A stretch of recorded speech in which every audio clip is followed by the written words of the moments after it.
Hello YouTube, it's always good seeing you here. What a pleasure indeed. On this, a lovely Thursday morning, we didn't forget about you. YouTube is as much part of the community as anybody else. And don't let anyone else tell you that's not true. Maybe I'm low compared to the background music. Am I? Why did I ever change any audio setting at all? I appreciate that, Black Point. Thank you for letting me know. And we'll see if I can get that fixed one of these days. Hello to you, Bluffing. Hello, Wibble. Is CivVII any good? I'd like us to count together how many times we get that question today. I've made a little command, exclamation point, how is, that gives a 60-second overview of my take on CivVII. But now we're playing it again today. It suggests that yes, indeed, I'm enjoying myself very much.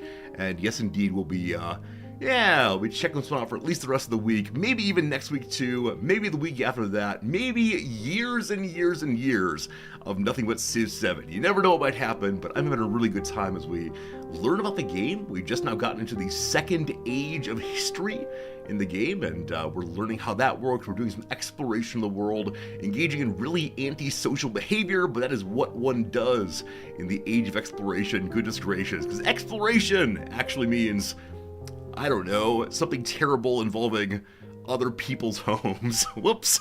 Hello to Hitcher Steve again. Just spent a solid 30 minutes cuddling with my 5-year-old watching Resorty play Civ. She's a big fan of Riz. Hello to you, A. You know what I mean? It's good seeing you again. Let's see. Whenever you reach the age of majority, if you're interested in getting married, I will go ahead and perform your wedding ceremony for you. I've done it before. I'm a legally licensed minister, and so I will show up wherever you want and be a very strange man who gives you your wedding ceremony. Anyway, good seeing you, Steve. Good seeing you, A. Welcome.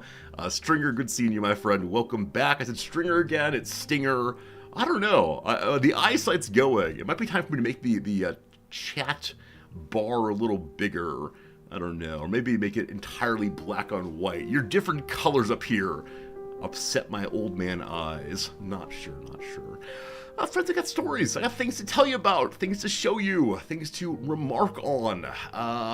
Yeah, but just really grateful to spend time with you again. I say it every day, but really, my life is better for spending time with you all, and I'm okay being a little bit over emotional on that one. It's always a nice time. Hey, Sally, you've been called salty 2 times this week. Yeah, I mean, clearly the L's are both L's, but yeah, Twitch kerning indeed. A little bit more space between some of the letters would be very useful for old streamers here.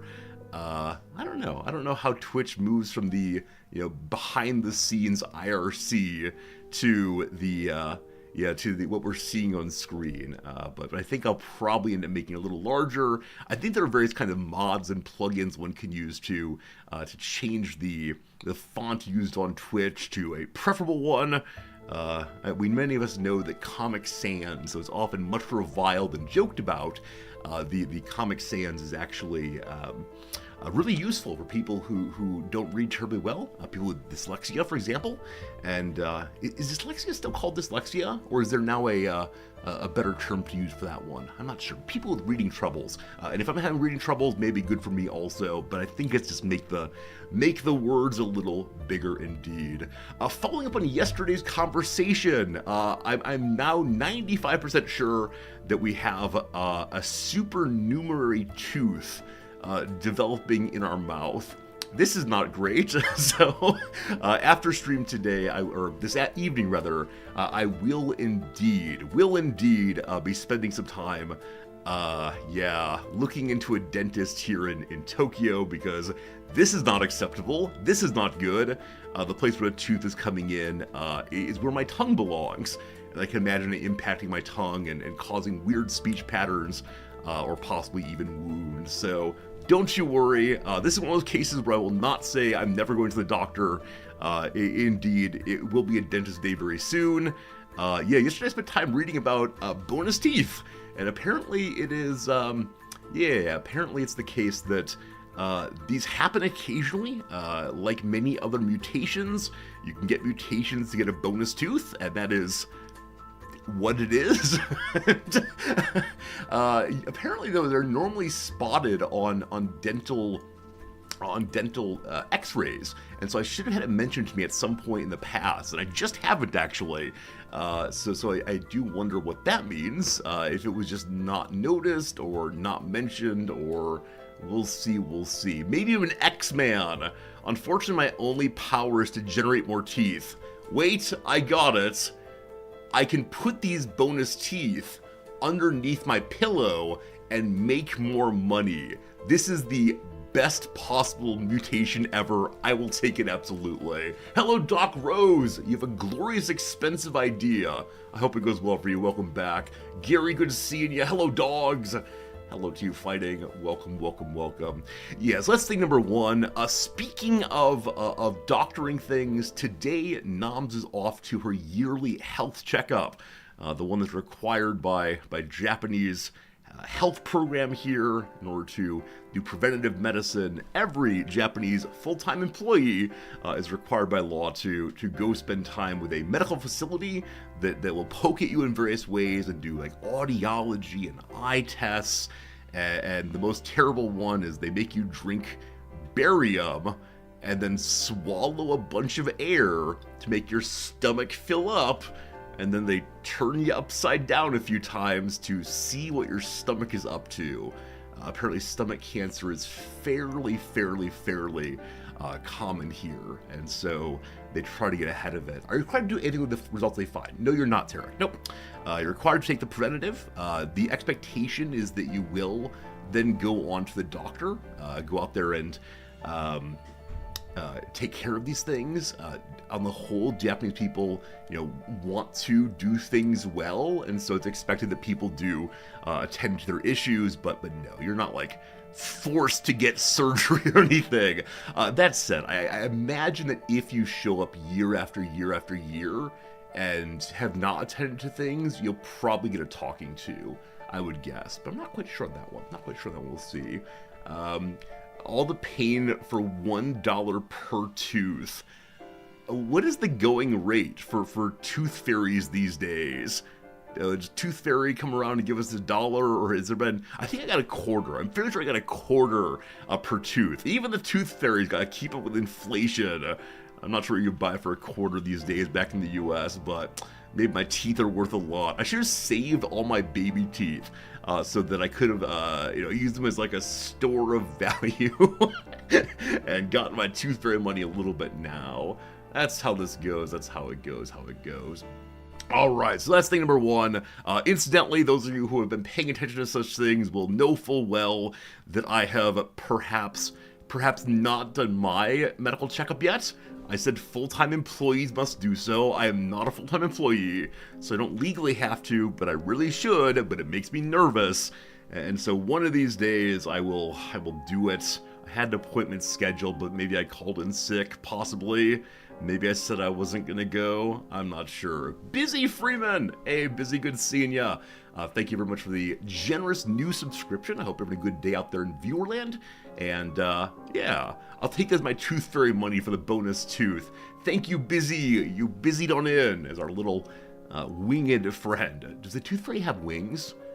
I guess as a fairy, they must indeed have one. Delightful. Okay. Story number one, check done. Doctor thing, maybe at some point. Grey Mantle's good seeing you. Hello, welcome. All right. So after school today, I have a something to do that's very unusual to me, and I should have mentioned it when it first was scheduled. But here we go. A couple weeks back, one of my students emailed me, and I know this student is a video game streamer, a VTuber in fact, and she is the most demure, careful, even timid person in the classroom and in personal conversation. She looks away and shies away. But when she's online as her VTuber character, she is vulgar. So vulgar and prurient and disgusting, and has a community of I don't know. I assume men who make comments towards her that I would never make towards anyone. And she gets money and all the rest. And yeah, whichever way, she knows that I stream also. She's been by a couple times and seen we have very different stream vibes, I guess. But she sent me an email asking Jan Resorti for one of my communications classes, a production class. I need to interview someone and then put together a little podcast based on their responses. And she said, would you come and talk with me about your streaming journey, about your decision to stream and how you found your success and all the rest? And I said yes. And so this evening, this afternoon after streaming, I will be going and talking with her into a microphone. And I've actually never been interviewed on this. I have had times I've talked to other streamers about what kind of things they can do to help their stream, what kind of things I can do to help them also, to think about motivation and so on. But I've never taken time to sit and talk with someone who will ask me questions. Now, that said, because she's so careful in person, I don't think she'll be pushing me with hard questions. I think it'll instead be like a perhaps even somewhat difficult conversation. I'm not sure about that exactly. Not quite sure about that, how that'll work. Hey, dogs, good seeing you. Hi from YouTube. Why is YouTube about 2 seconds behind Twitch? I don't know. This is one of the troubles with people being on the two different media. Often I'll ask a question here, and Twitch will give me the answer, and then 10 seconds later, they will give me the answer on YouTube, and I feel very, very, very bad about that. So I don't know how to synchronize them other than like delaying my stream to Twitch, but I will not do that because let me tell you, one of the worst feelings in the world as a streamer is asking a question that's really direct and like, hey chat, how's it going? Or hey chat, what game are you playing? Or whatever. And getting no response. And the reason why is in that gap, you don't know, has my stream broken? Does no one like me? Did I misspeak the question? Is chat not working anymore? Is no one watching? All these things come to mind. And so maintaining the smallest possible gap between my words coming out and getting any response is essential for my mental health while streaming. Yeah, back in the day, we had like an 8 to 10 second delay on Twitch. It was something I got used to. You had a certain like streaming pattern that would work, and you were aware of the gap coming. But recently, I don't know how long it takes for you to hear my words, but it's so much faster than it ever was before, and that's makes me very, very happy. The website called Mixer, website called Mixer came out and had what they called their faster than light technology. And it was the first place where it was possible to stream and have people hear you in under 1 second. It was really pretty darn cool. Many of you are asking, will the interview be in the VTuber persona or in her normal self? I believe her normal self because she does have a classmate with whom she is doing this. And so I don't imagine my student wants to be the online personality in... the online personality in the interview room with one of her colleagues there, fellow students, co-students, classmates. But we'll see. Will it be posted online anywhere?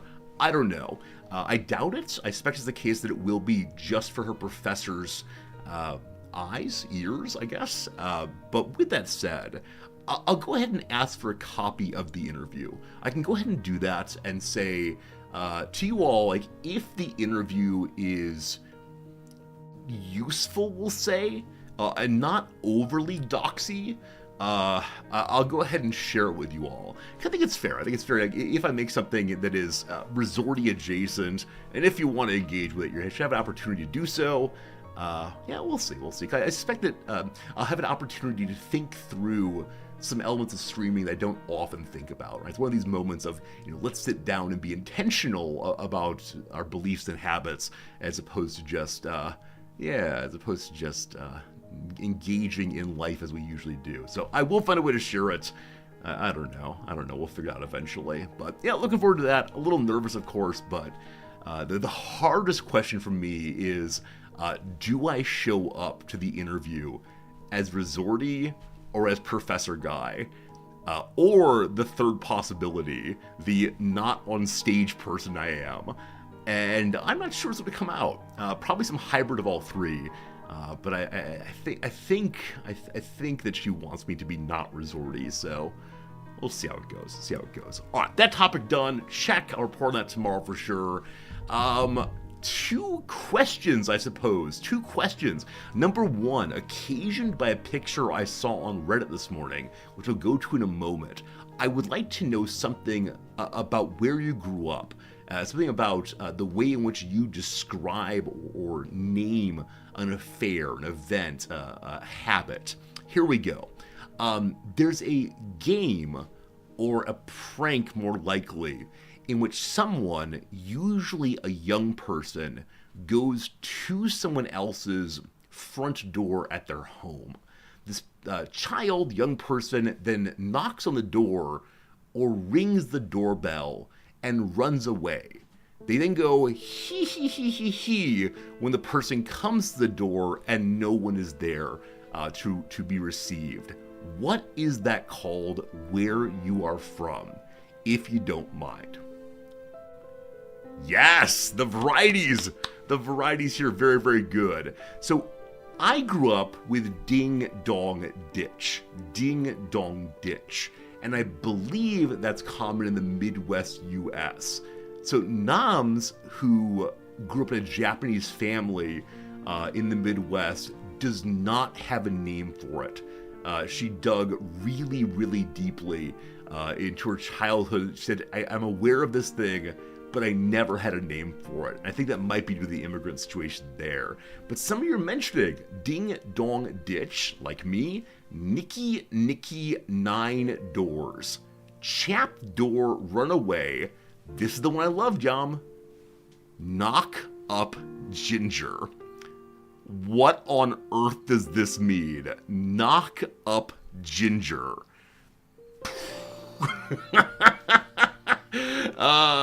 Osterface says it's Klingjok. Is that right? Klingjok? Maybe Klingelstreak in German. Belkatrek. Thank you for your non-English speakers. I hope you didn't mind me butchering your language too much. But isn't this great? Isn't this great when people have different ways of talking about the same thing, even though we all share the same language, English speakers here. Hello, Fritz, good seeing you. So yeah, the thing I saw on the old Reddit here, was on Data is Beautiful. Data's beautiful, right. So in the great nation here, you can see the different things it's called. So number one, in this place, no one calls it Ding Dong Ditch. Nobody calls it that kind of thing. But Chap Door Run, Chappy, Nick Knock, Knock a Run, Knock Down Ginger, Knock Ginger, Knocking 9 Doors, or other words. The one that's most striking is in part of Northern Ireland. You can probably guess where. They call it Belfast. And I was looking on the Reddit discussion, why is this? And apparently it is because you ring the bell fast. It's a pun. Oh, it's great. It's great. So Bobby Knocking in Wales, Cherry Knocking, Knock a Door Run, Knock and Run. Love it. What else we got here? That appears to be the majority of them here. You don't get it. I think you probably do, and you want me to exploit a joke and ruin it. So there's a city called Belfast, and so they call it Belfast in honor of the city name, but you ring the bell and go fast. Belfast. Jokes. Yeah, I love this, though. And I'm guessing if we look at other nations around the world... Wait. In Scotland, there's an honorable mention, 7% chicken melly? Now, it is possible I'm being deceived here, right? It's always possible when people claim it's called something, it's pure nonsense. Like thunder and lightning. Ah, it's great. I do wonder what phrase do I use that is most like regionalistic and has the widest variety of ways of calling it. There's probably some phrase or word or descriptor I use that is super, super Midwest Chicago area. But man, I just love this kind of thing. Love this kind of thing. Now, I want to know, those of you who use the ginger word, is this referring to someone who is redheaded and is then like mocked because of it? I know that this is a usage of like to be awful, like the red-headed stepchild. Is a similar kind of reference here, which is kind of cruel. Does anyone know for sure? I got no idea. But we mentioned before there is a linguistics game. It's like U.S. regionalism. What is it like? Map maybe? There's some game about this one. Maybe the word game would help here. Let's see. The word language also. Here we go. We'll get this eventually. The U.S. dialect quiz. Yeah, from 2013. Good God, I'm old. I'm being so delighted when this first came out. Well, you have to be a subscriber to play it. But yes, there are 25 questions about the kinds of words you use, the kind of engagement you have with language and other people and the things around you. And with some accuracy, at least in my case and the other people I've seen take it, it can tell where you are from the world. How do you just group two more people? Yins. So, Jim, I understand this is a thing that is done in... Is it Pittsburgh is yins? I don't believe it. I want to say sincerely, this is a joke that people from Pittsburgh are pulling on the rest of the nation. The use of the word yins to refer to more than one person. Pure nonsense. No one does this. Friends, the first ad break is coming. Use guises. Oh, it's disgusting. I'm someone who says of more than one person, you all. I believe that the y'all has moved from the south to the north in some places. But no, I definitely say you all. I may have grown up with a you guys on this one. But I've been trying pretty hard to drop the guys word when referring to masses of people. So yeah, you all, what I say, apparently. No strong vowels for Pittsburgh. That's true, actually? Huh. Lone Wolf, your wife's from Pittsburgh. First time you visited, it drove you crazy. So it really is the case that... they do say that thing. All right, don't mind what's happening on stream right now. Paywall bypass.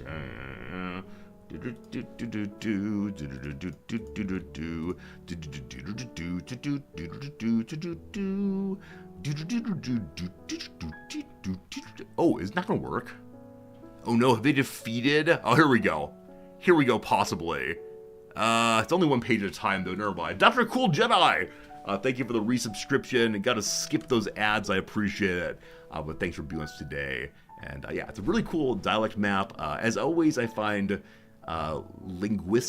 regional linguistics so interesting because I want to insist we share a world, and yet we describe that world in so many different ways based on how we grew up in our cultures and so on. But again, thank you for the resub, Dr. Cool Jedi. I'm glad you're enjoying hanging out with us. Thank you for the generosity already today. It's been very, very cool indeed. The death of regional word for soda over time is fascinating. I mean, the only regional word for soda I know is the mass term Coke in the southern U.S. I believe Georgia especially. What else we got? Like I want to say like fizzy drink may have been used at one point regionally. Let's see. Regionalisms for pop and soda, right? Pop and soda we grew up with most of us. Regionalisms for carbonated beverage. Something like that. Is pop not used anymore? Yeah, I only know soda pop and Coke.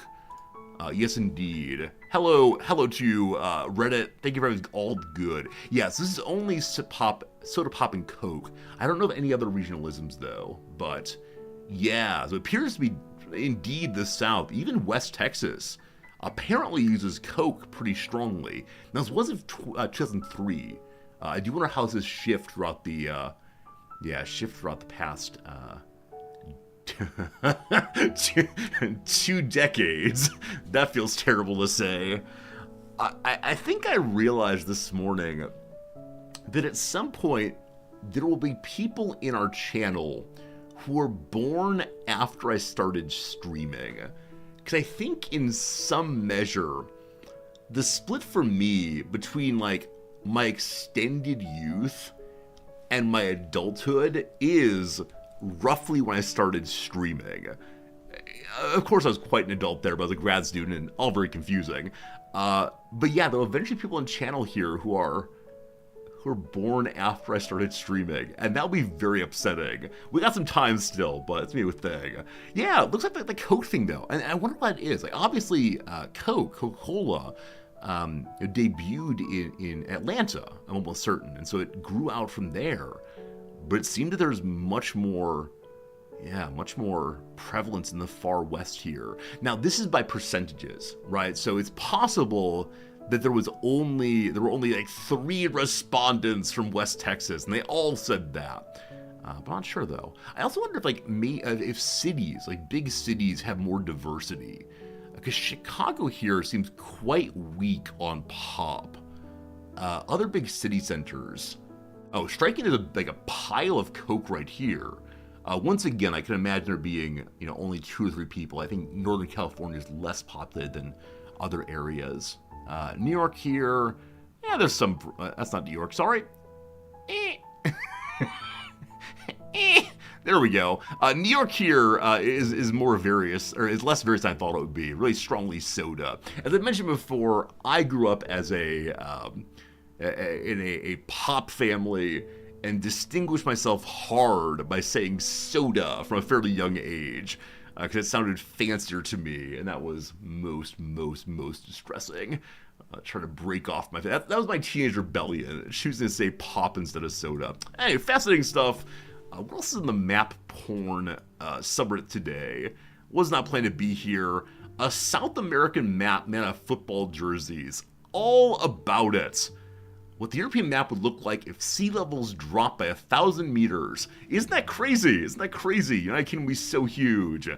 Very cool. A map from 1569 showing how they understood the Gulf of Mexico down there. So cool, so cool.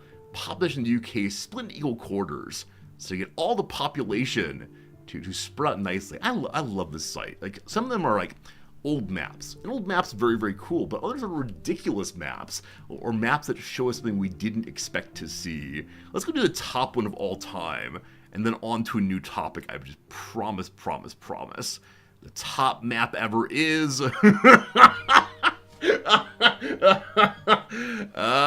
Mods are asleep. Upvote this monstrosity. That is a monstrosity. Someone took the time to make that. Someone decided, looking at their, I assume, chicken strips, to make that right there. That's delightful. That's delightful. U.S. election, urban versus rural. I mean, obviously. Google Earth, updating images of Gaza. That's rough. I want some fun ones. Oh my goodness. The teacher was excited for the World War I map. And so they made a map of Europe on the blackboard. This is striking to me, or whiteboard, I guess. I'm used to a classroom having a map, and the teacher having a stick, and then using the stick to point at various things, and to like indicate how movements happened. But what are these little bits here? That's a cool picture. I bet a student drew this, most likely. Yes, so these are different battles. These are, like, I assume, important moments. The Ottoman Empire surrenders. This person was all about that for sure. You love how I ignore anything slightly political? I mean, I give a knowing look in the camera, like Jim in The Office. I spend all day arguing about political theory. Like, this is my life. But on stream, I know people don't want to hear it. You can make a lot of assumptions about what I might believe. You're probably right. But yeah, the Discord, if you want to talk about anything on the Discord, I will give you my real view on it. Just post a question, post a topic. I will be there. I'm just one more person. Just on stream, I tend to do a little bit less of it because, as I've said 1,000 times before, this medium is not great for that kind of discussion. It's good for quick jokes, little references, but not for real conversation. In part because, like, I will make a claim, and then I will make another claim, and you'll be responding to the first claim, and it's just not so good. What William James's line I mention often, what the best discussion is done slowly and between friends, right? You have to have an assumption of good faith and not rush along. And I think the problem with so much of our discourse today is that we just kind of rush along. Yeah, that's a shame. That's a shame for sure. I'm going to look at a couple more of these. Tracking an eagle over a 20-year period. One bird flying around. I had no idea. Green Concrete, thank you for the prime. I appreciate it. What would it be to be that bird's life? I always wonder, of course, like, if we didn't have jobs and obligations, how many people would take wanders like this? I'm guessing throughout most of human history, most of us have stayed kind of close to where we were born. But that is crazy. That is absolutely insane to imagine one bird did all of that. One of the favorite places? I mean, there's lots of purple up here. I guess it doesn't indicate duration locations, but a lot of flying back and forth up in that area. Crazy, crazy. I love this stuff. Absolutely love this stuff. Sweden's porn preference versus radiation levels from Chernobyl. Goodness. Oh, this is amazing.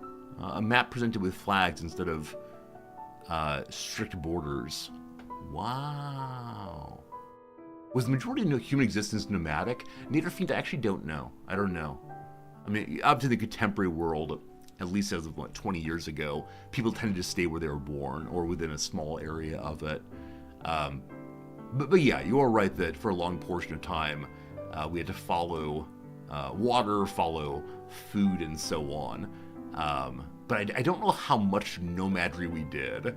Like, did we kind of like go in a circle in a smaller place? Did we go very, very far away? I honestly have no idea. I shouldn't talk about things I don't fully understand, but let's look at that real quick because, hey, I'm curious.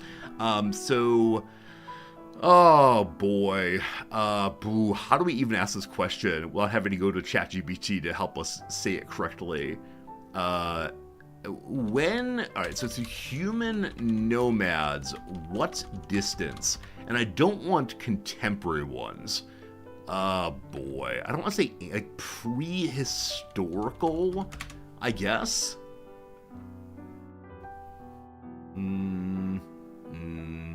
How far did hunter-gatherers travel and why does it matter? So this is Psychology Today, a reputable source. Let's see.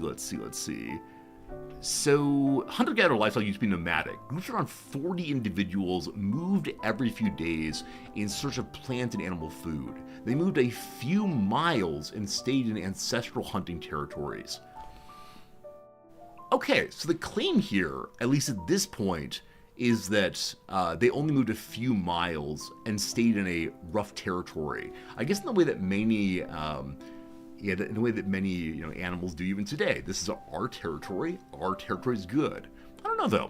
In the Paleolithic period, up to 100 to 150 people. Okay, these groups may have gone hundreds of miles from home areas. Fairly extensive travel is suggested by the movement of objects like tools and body ornaments. So, let's see. And they started then settling down. Hunting season permanently. Unfortunately, I don't know enough about the history of humanity. I don't know at what point in the history of humanity this period is. Like, once we get over 1,000 or two, I have no idea how large a number is. That's really interesting, though. Hey, Jim, that's really generous of you. Jim, thank you for gifting a subscription to Marks for 3 whole months. Marks, enjoy the emotes and such. Jim, enjoy the warm glow of generosity. Thank you both very much. Huh, fascinating stuff, fascinating stuff. I'll need to look more into this, because I don't fully understand, like, if we're talking about the majority of human existence such as it is, I don't know. I mean, obviously it's pre-settled, but cool. I'm sure there's some book on this one we can read together. Start the Resorty Book Club finally. The Resorty personal reading. The next big book is William Gaddis's The Recognitions, which is hundreds of pages long. But before we get to that, I'm reading a John Le Carré novel about George Smiley and his spying adventures back when the world made sense, in the world of what? The spy games of the Russians, the Americans, and the English, and all the rest. And it's nostalgic now in a way. But Recognitions is next. Very long book. Gonna be ridiculous. We'll see. Hey, Brick and Ed, thank you for the generosity. 21 bits for 21 tabs. Do you actually count these? Like, is there a number that shows you this? Or is it like a vague guess? Like, I wouldn't doubt there are 21 tabs here. I have no idea, though. Thank you for generosity indeed. All right, that topic is done. Friends, I have one more thing to teach you. Today. There are other topics. For example, last night was the once-a-week coffee club, in which I spend time with my students. Last night, the big topics were, number one, CivVII, because I have a couple of students who are big old paradox nerds, and so we talked about CivVII and what kind of fun there was in it, and the frustrations, and it's really nice to be able to talk in person with people who play the games that I play also. So that was really nice. Also some conversation about the degree to which the students want to focus on just one thing with their life, or instead attempt to engage with a wide variety of different interests and hobbies and so on. And now some of them have felt from a very early age, they just have to get perfect at the one thing. This is something I've noticed here in Tokyo. The majority of people I've met have one hobby, and they're very, very, very into it and very, very good at it. But some of my students have said that they bristle against that because they worry what they're missing out on by only seeing that little bit. So, interesting stuff. More on that tomorrow probably. For today, though, I would like to teach you a rude gesture. I learned this one last week, and I don't recall where I learned it, but this rude gesture is of a piece with what we see in America as the childish mockery of, like, nana nana boo boo, right? This sort of like, I don't know how it works or what it means, but one goes like this and then indicates foolishness. It's this instead. And so, if there are children watching, maybe turn your eyes for a moment. But apparently, if you pull down on one eye to show the red part and stick your tongue out, so eye down, tongue out, that's considered a mocking gesture in Japan. Do any of you know that already? Is it in your animes? Is that a thing? I've never heard of it. And so I thought when I heard about it, it was someone making fun, but apparently it's a real thing. So Japanese eye pull insult. Yeah. What's it called again? It's maybe A. Yeah, akanbe. The thing I love here is aka. Here is akai, name of the color red. So indicates sarcasm, but also a taunt, especially by children.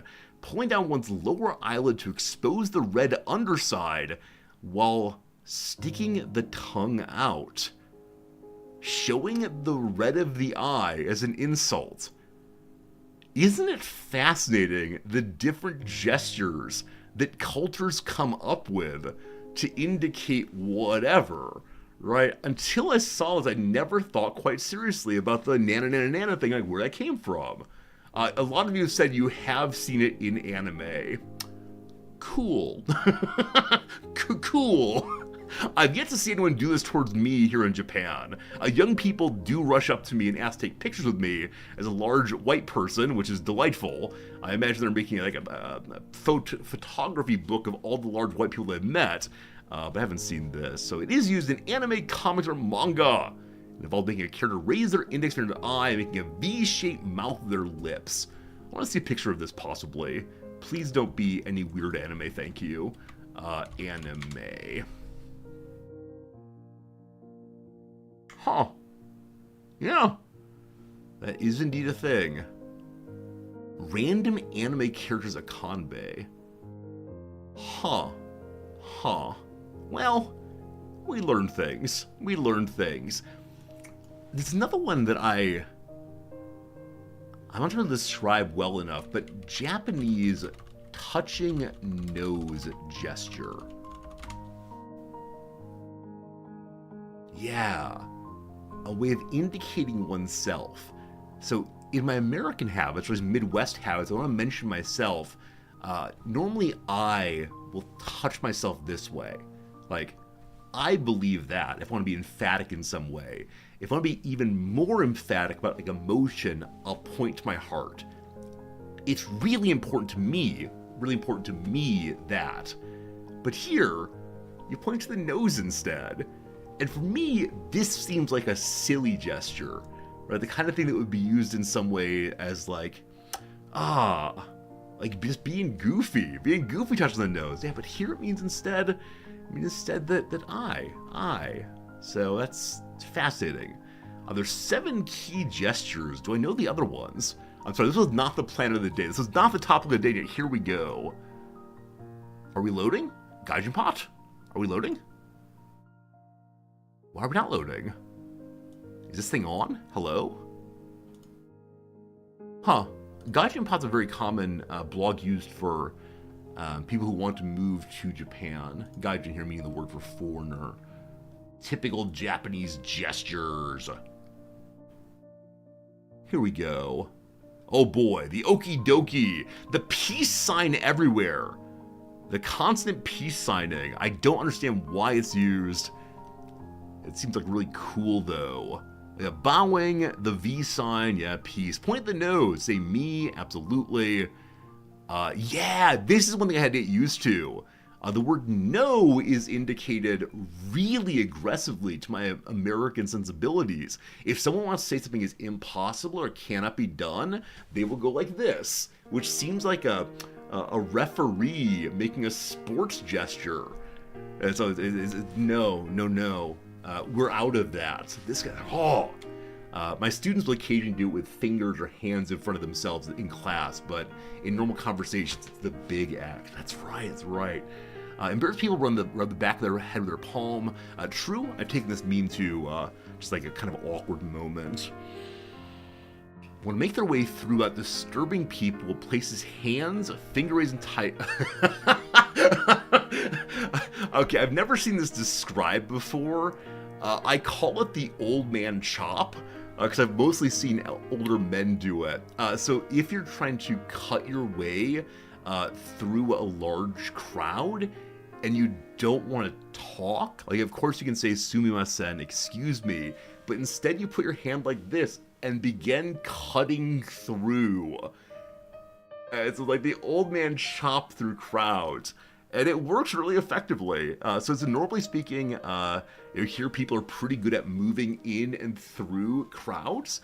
Yeah, and so if it's not working quite right, or someone needs to go in a weird place, they chop through. Fascinating. Yeah. Rubbing your brow after wetting your finger indicates you don't believe the word of your interlocutor. I've never seen this. Wetting your, do they lick their hand? No, I've never, ever seen that. Maybe people always believe me. I wonder if this is one that's fallen out of favor. Because again, going to the mouth feels dirty to me. Like if anyone cleans themselves by licking their hand first like a cat, it feels very, very strange. And the last one is holding up your pinky finger indicates you're referring to a girlfriend, mistress, or female love interest. interlocutor, a person with whom you're speaking. Inter between locutor, locu, loci rather, like logic, similar enough. Hey, Emperador, welcome back again. Good seeing you. Blue Kitty, you may have done the chop in America also. Possibly so. May not be uniquely Japanese, but it feels so very common here. It surprised me. Maybe you wet your finger like dipping in the water? No, that dirties the water, I think. I don't know. Anyway, fascinating stuff. The different gestures of the world. I wonder if we looked up other ones.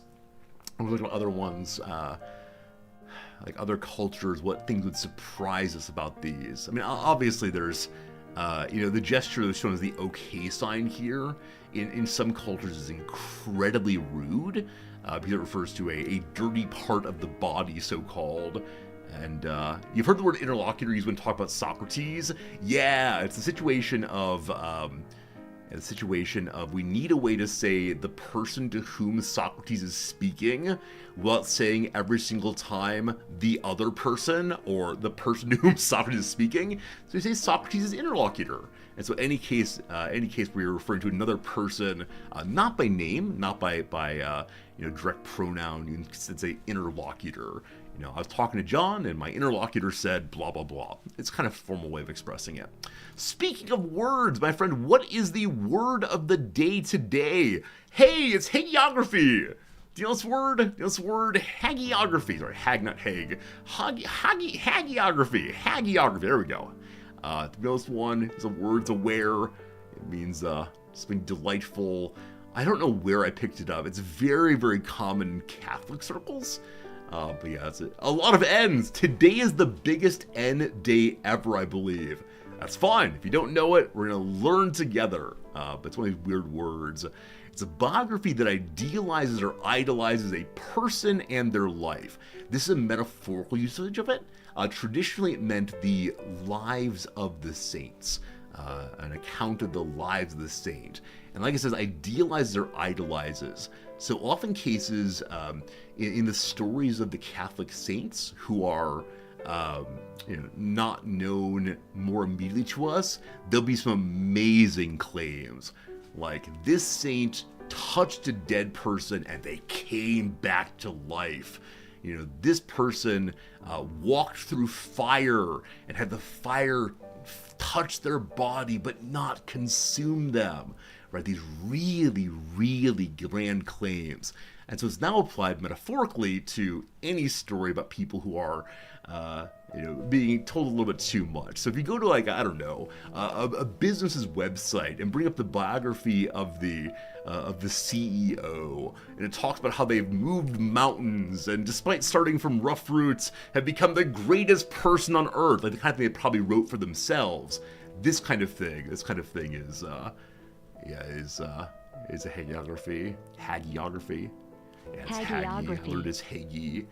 I read it Hagia Sophia. Oh, probably so, Wibble. Probably so. Exactly. St. Nicholas resurrected 3 kids and unpickled them too, right? These kinds of really big claims. So, the Sisters show can sometimes feel like hagiography. There's little discussion of Basquiat's demons or the aspect of his home life that may have been so difficult. Of the many, many artists of the recent period, this is one whose art I don't quite get.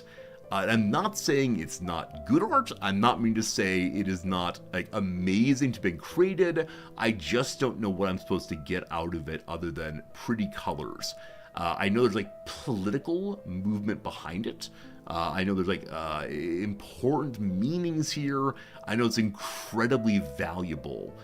Like this picture shows, I know that Basquiat was in the realm of, I almost said Andy Kaufman, that's not his name, Andy Warhol instead, and so they built up a brand together. But yeah, really, really amazing creation, but I myself don't fully understand it. I believe he died fairly young. I don't recall of what, a disease of some sort, I believe, but yeah. And recently a large cache of his things, cache of his works have been found in a garage somewhere, and I believe there's some question of whether he actually made it or otherwise, but yeah. So the claim is the book written by about this person is unfortunately only talking about the good, not talking about the bad, and that's how it goes. Have I seen Zetislaw Brzezinski's art? I have not. We gotta get to Civ today. We're not gonna get to Civ today if it becomes art appreciation class. I actually never took art appreciation. I took music appreciation instead. So who is this person you've mentioned? Please don't be pornographic. Oh wow. No, I don't know this Polish painter at all. Wow, these are haunting. These are really, really haunting. Please load. I'd appreciate if you load, please. So occasionally websites say, you're from Japan, we don't want to talk to you fine East Asians, and they just won't load, unfortunately. We'll give it just a moment and see if it comes together on that one. So, are these presentations of, like, dust on the face? Okay, it's just kind of slow, unfortunately. Is it decay? Because it's not just a skeletonic presentation. I don't know. Yeah, these are frankly upsetting to me to look at. Even, like, this is clearly a soldier of some sort, probably, you know, referencing, like, the decay of war. But, you too can hang it over top of your couch. For me, no thank you. This is nightmare fuel, absolutely. But no, thank you for teaching this person to me. Are they well regarded? In Poland? Are these nails? Huh. Someone to read about for sure, but someone I do not know anything about. Anyway, back to our word of the day. I apologize for being distracted. That's an old word of the day. That's the new one. The second part of hagiography is familiar. The combining form graphi, which comes from the Greek verb graphein, means to write, is found in biography and calligraphy and many others too. Hagia, though, is more unusual. It comes from a Greek word that meant holy or sacred in ancient Greek, and more recently saintly by term hagiographa. Another word for the ketuvim, I think it's ketuvim, I'm not sure on that. The third part of the Jewish scriptures. English's hagiography can refer to biography of actual saints, but it's more typically applied to biography that treats ordinary human subjects as if they were saints. There you go, team. Many of you learned a new word today, and I'm so happy to share that experience with you. I'll here mention the thing that I often mention, especially for those of you who are, often learning words that other people seem already to know. One of the best XKCDs, most important ones ever, the 10,001. I try not to make fun of people for admitting they don't know things, because for each everyone knows by the time they're adults, every day there are on average 10,000 people in the US hearing about it for the first time. If I make fun of people, I train them not to tell me when they have those moments. I miss out on their fun. Diet Coke and Mentos? What's that? Oh man, come on, we're going to the grocery store. Why? You're one of today's lucky 10,000. Now, I don't fully accept the it's 10,000, but yeah, it's really cool to see growth and appreciation and engagement with new knowledge or new facts or new curiosity about how the world works. And that's part of why I'm a teacher, of course. Getting to see that joy over and over again, or at least a possibility of that joy, is very important to me. But yeah, I mean, I'm always glad when people learn things on stream or otherwise. What's my favorite XKCD? I mean, I think it is this one. The math here is reductive. Like, the math here is absolutely reductive, Tarek, because it indicates that it's only young people who learn these things, right? And of course, it's people who are, like, this is claiming that by 30, everyone will have heard of something. Now, I believe there's very little that everyone's heard by 30, and so the math is reductive here, and obviously a joke of some sort. So with that said, what's my favorite one of these? I mean, there's so many XKCDs. It's very, very impressive. And this one is, really, really important to me. I've used it with my students many times because sometimes students come to me embarrassed that they've fallen behind their classmates. I think for many people, when you first come to a new place, there's a sense that everyone around you knows things, and you're the odd one out who doesn't quite belong. And so I show my students this, and I say, look, growth is what's happening with you. Sure, you come from a different background. Sure, we have different experiences, but you have the opportunity then to grow and to learn, and that's okay. That's what you're here for. And often people who seem to know everything are just working with the one thing they've already got, and they then, well, sometimes they'll leave out the things they don't know, of course. That's how it goes. Sarah, good seeing you today. Exactly, Gary. We call it imposter syndrome, and it's one of the really hard things about meeting new people and being in new places, for sure, for sure. Okay. My favorite XKCD, though, I'm obliged to talk about the XKCD crossword. I'm not very good at favorites, but yes, if you've not seen the crossword puzzle of XKCD, it is an absolute delight. Because, not to spoil it too much, but every single box here is just the letter A. If you encounter the puzzle, just turn for someone with a competitive and high-achieving personality, just type A. And I think the kind of work done to put this together is very, very funny to me. Now, some of it, game featuring a reckless disregard for gravity. And so on. Favorite Private Willem quote. Right. Some of it's ridiculous, but it's funny anyway. Lots of A's all the way through. But no, when someone says, like, what's your favorite of, I often really struggle. It's just, and I know I should just say something. Part of the favorite game is not so much, like, actually ranking your favorite thing. It's instead just trying to have conversation, right? So someone wants to know what's something that matters to you, something important to you.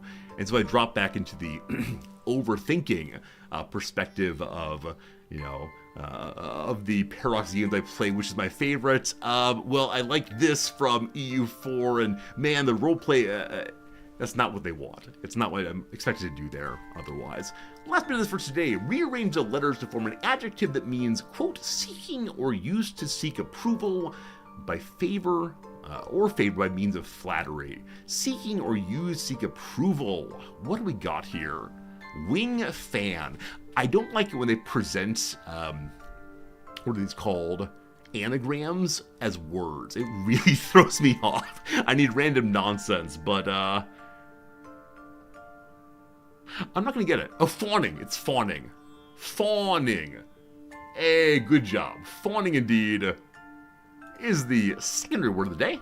Seeking approval by fawning. I wonder if this means something involving baby deer. I have no idea. A question for another day. Thank you for tolerating the word of the day as always. I want to do one quick absurdal. After the absurdal, we'll go ahead and do the 2 redactyls, and then we'll play a little game called Civilization VII right after that. What is the word of the day not here? What can it not be? The word saint. It's not saint, certainly. And with it, I've knocked out so many very common letters. I want to get rid of the Q today. So, quote, fine. The E is now forced. I want to get rid of the Z also. We have an R and E together. Let's do remit. All right. I'm not doing well at choosing only letters I've not used. Let's see. Let's do nope. Let's do hermit. We got here head why am I talking the deer? That's a proper name, unfortunately. Deers can't be that. What else we got here? Do we have S still? No. Learn has the R in the wrong spot. It could be a double E day with ER ending, possibly. So, leper. A double E day indeed. Alright. What else is it not? What else is it not? Deter. So, D and T both knocked out. Fetter is not spelled though. It's two T's. Letters remaining. Seder. Both are knocked out already. Oh, as always, my inability to see things. Is it a 3E day? More E's? I mean, it could be a 2R day. There could be an R in third position. But what word has ear? Ear, nothing. Let's look at double words. Weir, meaning to be smaller. Weir is not a word. That's outrageous. I want weir to be a word. Are there any words with 3 E's in sequence in English? Like the word earier has a bunch of E's, but no. 3 E's in sequence? I don't think so. Something like, so, re-earier, to go back to making it eerie again. Probably not, probably not. What am I missing? Weber, like a grill. We'll go to you in just a moment, chat. I don't want to spend all day looking at this. What am I missing? Vexer? One who vexes? That's not a word. We knocked out the V and the X, though. That's pretty cool. Oh, hexer would probably have worked, but that X is definitely wrong. What else could it be, chat? Do recall that it's taking the word it has and changing it over and over again. So the first one may have been leper. We're trying to get only one possible word left in the English language. And there's a word gewgaw, meaning a trinket. It's Gewgaw. A trinket or piece of like cheap jewelry, I believe, are often called gewgaws. But I don't think that's a word. Fewer! Fewer's a word! Fewer's a word! A! A! Fever's a word also. I think V was knocked out earlier, though.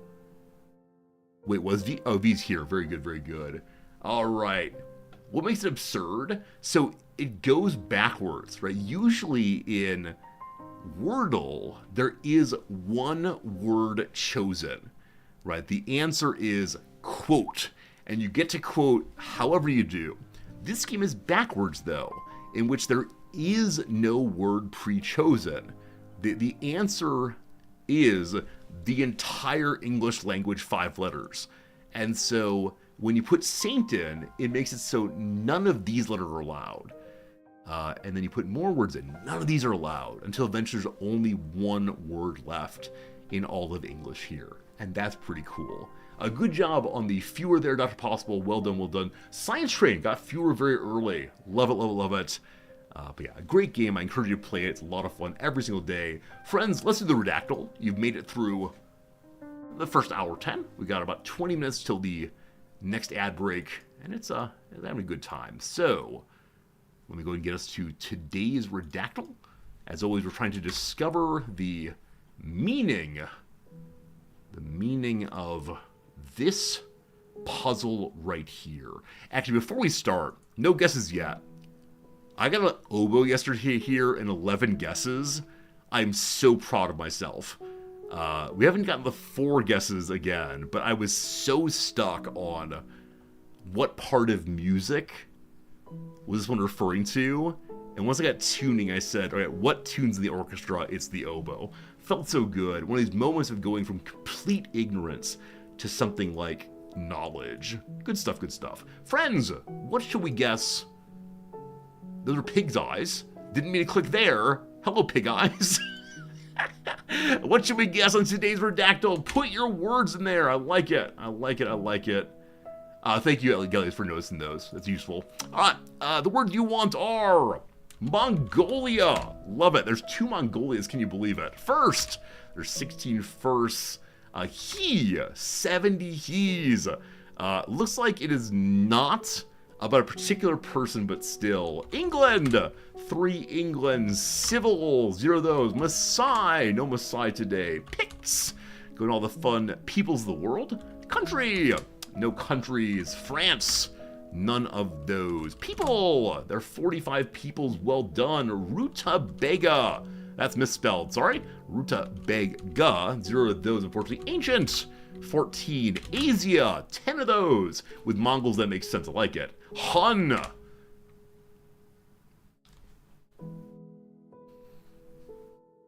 Cool.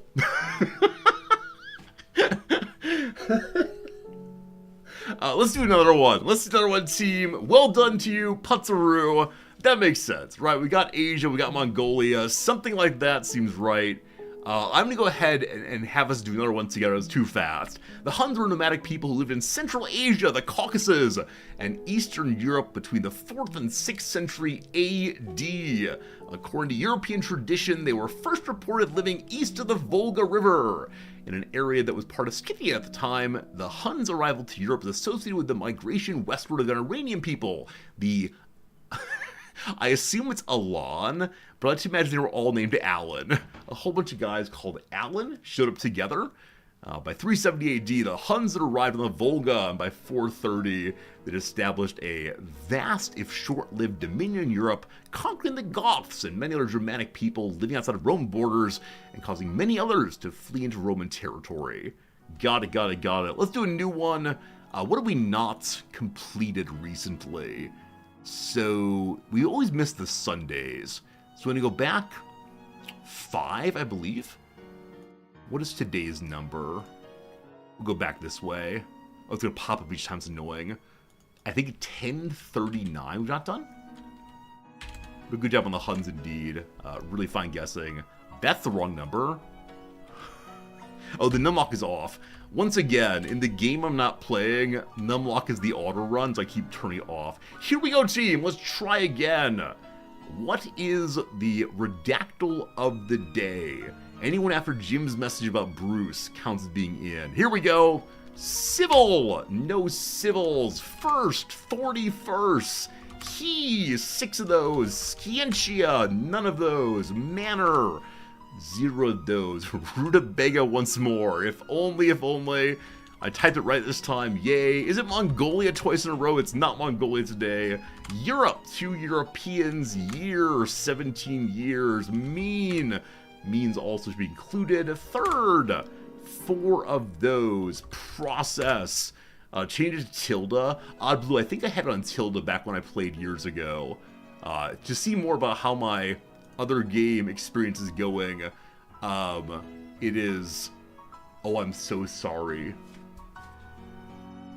Over on the YouTube chat, Grey Mantle has been saying such interesting things, and I had the window covered by another window. Grey Mantle, I'm so sorry. If you're still here, I'm sorry you've been talking into the void. I'm the worst. Alright, back to it. One wars. I'm a terrible streamer. 41 she's decomposition. Oh, I gotta apologize. Egg, there's no eggs. 10, there's 5 10s. Thank you for that. Queen, there's 0 queens. Month, there are 57 months. Development, there's 18 developments. Sublimation. Oh, goodness. Alcohol. No sublimation, 10 alcohols. Photosynthesis. Seems plausible. None of those. You're used to YouTube getting no love. My apologies. My apologies. We did development a moment ago. Baby. 113 babbies. Shadow, nice job. Year, we did before. Cell.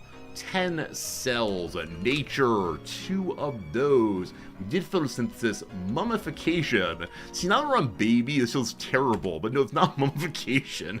Child. 45 child. Fermentation, I think we did a moment ago. We did not. We did alcohol. Fermentation. None of those. Pregnant. None of those. 4, there are 11 fours. Nice. Glucose. 2 of those. Osmosis. 0 of those. Fertilization. None of those. Gestation. None of those. Interesting. Impregnation. None of those. Mortality. What is it? The gravedigger puts on the forceps. I think is the comment on that one. Mortality. There's 1 mortality. Lactation. 45 lactations. Sperm. None of those. Woman. 69 women. Adolescence. 1 of those. Uterus. 6 of those. Language. None of those. Feed. 20 of those. Breastfeeding. A Radicus, well done. Well done, Radicus. You got it. A plus, yes. I think that was a worthy difficulty for us today. Let's go move out of slow mode back to normal mode once more. Say GG, well played all the way. Breastfeeding or nursing is the process by which human breast milk is fed to a child. Breast milk may be from the breast or may be pumped and fed to an infant. The World Health Organization, or WHO, recommends that breastfeeding begin within the first hour of a baby's life and continue as often as much as the baby wants. Health organizations, including the WHO, recommend breastfeeding exclusively for the first 6 months. This means that no other food or drinks other than vitamin D are typically given. I didn't know that. I didn't know that vitamin D is typically given separately.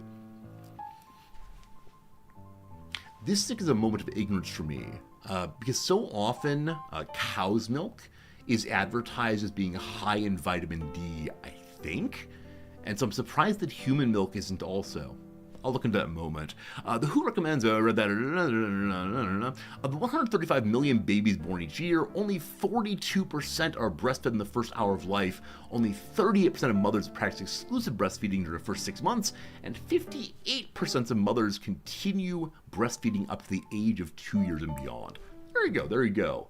Oh, the vitamin D is added in. I did not know that. Makes sense that it would add the thing that's missing otherwise. Very cool. Hey, Fear Bunny, thanks for the resubscription. Well done to you all on breastfeeding. Good job, good job. I had something I want to say about this. What was it? I have no idea. Whatever is not terrible. Oh, why is war in the article? So my guess is to be something very, very sad about part of the reason why breastfeeding is not able to be done in the same way that the WHO recommends, is because of like war zones and the stress involved in those. Let's see if that's true though. Maybe be a happy reason. The war between breastfeeding. Nope, it's actually breastfeeding rates decreased after World War II with the use of infant formulas instead. There's some very, very, very sad stories about Africa especially, and the incursion, it's a strong word, the developments, introduction of infant formula into some parts of Africa, and the way in which led to like tremendous infant health issues and poverty, and it's a gross, gross topic, but another day. Friends, it's time for the ridiculous part. It's time for the I'll do one myself and we'll see how this goes. We're gonna go to number 232 today. Why that number, it just came to mind. Alright, a blank or blank is a blank blank that a lot of blanks, this is italicized, blank beyond blank of blank blank and etc. Lots of blanking. Alright, we're going to scroll through a little bit. I'm going to play this one right. Also, I don't know if you can hear, it's incredibly, incredibly windy outside. And we have a metal gale cover on our window that's right to the right of me. And so every single time the wind blows hard, the metal shade shakes, and I think someone's coming through the window. So if you see me looking terrified in this direction, I think I'm being invaded, but it's only the wind. Okay, so these dashes do not feel temporal to me. Over the next is probably years, like few years, few centuries, something like that. During the bank, there were blank blank, colon, that's okay. I'm having a hard time figuring out even what the topic is. We have a number there. Okay, I think, unfortunately, I need to go the war or country direction, or possibly just big topics. Because I'm really, really not sure where to go right now. It's too much of a general concept here. For the sake of old times, I'm going to do the word philosophy first. I don't believe it's philosophy. It's not. I didn't even spell it right. How embarrassing. There's one philosophy. Let me go look at that. It's in the references, I believe. The blank of philosophy and blank but blank. This might be one of those popularizations of philosophy. Things like the Wicked Witch of the West in philosophy, or ice cream sandwiches in philosophy. It's probably irrelevant for the moment. Okay. I'm then going to do science. There's one science also. Rough. In blank, the science, etc. No idea. I'm going to do the word politics. No. History. Maybe. This is probably the history of the thing. I'm going to do mathematics. No. Okay. Science had only one. I'm going to look at it now, but we already looked at it. Not useful. If you can't get the concept or the general category, it is a challenging thing. So, music, no. Literature, no. The he word will probably not be useful here. There are 11 of them. It probably has like a founder or someone who's done research in this area. We'll do she word also. I'm guessing there'll be very few of them. There are actually more of them. So something that women may have contributed to more than men. This number thing is throwing me off. It might be a model number. We already did music, so it's not a sharp sign. I'm going to do the word computer. With no mathematics, that seems strange. We did literature, let's do poetry. What are the other what are the other muses? How about art? There's one art. This is a rough one, team. This is a rough one for old Resorty. I'm going to do work. That's a big topic. Only one. I need a breakthrough moment. I need a breakthrough. What else do humans do? Play. Theater. Commerce. War. 3 wars, not enough. Kingdom. 2. The blank kingdom. I can get United Kingdom very quickly. I'm going to do NGO. It's not that. Charity. Organization. I'm going to do United just to make them appear. So probably no United States. I mean, they're all United Kingdoms. Medicine? There's no science, so probably not. Where are my blind spots? Where are things I don't know much about? I mean, it's possible it's some specific, like geography, as opposed to science in general. Chemistry.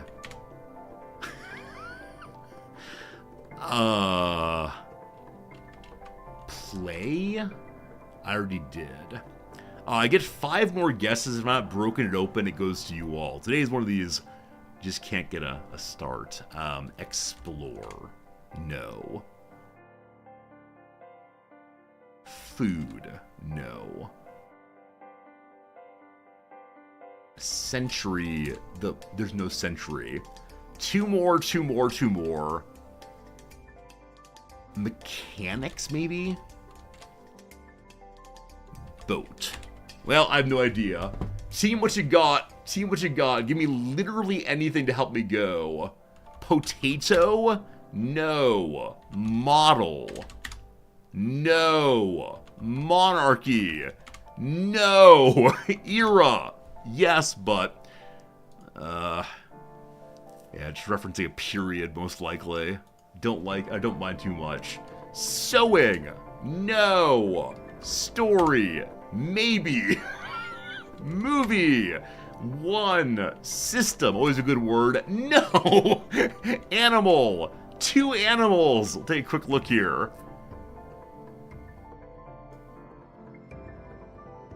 Blank of animal blank.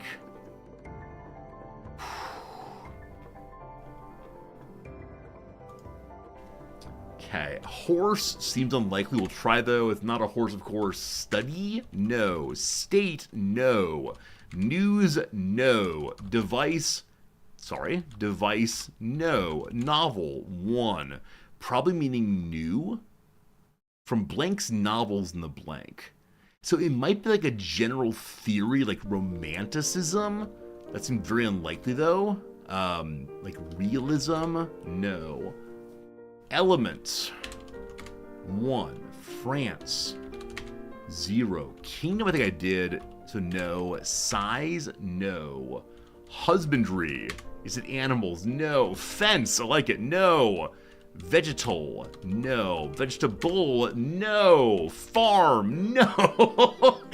New. There are 9 news. Again, this is like too general though, probably. We did family a moment ago. Theory? No.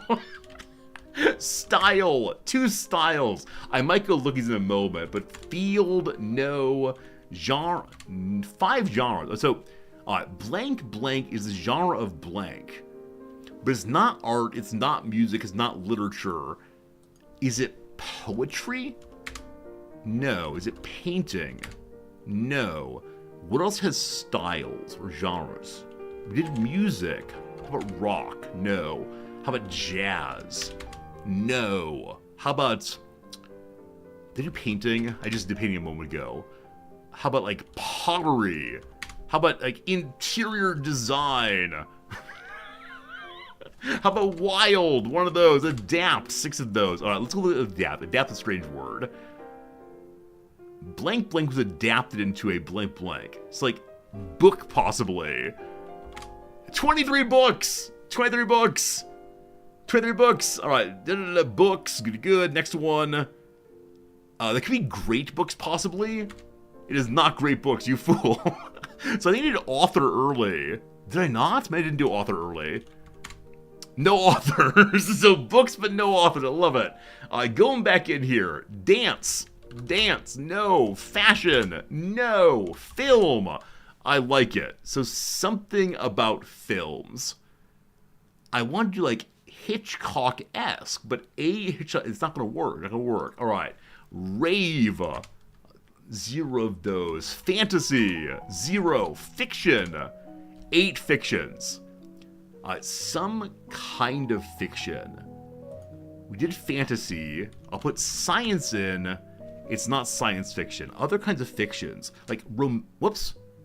Didn't mean to do hints there. Like romance fiction. Like, magical realism. No. Suspense? Suspense. 0. Fan, 0.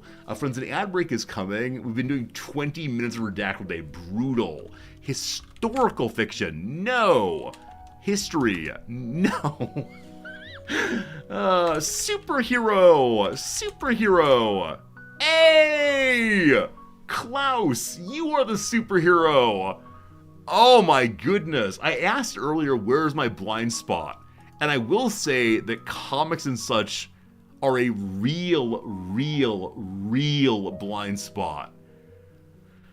Oh my goodness. I don't know how you got that, Klaus. Oh my goodness. That is the most strikeouts that we have ever had. Many of which are mine. So new was the first that was more than 7 in a useful way. We had 23 at book. Fine. 11 at film. 3 at... That's crazy. Klaus, how did you do that? That's really impressive. I mean, I'm guessing it was a get lucky moment, but that's good. Cheating, of course. Nah, Klaus doesn't cheat. Klaus would never cheat. That's amazing, though. When you go to the film rabbit hole, it made sense to guess a larger genre. It makes sense. Yeah, I mean, superhero movies are a big thing. A superhero or superheroine is a stock character that typically possesses superpowers, abilities beyond those of ordinary people, and fits the role of the hero, typically using their powers to help the world become a better place, or dedicating themselves protecting the public and fighting crime. Superhero fiction is a genre of fiction that is centered on such characters, especially since the 1930s in American comic books, and later in Hollywood films, film serials, televisions, and video games, as well as in Japanese media, including Kamishibai, tokusatsu, manga, anime, and video juegos. Cool, good to good. Thank you for your assistance on that one. What's my accuracy on that one? 28 out of 84. That's pretty bad. That's pretty bad. 33%. Whoa! Oh! This is the first time we have ever been one with the one. The first time ever we've had the exact number of guesses as the average of the world. Good job, team. Good job, team. Okay, the intro's done. The crossword should be happening right now with the ad break, but let's just move over to CivVII now. Get that set up, play a video game, it should be good. I feel ready for the day. I feel awake, I feel warm. I feel like Grey Mouse says, you like people to push your intellect, I'm good at that. That's very sweet of you. I try to keep us a place where we learn things together and we grow together and all the rest. And yeah, so far today, I feel like I've grown also. So thank you for being part of that experience. And now we will learn together in a little thing called Civilization VII once it loads. One moment. Here it comes. Yeah, we're in our first playthrough ever. Working on our first ever age transition. We're in a pretty good space. I wish I were on a slightly harder difficulty. I don't believe it's possible to change difficulty mid-stream, but I might be wrong on that one. No story time. I'm going to change ourselves over to the Civilization VII directory. Yesterday I got into Civilization VI. That was pretty bad. Civ 7. All right, very good. What's our title today? Lafayette. Norman Lafayette. I like to imagine that's his name. Norman Lafayette. Come to your room. Go to your room, Norman Lafayette. You're out too late. And then, I don't know. First play. Good vibes. Nice human. Wholesomeness. Wholesomeness. Sure, that's a word. Cool. In the right directory. Game is on. Whew, excited to keep playing. Yeah, good stuff. Nothing to say other than I forgot what we were doing, and hopefully we can remember pretty quickly here. Yeah, hopefully all ready for a day of learning, a day of growing, a day of figuring stuff out. The world is frustrating in some ways, but hopefully we can have a good time learning together. And yeah, the big move at this point has been from an era of the ancient times. The ancient times, minor squabbles among city-states. And yeah, after that we moved to a period of bringing our squabbles to other people across the ocean. We've met Hawaii just recently. We know nothing about them except that I was very rude when we first met them. The winds rise, and the Normans cross the channel of history to seize the world for themselves and hold nothing back. The Normans want the world. Lafayette Gilbert de Moutois, Moutier, the Marquis de Lafayette. I'll say nothing else in a French accent today. It's embarrassing for us all every time it happens. So the exciting thing about the Normans is anytime I build these two buildings together, the Mountain Bailey, we get ourselves a free basic cavalry unit. As of right now, we have no cavalry units. I intend to build these two together fairly soon and get our first one. I need to look up Zone of Control also, because something Zone of Control is not working the way I think it should, or I didn't know it existed. So when we load, we must look that one up. Those of you who have played the game, how far into it have you gotten yet? Have you gone through multiple age transitions? What do you think of the age transitions?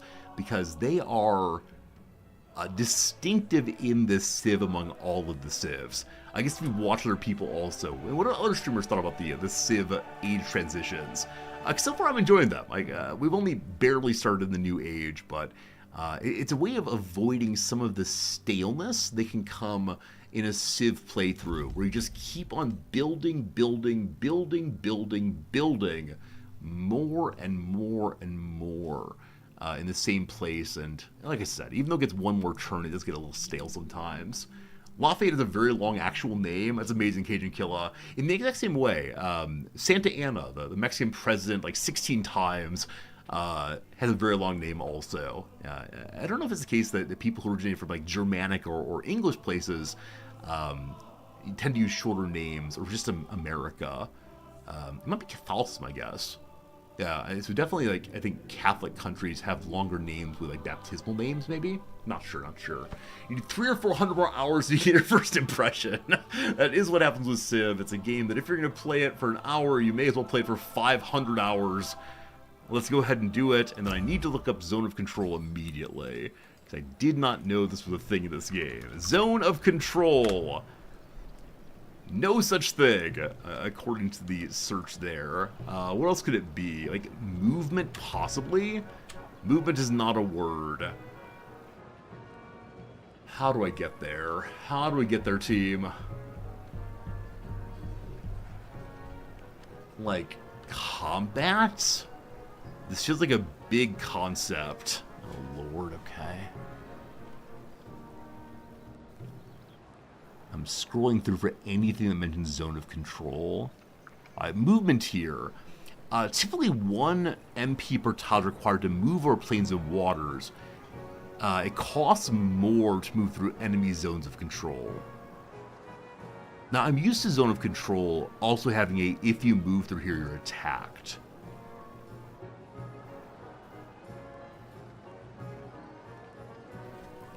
I might just need to try it and see what happens. Time for some RimWorld science. Let's see how it goes. Alright, so. We saw some cool resources here, so rushed over to them. I worry someone else is going to settle next to us and try to grab them also, but things we haven't seen before. Notably the niter for making explosions, notably the fox furs for happiness in the capital, etc. Looks pretty darn good. One cool advantage of the Norman people is when you put down a settlement with your Age of Exploration settler, you get a free wall right away. It's very cool. Green in the modern era right now, you don't like the age transition, but you felt the same way with every new Civ. Exactly. I mean, I so wish that... Is this true? 1 second. I don't want to say something where I know it's true.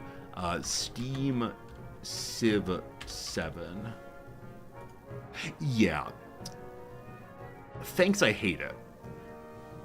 I understand that games want reviews. I understand that games need feedback so people understand should they buy the game. But I wish people wouldn't rush to it. Right? At this point in the game's life cycle, it's like walking into a restaurant, sniffing once, and then leaving a review about the food. It seems so unfair to me that a huge amount of people come and obviously offer negative reviews. When, like you said, Gru, and I think it's true for any of us, a lot of the dissatisfaction is either going to be, it's not the game I like, it's not the Civ I want, or, in my view, kind of unfair comments about the state of the game at release. And the reason why I think is unfair is even if we shouldn't believe, or even if we should believe that games should be released in final, polished form, we know that just doesn't happen anymore. And so it feels like we're applying an old standard to the state of games today. And I wish it weren't so, but I'm not sure it's fair to uniquely hammer on CivVII for not being the best possible version of Civ. You know, in certain comments here about profit and craft and labor, I mean, let's look what the negative reviews are. Like, what kind of thing are people saying? The stunning graphics appeal to you. Something doesn't feel right. I've been playing Civ since the very first game. See, this is exactly it. Something doesn't feel right. I think this person is saying, it's not the Civ I know. Right? This ain't my Civ. It's barebone early access. No, it's not. No, it's not. Absolute nonsense. I think anyone says the game is barebone early access, I mean, they've played for fewer than 2 hours. They actually played for a half hour or so. How on earth do you make that judgment after half an hour? I don't know what I expected from the new Civ. I admitted I had enjoyed Civ 6. Civ 6 good. Civ 7 bad. I think this is so unfair. I don't know. The game isn't fun. That's too bad. I mean, I will admit that there's no disputing taste. Obviously, people enjoy different things. But, yeah, at this early stage in the game's lifestyle, it feels pretty bad. Psyker, you are right. It's a lot of money. Right? $70 is not nothing. But, I don't know. The era system killed it for me. Yeah, I don't know. Maybe I'm just too easily pleased. But the idea of, I don't know. The idea of playing a game for 1 hour and then saying bad for a game like this seems rough. You like an album by a band, but not the next album. But I think in this case, and maybe this is wrong, if you've only played a Civ game for 1 hour before reviewing it, it feels to me like you've listened to the first song on an album and said album bad, not listened to the whole thing. I'm not sure. Hey, Dank, how's it going? First time viewer, welcome. The mixed reviews had you on the fence. After you're children to bed, you'll finally play it. I really like it. I think it's a really fun game, and yeah, I think the majority of streamers I've seen play it, which is only like 5 or 6 people that I've watched, have said, sure, the game is not in its final form, but it's fun. It's fun. Just get into it and enjoy yourself. So I don't know. The worst criticism you see is the AI doesn't use the systems they introduce very well. I think that's true. I've been a little surprised at how dumb the AI is, but I think this is common in every Civ launch.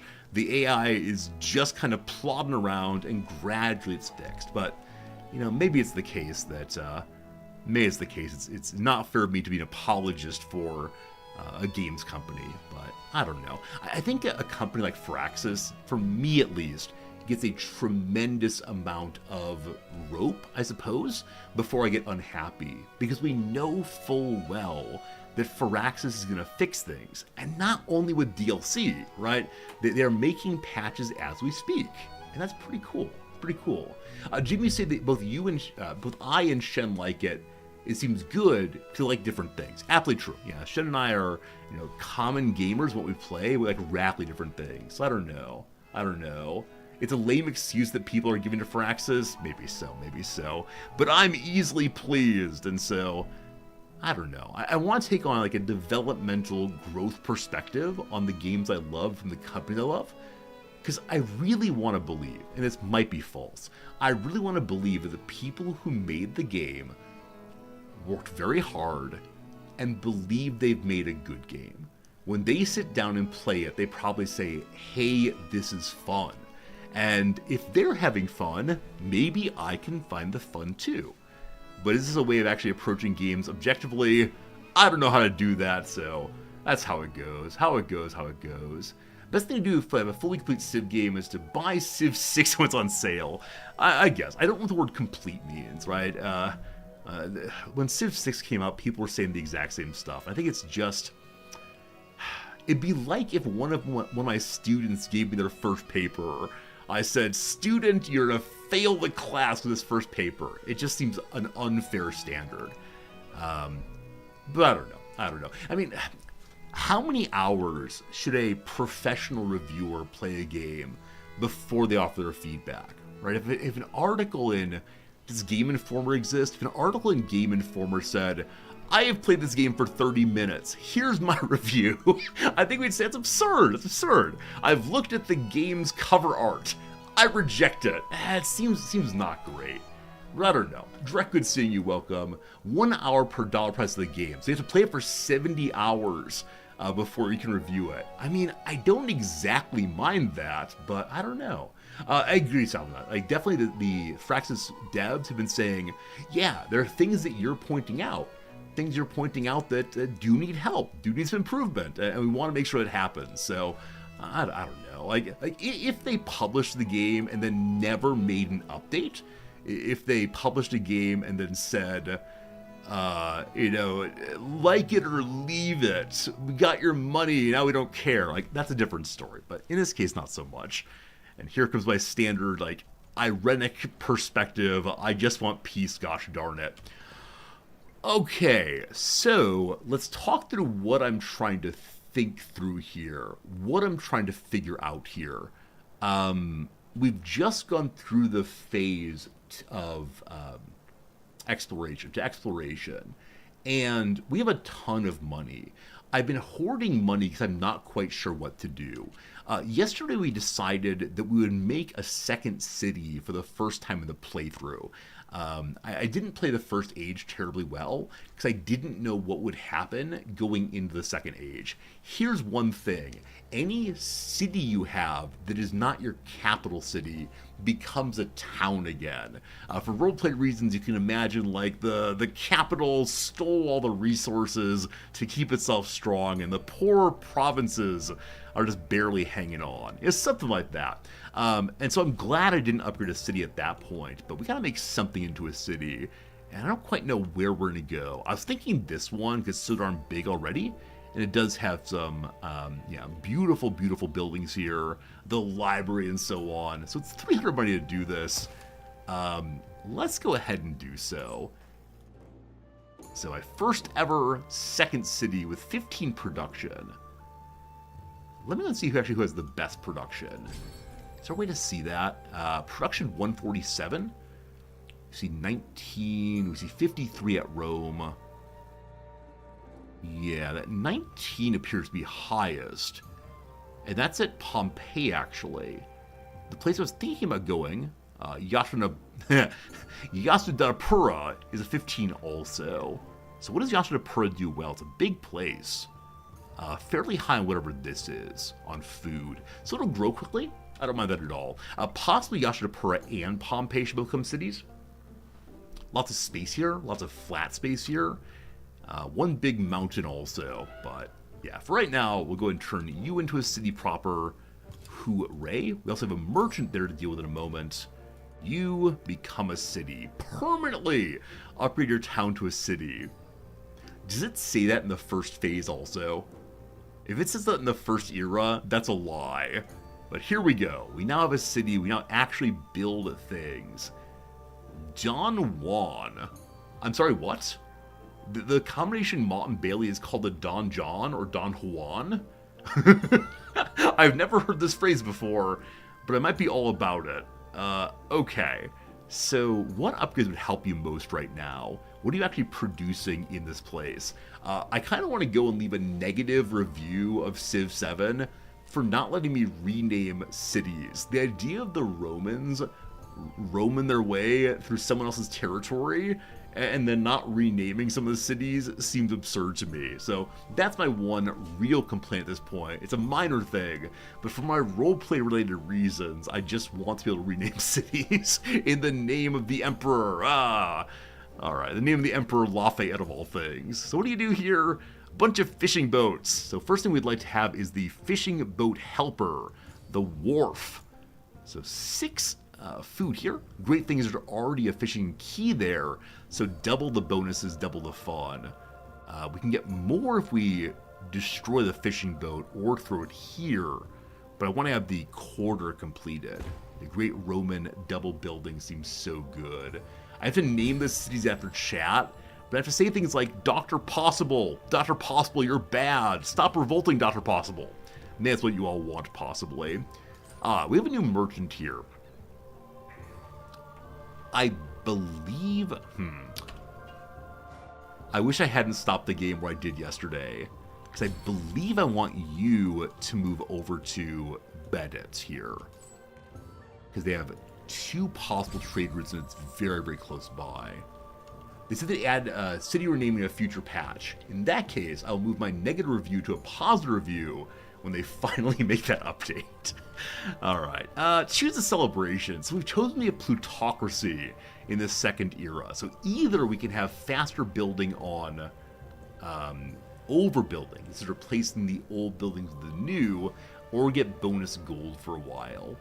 And are we currently overbuilding? Rome is doing what? Rome is doing not a gosh darn thing. So will the Mott... We need to find where the other half of this is. Oh no, the other half's not researched yet, I apologize. The desire here is to have it on rough terrain. There's nothing here about what else it wants. So out here in rough terrain is Big Happy.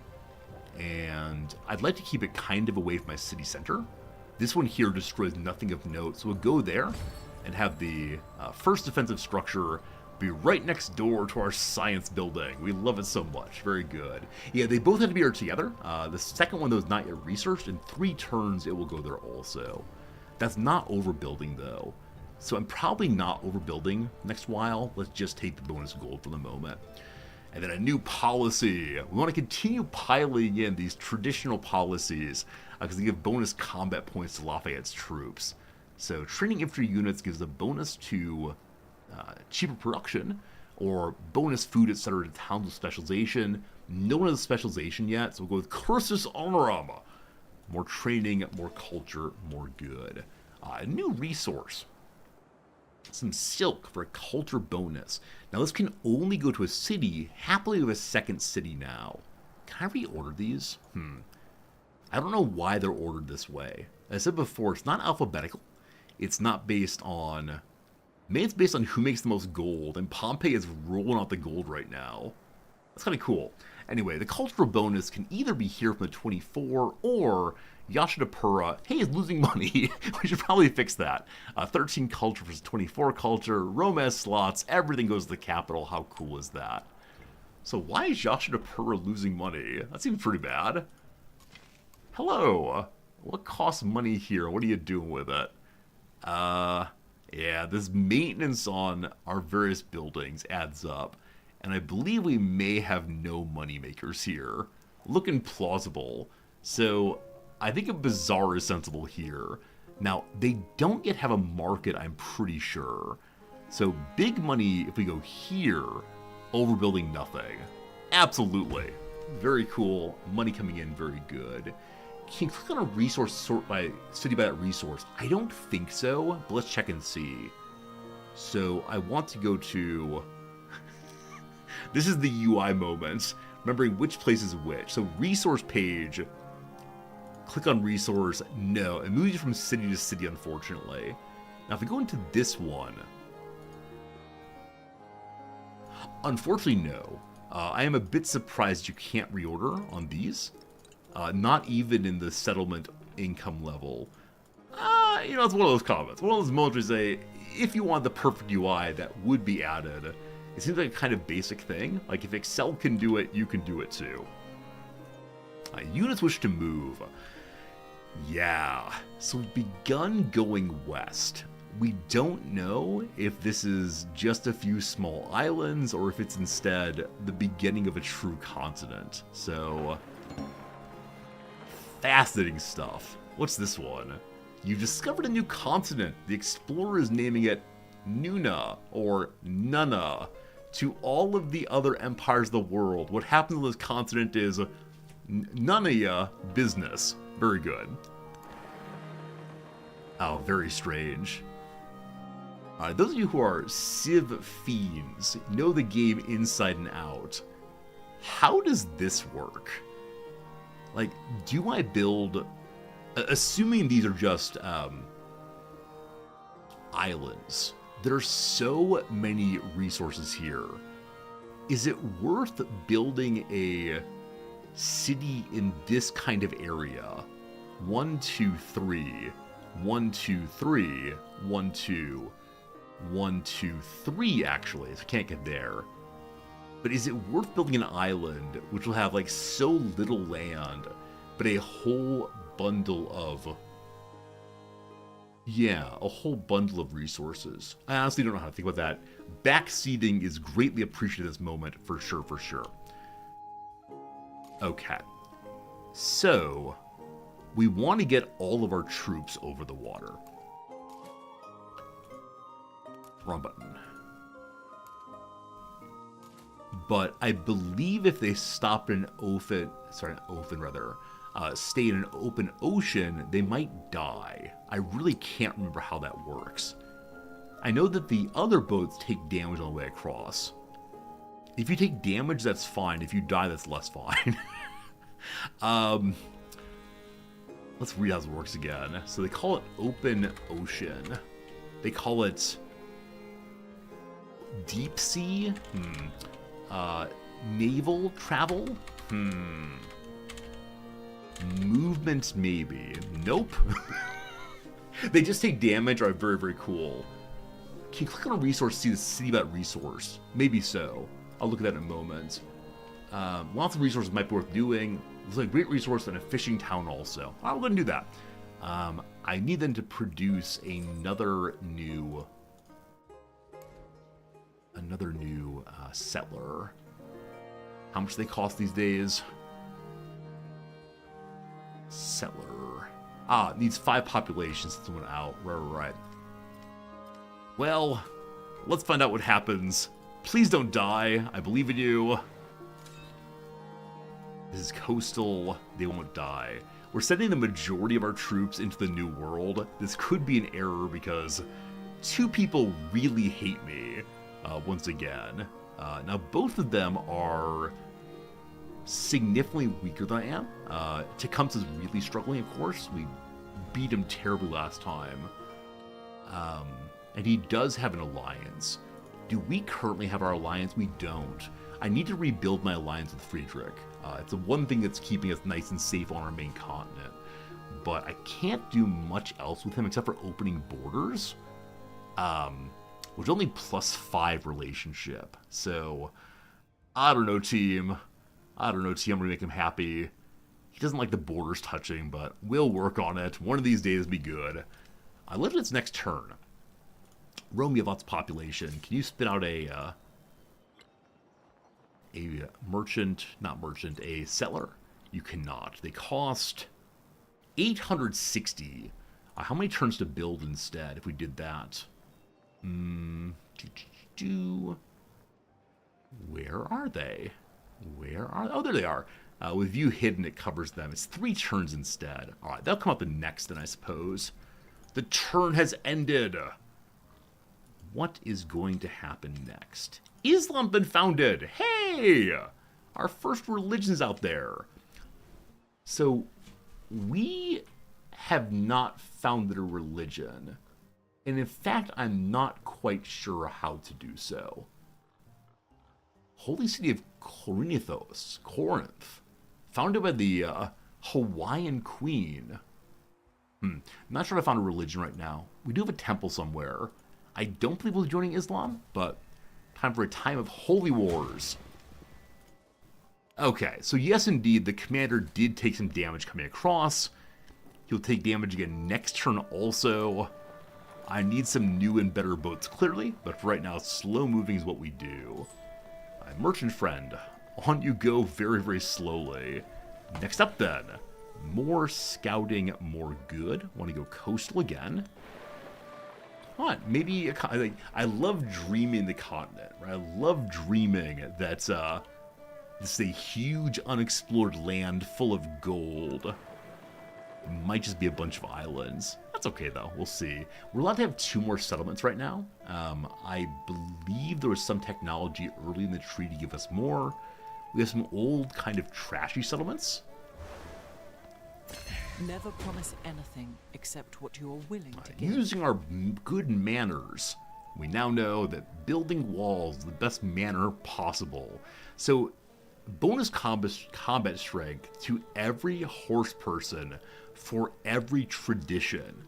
Again, we're loading traditions for the sake of Lafayette's bonus. So horse people are going to be insane for us. I just need to get more slots. That'd be very, very, very good. Time for decision. Guards watch in horror as a slice of bread tumbles from a murder hole in the gatehouse ceiling. Shedding crumbs of dissent, the half-eaten chunk lands delicately in the lap of a visiting aristocrat. He recoils, peering up at the lunchless guard. "No eating on duty," he shouts. "Our shifts are too long," the soldier yells back. So we can ban the guards from eating on duty, and we get 250 gold for not feeding them, perhaps? Or permit food on the walls. More celebration, more good. How from celebration are we? So it'd be a little under 2 turns of happiness right now. Or a pile of gold. So a celebration gives us a possibility of 10% more gold for 10 turns. We're currently at 142, so we get ourselves 14 More gold per turn. 14 times 10 is not enough. Oh, it's 20%, not 10%? That does change things. So 28 per turn gives us a tiny bit more gold than this. But when I say gold in the pocket is worth it right now, unless I intend to build... What's the other half again? 1 second. What's the other half of the celebration possibility? Overbuilding. Again, I'm not going to overbuild this turn. So I'm going to say, from me right now, the gold is preferable. Alright. Seems sensible. Hello to you, Pompeii. Pompeii possibly a city one of these days. All Pompeii here. Clearly we should go and build into the Niter. There's already a mine there, actually. Very good. Where's Pompeii's middle? I've gotten lost again. Pompeii, please? There we go. Special resources first. Not seeing any special resources. Building to the Niter is a good call. Already a mine there. Is there a city here also? Yes, there's a city right here. I wish the city would declare themselves more fully when I can't exactly see what's what. The gold's only 2 turns worth. Oh, I did math wrong. Yeah, I definitely made my 10s into 1s. Good. Well, I failed the marshmallow test. I do not have a way of holding back my immediate desire because I can't do math when we're live.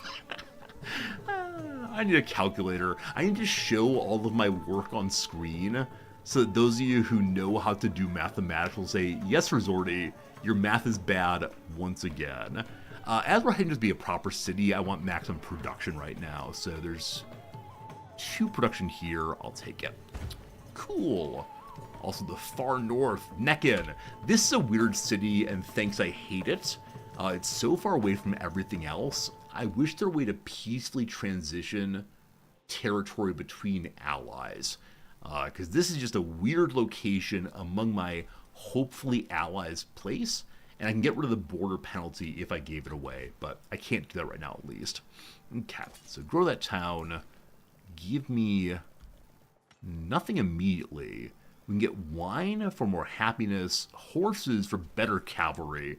We gotta do everything but better cavalry. Alright, civics is done.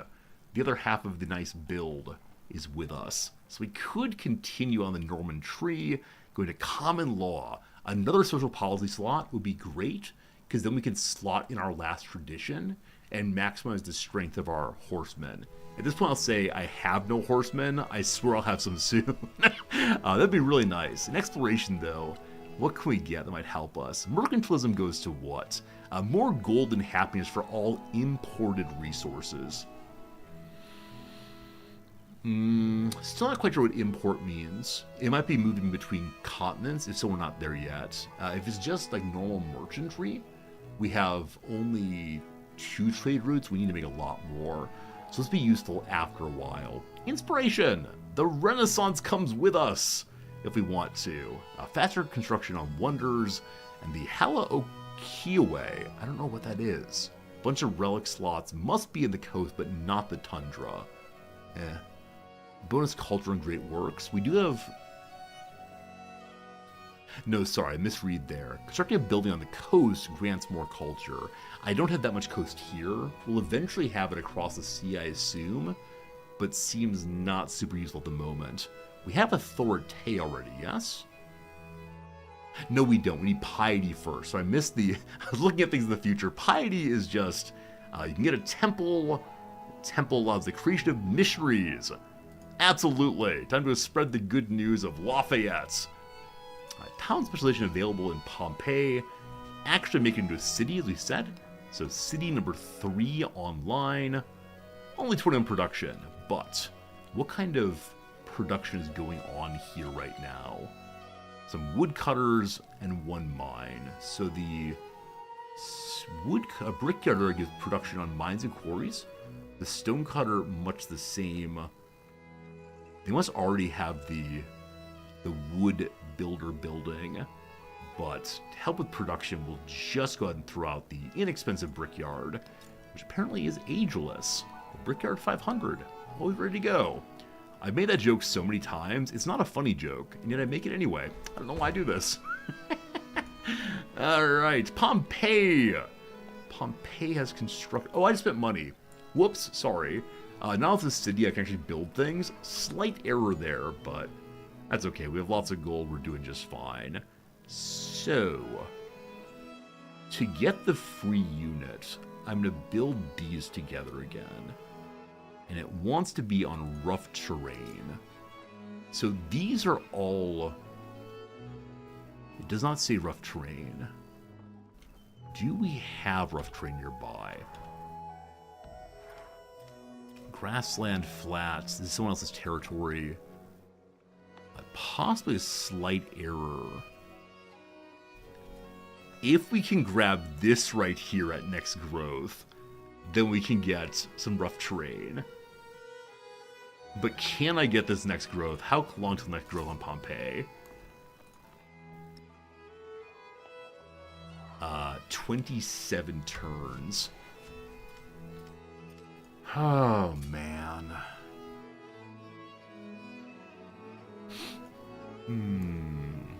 This is going to be taken by them probably before then. So, I guess we can just build it somewhere else and accept that it's not ideal, but that's alright.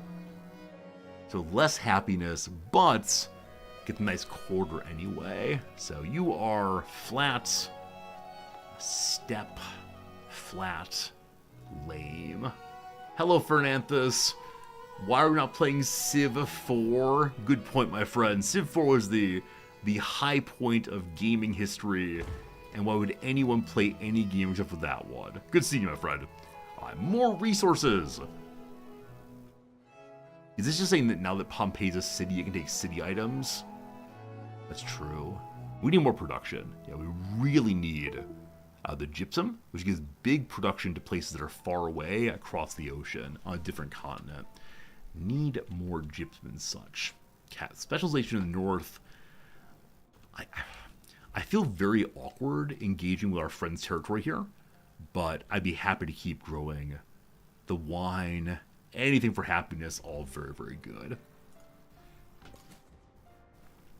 We continue our moment of exploration.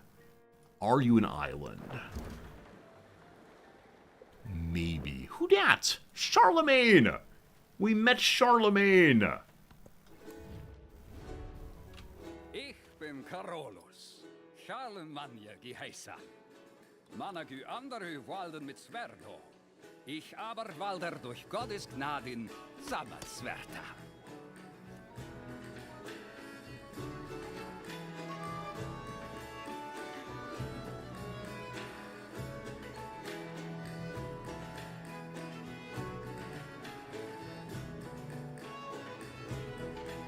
Sorry, I want to take a sip of water, and I'm muted. Terribly sorry. My mistake. So he rules by the sword, etc. We rule by a better sword.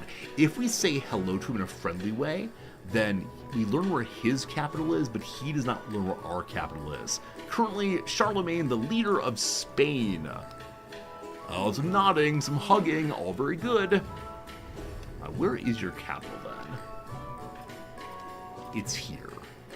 So, its population's only 9. Is Madrid a place to be colonized? I was friendly to him, and yet. We'll see what happens. Hello, Charlemagne. You have one cog like we do. Fascinating. Okay, we are safely to land with our military force. So no damage this turn. What an awkward series of islands. But yeah, setting up here makes a good deal of sense to me. So I believe we're making a new trooper at Rome right now. It's 4 more turns, that's fine. Out this way. The merchant nearly arrives. A few more turns. And I thought I had our merchant somewhere. I'm sure they're moving somewhere. Vesuvius erupted again. Poor Vesuvius. From Sorbin just hang out here. They're heading to the capital, I guess. Fair enough. Time to be a vandal. We are indeed a little vandaliferic. Settler moving here from Tecumseh, our true enemy. We could want to stop them. We could attack them again. Ashoka has gotten bigger again, unfortunately. He's taken these things. For a long time, Ashoka was one city. Then he got into a war with Friedrich in the north, and surprisingly, Friedrich took nothing, but this open territory was taken by Ashoka. I guess we awoken him by fighting him at all. Yeah, I don't like you settling here. I don't want to go to war, though. So I could rush a settler up that way, possibly. What's the cost again? Too much, obviously. I think it's like 800, maybe. I'll remember eventually. Yeah, 860, so a few turns, unfortunately. Yeah. I don't want to settle so close to my capital, of course, but I think one thing I struggle with in Civ in general is knowing where to put my cities.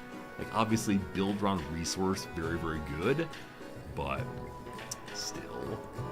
Charlemagne wants research collaboration. You know what, buddy? I can't afford it, but I'll say thanks much for the foresight at least. How's his side? Oh my gosh.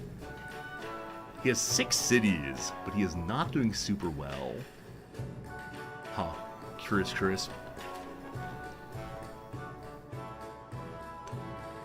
What's this? Hey, our first time ever seeing Coco. Creates a treasure fleet when connected to a coastal settlement. What's that mean? Coastal settlement treasure fleet. I've never seen that before. I believe we've found a place to land, though. More cocoa. Okay, so we have a question now of these people of Kilwa. You have money. You have cloth. You have a book. I need it for my library. Will you let me borrow your book?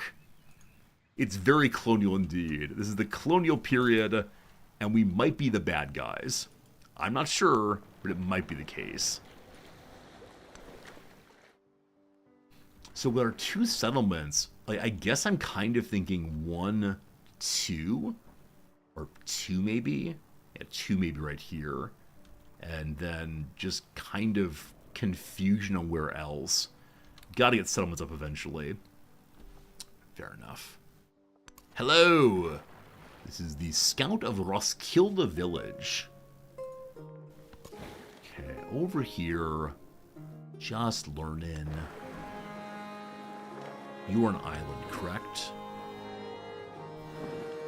So these are things we have in the old world. We ideally want to find things that are only available here in the new world. Fair. Merchants moved over. Can I see another merchant?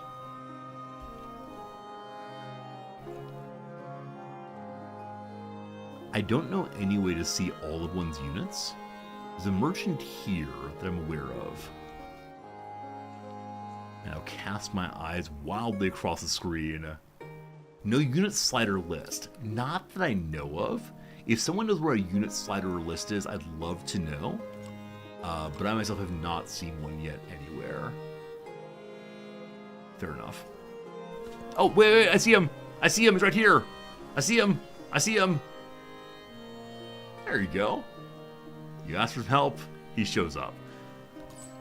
Okay, so I think you're heading to Tecumseh, who we kind of hate.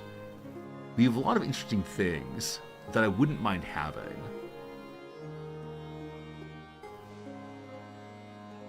Baghdad. Yeah, I mean, I do want to destroy Tecumseh. Just because he's been very rude in his placement, building up against my my capital. But he does have nice things. I guess it's time for an awkward detente of some sort. Are you selectable, merchant friend? You are selectable. Keep clicking through. There we go. All right. You go here. On you go. And there's the turn.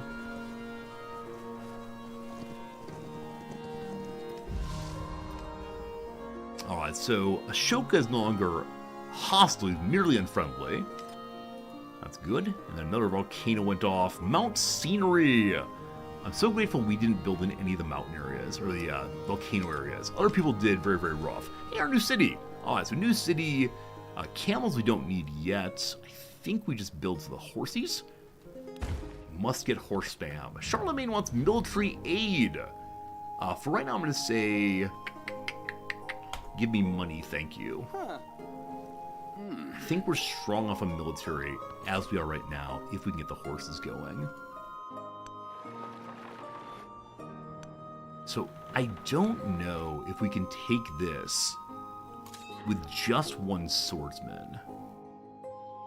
Maybe I should have brought the other troops up. I mean, we can bombard our cog. So unsporting. A vapor like an oven's fire boiled up for days from the depths of the sea, and the whole place burned like fire. Thera. Thera. I assume Thera. I don't know about this. In 560 of the Common Era, we found this place. Is it a volcano? It says volcano tile. Will it go active at some point? I don't know, but it's beautiful and there's chocolate.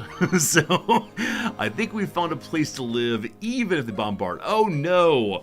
Our relationship with Thera is friendly. Oh no! No one likes this. Okay, I have to hold on some key to go to war with them.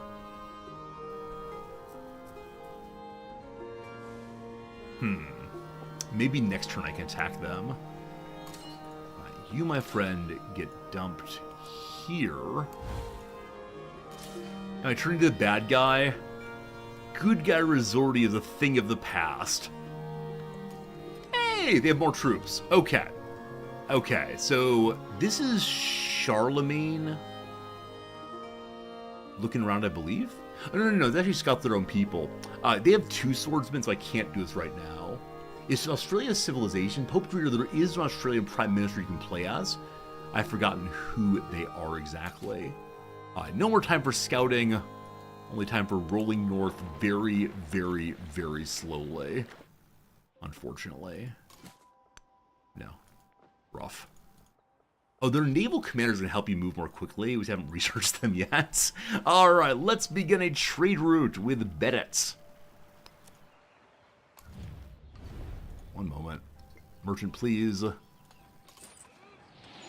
Begin the trade route. Nice. Nice and nice. So new resources. So many resources. So good. Okay. So, more food in a distant city. We don't have that yet. We will soon. So I could hold off on allocating this. But for right now, we'll just throw it into one of the big cities. Pompeii, how are you on food? 17. Yashka Depura has 42. Rich. Still no gold, though. They're drained on the nation. Alright, I'll just give it to you for right now. Bonus things. Die give bonus 5 happiness. That's cool. That's cool. More happiness, more good, and go absolutely anywhere. And the ivory is more happiness and more production. So I want that to go to Pompeii. We can't. I want it to go to Yadashapura then. For production bonus, double the ivory, doubly good.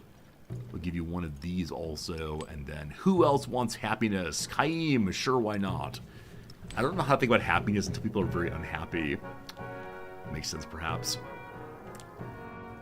How long next thing made here? 2 turns till I have a settler. Oh, everyone's moving around. There exists beyond the world a void without a terminal limit. 1,000,000 worlds beyond this world. So much movement on the map, all of it terrifying. Alright, so astronomy's unlocked. We can see the heavens above. We can learn the moon is not a perfect sphere. We can learn that we are indeed in a heliocentric world. So strange. Serpent Mound, more influence and more science to all unique improvements.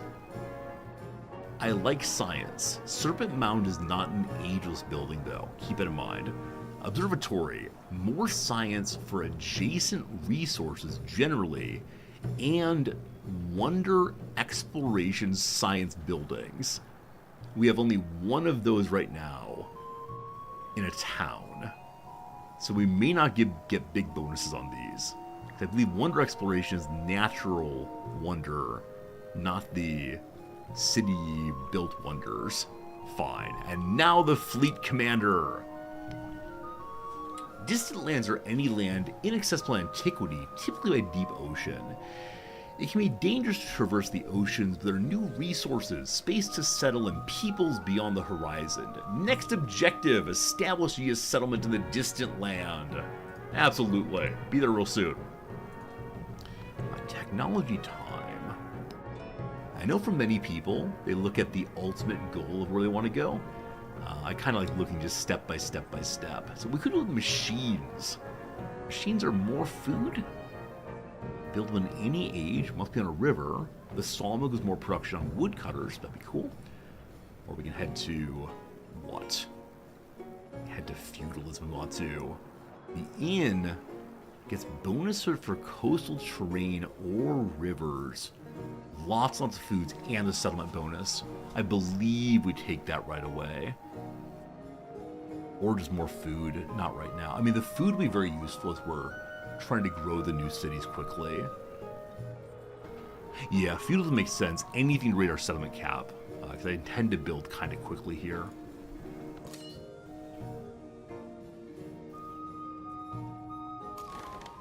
I don't know where their other knight went, other warrior went, so may I begin bombarding right now? Team? How do I start the war? Well, this'll start it. Oh, can you not attack this turn? What a waste of a turn that was!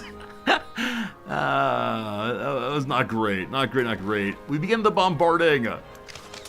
Well done, well done. We're monsters. They go rabble, rabble, rabble, and shake their swords at us. Oh, these poor people. I'd hide inside the soldiers, please. Why on earth didn't they just attack this way, but walk up this way instead? I have what's known as the confusion. That was very weird placement. Well, next turn we'll see. Oh, I could have fortified before attacking. I should have done that. Friedrich is now friendly. Does Friedrich like that I'm attacking the natives? What's going on?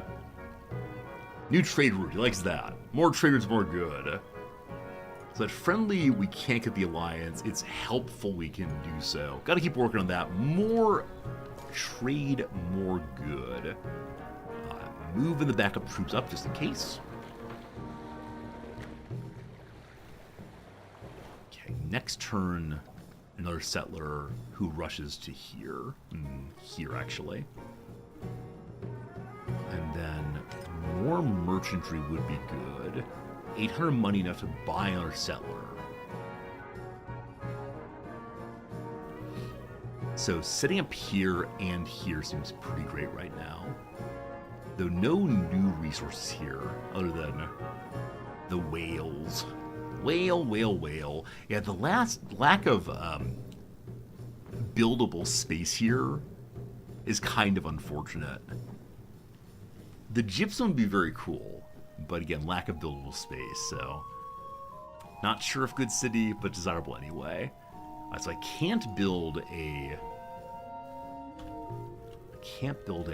settler there. I can build a new one here. It's 840 though. Next turn, next turn. All these people trying to get to new places. Who are these? I haven't seen that marker before. Team, what kind of people are these? Like, are these level 1 warriors for them? I believe they're probably level 1 warriors of the era. They look like, yeah, people with axes maybe? Or hoes? Donos. Our swordman was attacked. Sensible enough. Bombard again. Well done. Okay, we can order our swordsman forward. +2 combat. So their swordsmen here are nearly dead. I want them to attack in again. For right now, we'll attack here, though. Now, there you go. You have no home. What do you have? Nothing. I'm a monster. What you have is 200 gold. Ooey, ooey. Commander, go this way. What happens now? Strength is measured by skill of use. Wisdom sharpens power's blade. And it sure is nice beating up on people with inferior technology. Their lack of technology must be a sign that God does not favor them. Right, this is our story, right? They need our wise Christian hand to guide them. Rationalization feels good, man. 1 military bonus point. Hey! Hey! Also, army commander levels up. Level 2 now. So what do you want to be when you grow up here? Okay, so here's the part where it might make sense to include...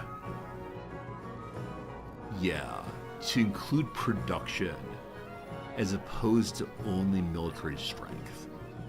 Because I intend to leave them in the New World defensively, at least for a while. Hey, Phoenix Knight, thanks for the 100 bits. Bits for colonialism. We're finding the gold of the New World. Phoenix Knight, thank you for helping me find the gold of the New World. Oh, goodness. Or just defense. I've been so locked into Bastion and Assault. You appreciate historical roleplay? It's a rough period of history. Oh, boy. Are we gonna Christianize the savages? Feels rough to talk that way. I don't know, team. I mean, Assault's always good. Unpack move immediately is hugely important. Hey, FB, welcome back. How's the stream been? I don't know. Team, what do you think? Today's stream, on a scale from 1 to 10, with 1 being I can't get my audio to work, and we spend an hour saying which one sounds better. Number 1, number 2, number 1, number 2. And a 10 is that time I was suddenly on the front page. From 1 to 10, how was today's stream? Oh, suddenly front page, pretty bad. Alright, get inside if you can. You can't. So they're going to attack my commander, and nobody likes that. Have I Christianized myself yet? No, I talk about Christianizing ourselves, and actually don't know what Christian is yet. 8.8. I was on the front page of Twitch. It was one of the worst moments of my life because no one told me it was going to happen. And then, ta-da, front page of Twitch. It was a moment. It was a moment. All right, we're heading to the New World. How far can you get this turn? Can you really go that far? Wow, that's pretty far. Friends, it is the case that we've reached our first real ad break of the stream. And so we're going to take a quick little break right now and then get ourselves some crossword puzzle and then get ourselves back into the game again. I thank you for being here. I thank you for your acceptable voting. Brickhead, thank you for the 76 bits. 7.6 vote, I'll take it for sure. For a little crossword puzzle to entertain you while the ad break runs. We finished yesterday's crossword puzzle during the stream. Finishing a Tuesday on a Tuesday feels good. So let's see what today's puzzle is for us, a Wednesday puzzle. Also, I should mention, I mentioned in the intro, but after stream today, I've got to go do an interview with some students. Some students want to talk with me about Resorty. They want to talk with me about streaming. They want to talk with me about how I got into this thing and what it means and how I do it and so on. So I'll need to leave right on time today to skedaddle over to campus and prepare some answers maybe. I was discovered... This is a student who's known to me for a while. I'm kind of open with my former students about that I stream, and some come by sometimes. This person's also a streamer, though. She's a young woman who is very, very good as a student, and also... Come with you on yes, I want them to be it's important to me that they are doing what works. So I'll be open with them, but I will not open to topics that they themselves do not want to do. My audio changed.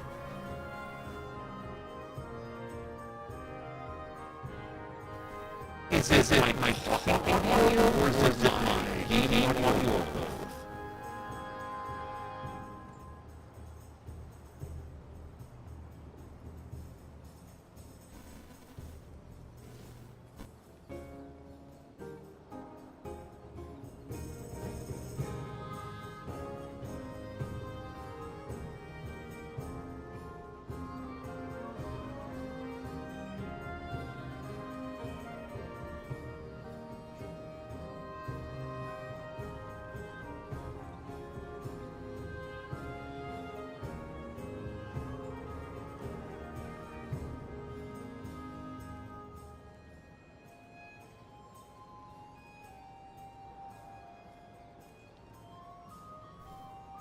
Are we better?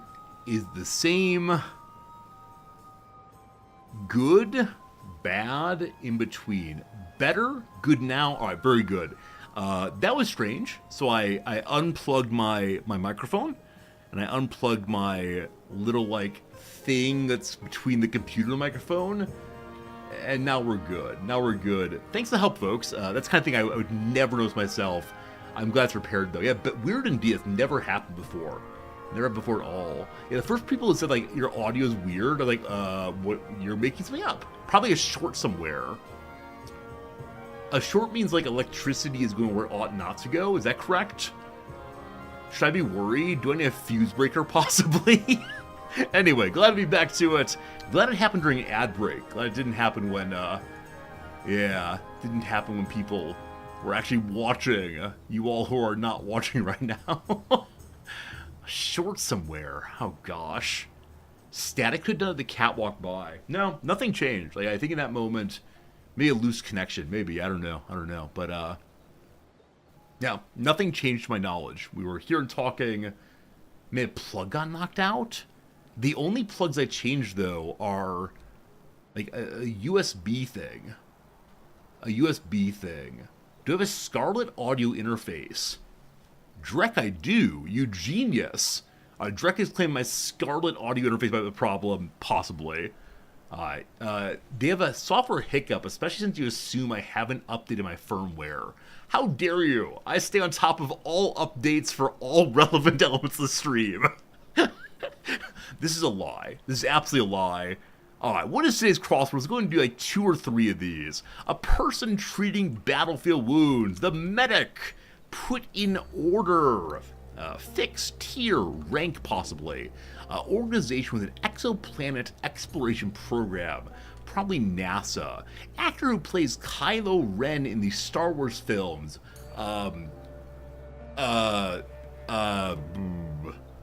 Is that Adam Driver's character? I think it is. A blank predator, an animal at the top of the food chain, an apex predator. 3 more and then back to the game. A slushy cocktail that becomes a blue Hawaiian when blue curacao is added. I have no idea. What can be hailed with the Curb app? A taxi, an Uber. I have no idea. Male deer, a stag or a buck. What's the down? World views. World views. Stag seems more likely. We'll see in a bit. Alright, let's start. Starting with the audio problems. Pretty terrible. I'm considering updating my firmware live on stream. Maybe we need a portion of the stream once a week in which Resorty looks for updates for all of his systems. I think anything that does not pop up with, hey Resorty, we really need an update right now, or someone comes in the chat and says, hey Resorty, you must update X, I never, ever, ever, ever update. Because I don't even know where to start. Like, thinking about all the things on the computer that might need an update, there's too many things. There's too many things. And so we just don't do any of them. This is my solution. All right. You're a big fan of Folkart audio interface. You have today of Thunderbolt 2. I am always amazed by those of you who know things about things. Right? Those of you who are aware of... One second. I'll mark so I don't forget. Those of you who are aware of like different brands and how to rank them and the goodness and badness of things that you all... that I use, like, I'm absolutely amazed. Because I tend to say, does this thing have good reviews on Amazon? Buy. But some of you have reasons for why things are good and bad, as opposed to just the wisdom of the crowd. Let's go ahead and finish our special building. Complete the donjon. Lovely. The big special building, which will generate my first something. Also, a point to spend. Can't miss that. What is it? So these going together, a free Chevalier, and I believe it's a horseman. So exciting. Here's our attribute now. Time for military fun. So we can go down this middle path. Less maintenance for all units. Big money, big good. We love it. Good, good. Have I played all the different ages? My Aunt Hot, good seeing you. No, this is my first time in the Age of Exploration. We've moved from the early age to the middle age. My first playthrough, we'll see. Dead Internet Theory, Amazon reviews are top suspect. Yeah, I know there's ways to fake reviewing now, in which you, what was that? I saw this on review. I saw this on Reddit rather, in which people receive packages suddenly. Something I never, ever, ever bought. Showed up at my house. Why is it here? And then apparently people will do purchases for random addresses so that they can leave a review on their own products. And I don't know how to think about that, but I don't like it. So, I don't know. Very strange. Okay. So I was thinking of sending this army to the north to help with fighting. I don't know if we need to do that. Wait, why is there still a, why is there still a wall here? Shouldn't that be destroyed? Huh, I don't know. Anyway. Oh, can you not go inside here? This might be too narrow for the cog to cut through. So I need my troops. Oh, this is the same turn as last time, apparently. Well, very well. What turn is it, he says? And he never really knows. Okay, you are the merchant who should be joining this city now. Start that trade route. Lovely. New resource from a trade route. Jade. More gold. Silk. More culture. The -2 gold here I'd like to repair, I guess. Like, this is not ideal. We want to put the gold boost where the most gold is coming in.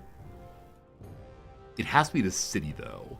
And so, it's either that or pile into Rome. I guess it doesn't matter where the gold comes from, right? As long as over the entire territory it is like, positive, we're fine. Alright, so this can go anywhere from more food, more production. I want to increase the production of Pompeii. We need to get some horses or some other building that gives us additional slots there. Because I want to keep the ivory for sure. Yeah, really wherever. Maybe my new city. Caim already has the happiness. I guess I'm going to move to the production instead to help them build up a little faster. Production here just becomes gold, though. I apologize. Production is not necessarily important. To help them grow faster, though. We like that. Someone gets happiness randomly, and then someone gets silk randomly. All good, all good. Random application of resources.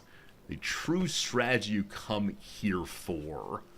It is turn 19 indeed, We Need a Hero. Turn 19, I believe, the second age. I think that resets when the age turns over, but not sure.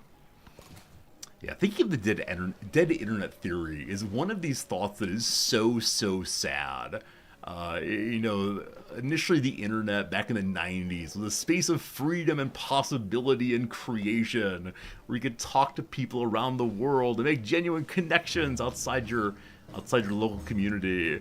The dead internet theory claims that over time, bots, machines will be creating more and more online material, and we can't distinguish it effectively from human-created material. And so it ends up just being bots talking to bots everywhere.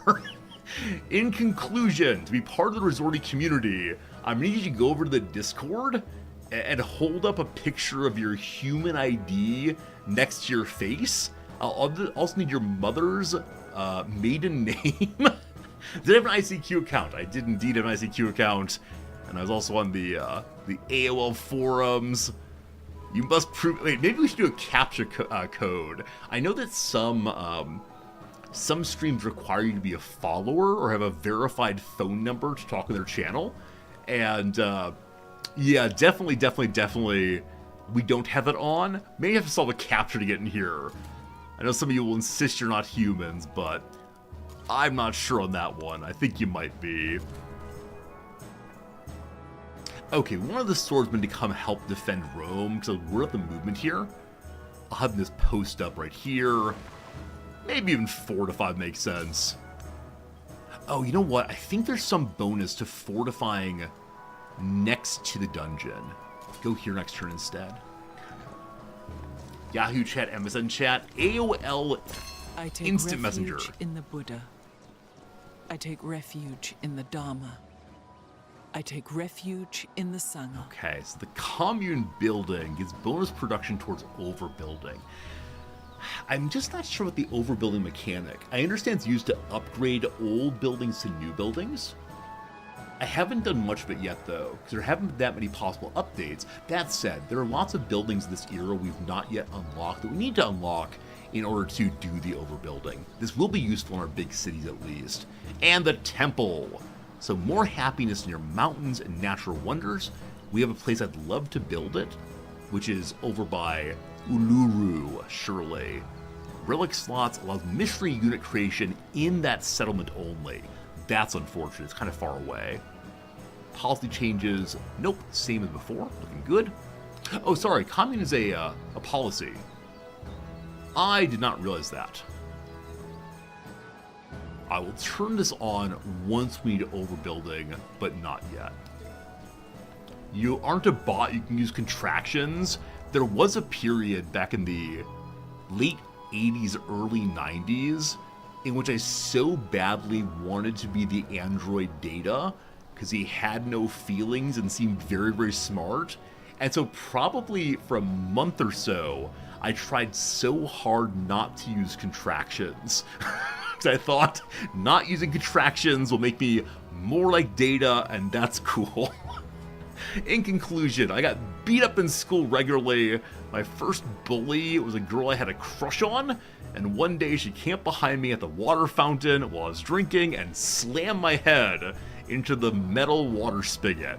That was terrible. Most resorty story ever. That's how it goes, how it goes, how it goes. Alright, respect my authority, possibly. Bonuses for city-states we're suzerain of. I don't intend to do that right now. She really liked me, so I've heard this. I've heard that like some bullying happens when people have like crushes and emotional relationships they don't understand. I don't recall ever harming someone that I was into, but I know that emotions are weird when you're young. I mean, emotions are weird when you're old also. You don't quite know what to do with the feelings, but it's a love language. My love language is physical abuse and breaking people's teeth, I guess. We're gonna have chocolate very soon. We give 1 gold, 1 happiness. I think this is not great until we find more rare resources. No, again, I don't know if this means chocolate or merchants. I think it means merchants. I need to do a better job with merchantry. So, how much does a merchant cost? Tell me your story if you would. Merchants cost, and it's 800 something for the Sukmon.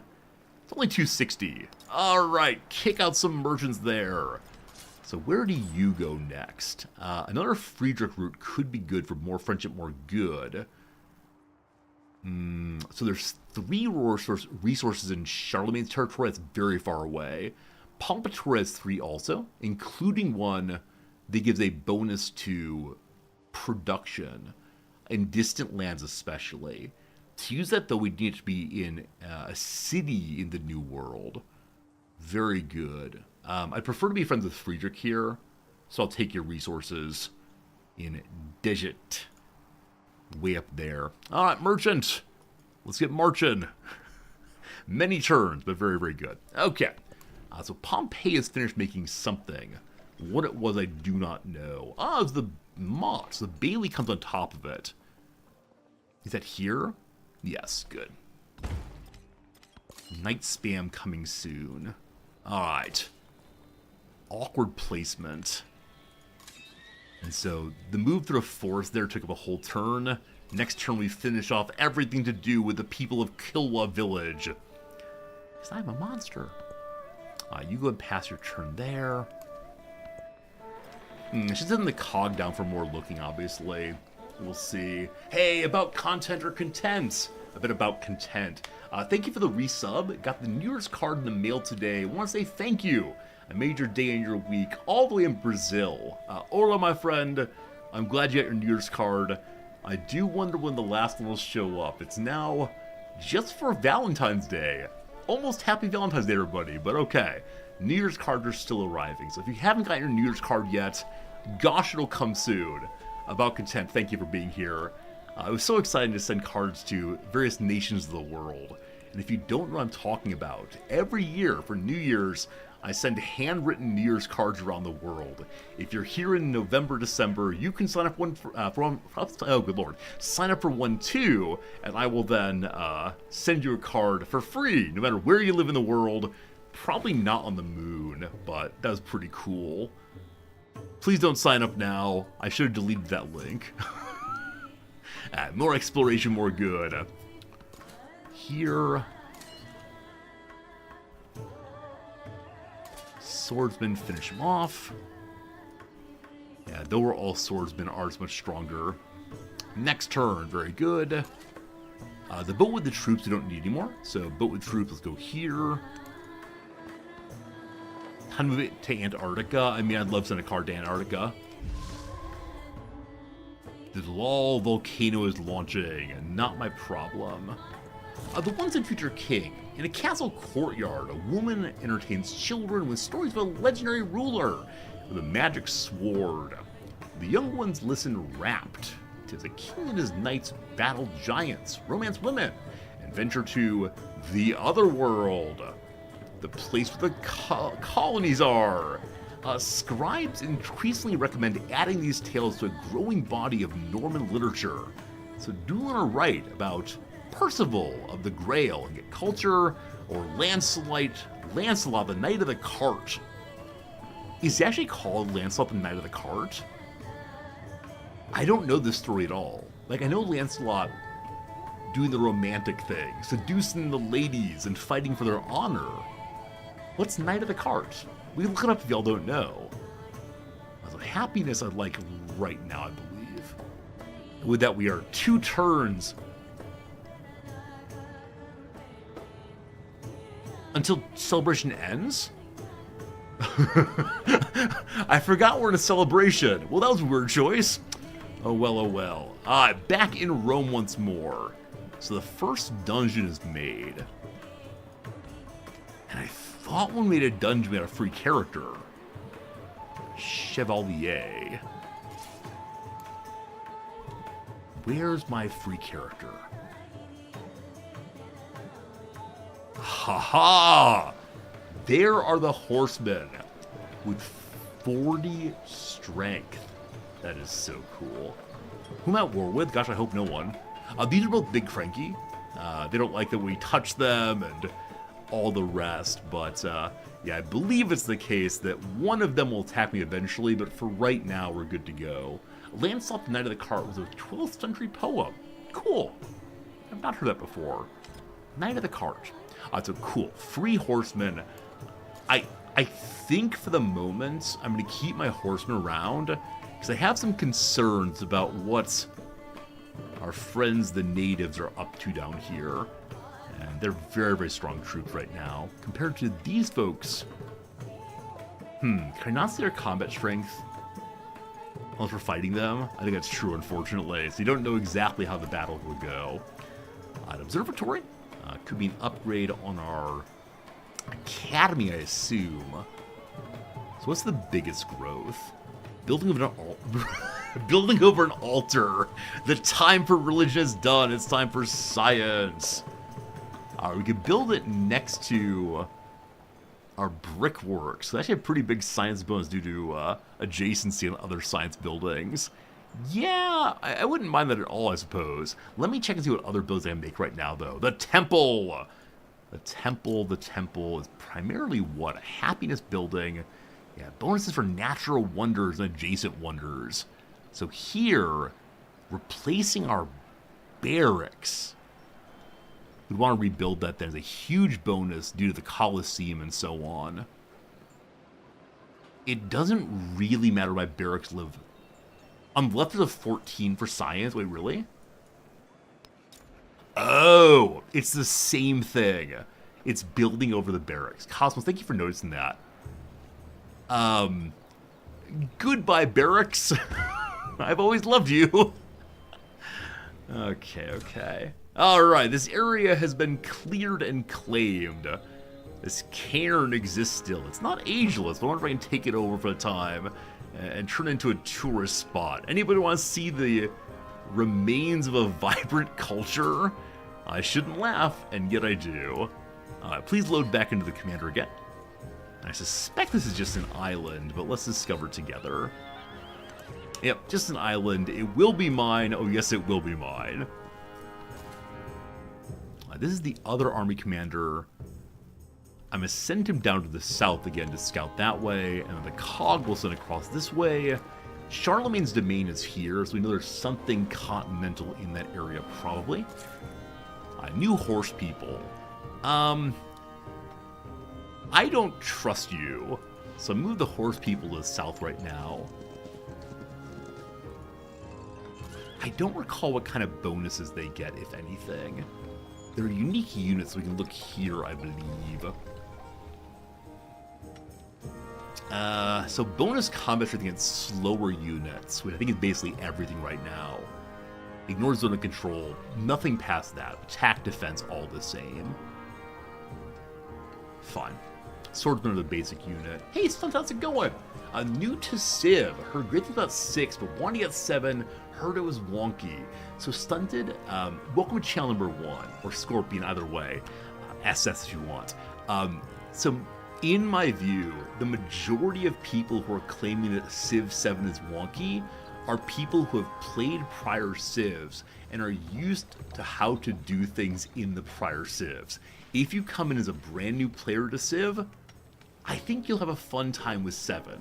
Now, Chad, am I wrong about that? Feel free to criticize that argument, but I really do think that a lot of the complaint is just people saying, it's not Civ 6. Give me Civ 6. With that said, there are some weird bits, but for me it's 2 thumbs up, or let's say 1 3/4 thumbs up. It needs a little polish, but if you want to learn about Civ, it's a place to be right here. We'll have any answers to any questions you got, and it's going to be a good time for sure. Alright, in the north, how does the fortification work here in the new building? Give me a second here. And these unique buildings need really careful consideration. Okay, so there's an adjacency bonus for wonders. There's not an adjacency here for fortifications, but I'm fine fortifying here anyway. The troops, put up the wall. Very good. We still have old school ancient walls here. I'd like very much to have a little bit of better walls here eventually. We can't learn them quite yet. You'd be more inclined to try the game if it weren't so expensive. Fair enough. As I always say, when people say, Resorti, is this game worth the price? I don't know what to say. Because some of you I know are people who are, retired on a fixed income. Some of you are people who are students and getting allowances from your parents. And some of you are computer programmers who make more money than I'll see my entire life. And it's very hard to say, all these different people, what's the game worth? You gotta make that choice yourself. All I can say, very fun, very good. And you might wait for a sale if you're someone who doesn't have a lot of money. Your call. How different are buildings between civs? So Drek, as of right now, they feel pretty importantly different. But it is the case that when it comes to the wonders, it seems like basically every culture can build every wonder. Maybe the Colosseum is locked, but I'm not sure about that. If you look around though, up in Baghdad, they have, I don't know. I can't answer this question because I haven't played enough of it, unfortunately, to really say the big differences. I know it is the case that every culture has, different kinds of buildings, different artwork, and also they do have distinct, unique buildings all the way. And so, yeah. Unlike in Millennia, where the only difference between cultures was what color you are, they do, from the outside, look substantially different. Different unit types, special buildings, I'm just not sure. A kind of standard Civ thing in some ways. We're allowed to grow again. Our city along the coast, built to grab these resources as quick as possible. This is 1, 2, 3, 4 away, so it can't work, unfortunately. Yeah, at this point, we're kind of just hanging out in an area that has gotten all it needs. What are these barrels? I don't recognize barrels. A clay pit. That'd be fun. Or more food. This is not a great city. Yeah, the city of Medulanum, which becomes something else. What was Medulanum in history?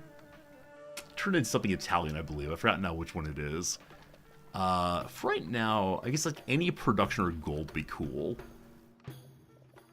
More happiness, 1 gold. I'll take the production for right now. Milan, they become Milan. One of these days I'll know all the old cities. Up here in my big city, my second big city, we could put a specialized fisher person here. The god of fisher people. We could bonus to culture, science, food at the cost of food and happiness. Yeah, definitely not right now. So, I do want this thing to continue growing. Capital's here, so 1, 2, 3, 4, unfortunately. So I can't work that from this city. There are pigs down this way. 1, 2, 3 pigs. Rushing the pigs. Rushing the pigs! A fisher of men. I appreciate your reference, my friend. Good job, good job. Kaim, the new city, exists solely to get the new materials I've not seen before. I want nitro very much. We can grab silver right now. It makes nitro available next turn. Silver is a new resource that I believe goes to everyone. Is that true? These are the great works. Wrong page. Silver does indeed go to everyone.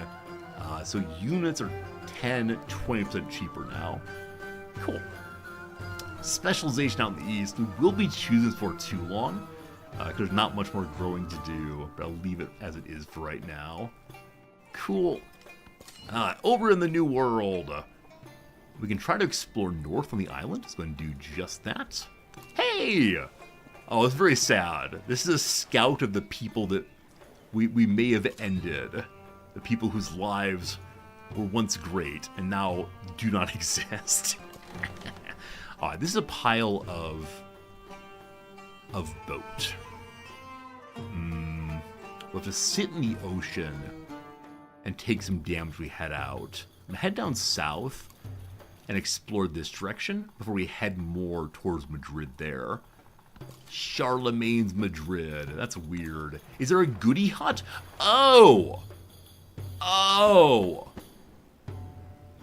Oh! Oh, thank you for noticing that. I was wondering, like, where's that purple coming from? I remember purple meaning something. Yes, the cairn is like the early game Ruins and Nomads. You get a special item for going there. And I couldn't figure out what it was. I thought it was just like an interesting reminder of what the natives were up to constantly tease me that I'm a colonialist. Good eye, madam. Thank you for noticing that indeed. Completely missed it. New Chevalier. I'm gonna post up in the fortification here. Good. There's a turn. Goodie hut. I've never heard that phrase before for the places you can collect. A flood on the Megami River. I don't believe that's my problem. Where is the Megami River? It's in Pompeii. It is my problem. Alright, may I repair some things then? Anything broken currently? Alright, looks like nothing that belongs to this city is broken. Neapolis, any of your things broken? Not right now, actually. Seems okay, seems okay. So Pompeii can add more buildings possibly, but I think you're fine.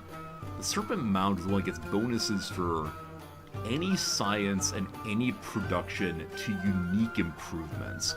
The capital needs the Serpent Mound. Time for a celebration, though. I have so much money. I have a stupid amount of money. Let's keep going that way for right now. And we have a new policy slot. Celebrations, policies, all good. Another tradition, meaning even more strength on my horsemen. I mean, my one horse man currently. Alright, Yasuda Pura finished building something. What that was, I do not recall. This keeps happening. But, this is not a unique building. We want to put the observatory in Neapolis, because there's a special building there. So let me go and check into how much that costs. It builds you... Can we not... It might only be a city building, actually. Yeah, we can't build that here, unfortunately. There's Natural Wonder on our island we're building to. And maybe we'll build there instead.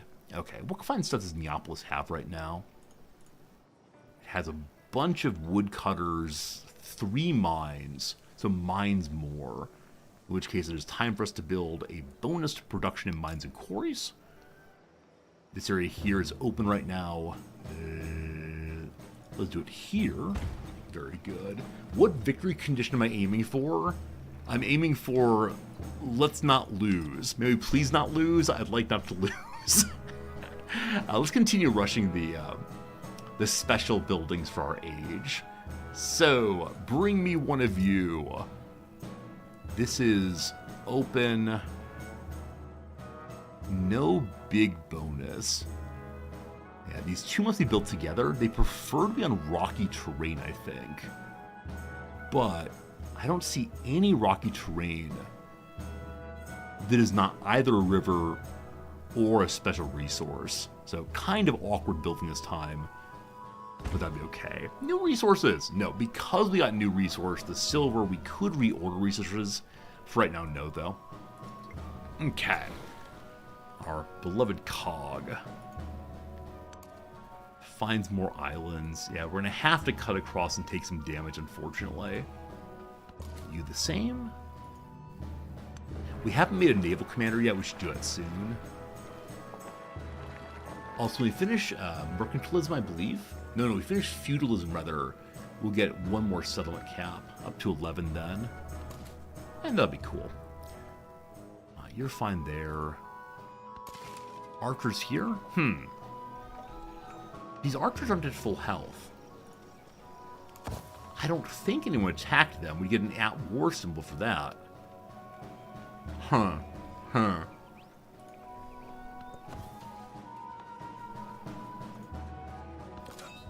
Alright.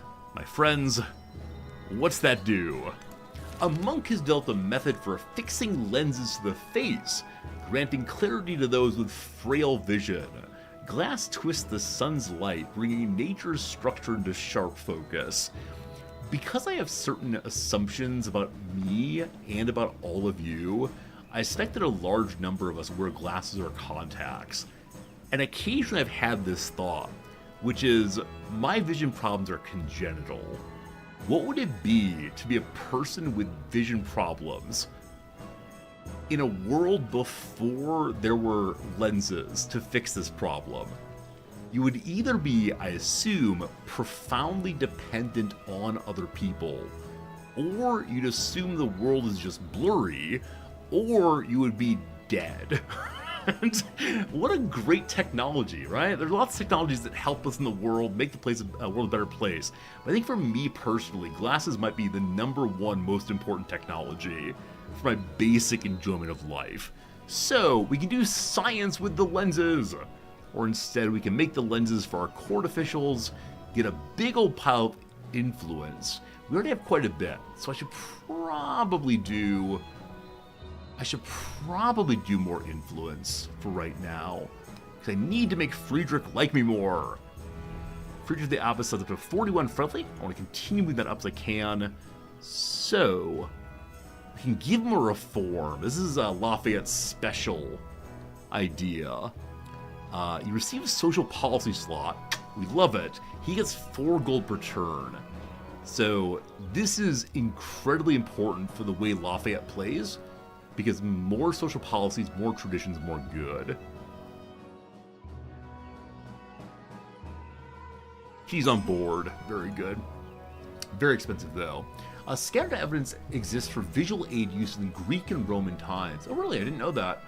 Lack of literacy may hit vision problems. I remember the first time I put on glasses and realized that it really was the case that trees had distinct leaves. Like, I got up close and touched them before, but standing at a distance and seeing a tree and saying, oh wow, those are actually leaves, was delightful. Delightful, delightful. Also, you probably noticed me going to my ear regularly today. I'm working on these new in-ear monitors. It's been so nice, so good to hear the game sounds. But here's a resorty secret. I have different sizes of holes in my ears. The right one is small, and I need to probably go ahead and change it to the small size. It's like large on one side and small on the other. And that feels weird. I feel unbalanced and unhandsome in that moment. Seeing in real life leaves didn't matter. I mean, so I suspect it's the case that some people had bad enough eyesight that they wouldn't be able to see predators until the predator got them. Perhaps wrong, perhaps not true, but I can easily imagine that. My apologies for going to my ear so regularly. I guess it looks very ungainly and strange. What has happened this day? Following breakthroughs in navigation, Norman travelers, that's what we call ourselves, travelers, venture farther than ever before, returning with tales of strange lands and wildly different peoples. Citizens grow more aware of their culture, proud of themselves, and curious about others. Yeah, by noticing what differs between the place you are and the place you're from really gives a sense of what your culture actually is. It was only when I moved to Japan that I got a clear sense about what portions of American culture are that I didn't quite know before. Namely, Americans, including myself a little bit, are quite loud. So how it goes. What difficulty are we this match? One difficulty up from the recommended. So I chose the next difficulty up. I should have gone one more at least, or I should have just dove in with Deity. The streamers who day one rather play in Deity, I don't know how they do it. Because I would play Deity and just lose and lose and lose. And maybe that's what it is. Like, maybe what it is you play at the hardest possible difficulty, and if you win, Yabu, you're a hero. If you don't, you lose heroically, learn something, and then jump back on the horse. What's the point in easier difficulties? Just play difficult Deity over and over again. But I don't recall the name for my difficulty right now. Alright, we love the Normans, or we love science. We learn about other people, we steal their things, and use them for science. Friedrich wants a cultural exchange. Heck yes, can't afford it. Heck okay. More friendship, more good. Production at home. What's the fleet commander do? It just lets you drag around more than one boat, it seems. We'll need more boats soon. I expect at some point we will have naval war. Right, the Serpent Mound I want. It gives bonuses to all other unique improvements. That'll be hugely cool at some point. I need to make more unique buildings, of course. The difference is discovering the game versus mastering the game. I take the two as being very similar in terms of goals, but I get what you mean. Like, I really enjoy having a sense of the different levels of the game, and if one rushes immediately to the hardest difficulty, in my view, you end up not, for me at least, not enjoying it as much. There are people here. They look at us. Don't mind me. Roskilde. I assume this is a people of the north? Europeans? Wow. They're Danes. Should we ask the Danes to join us? And be our suzerain vassals? Huh.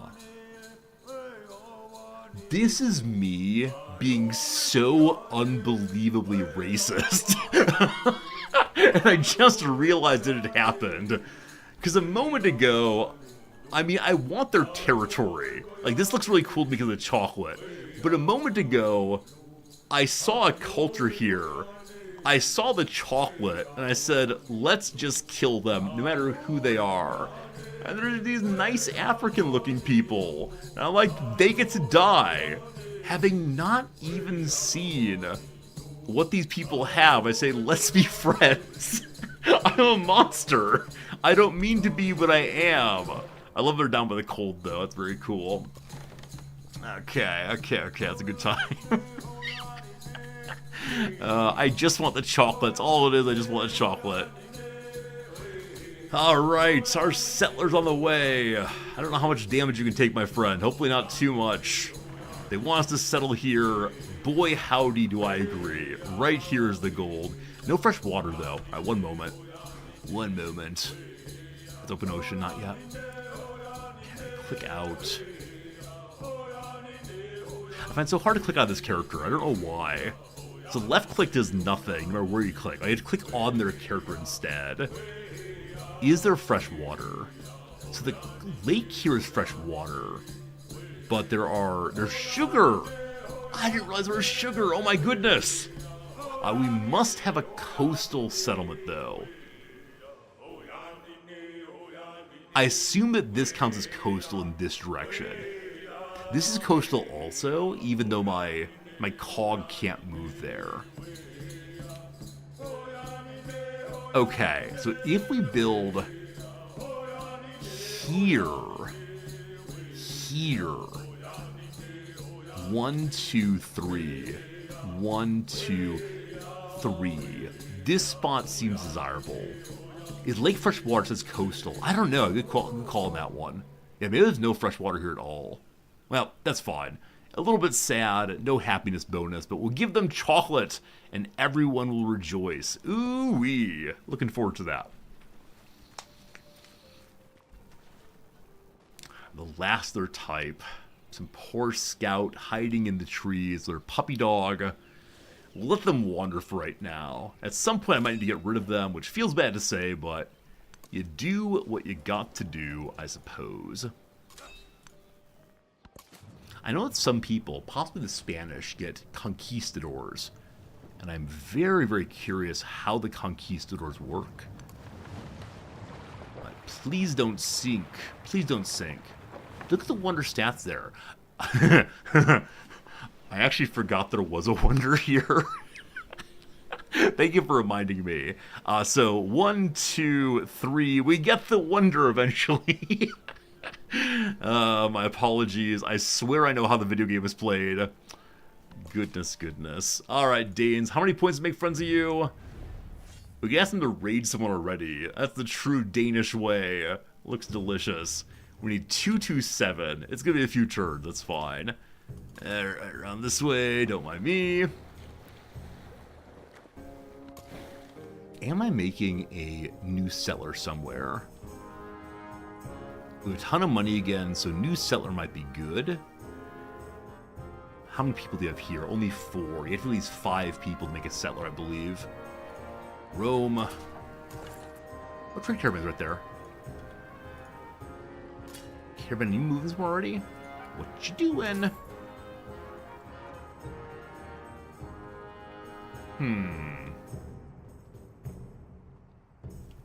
How do I get you to bring a... Oh, trade caravan is not a merchant. They wander on their own, I believe. Fair. So new chevalier. Nope, that's the same old one. I apologize.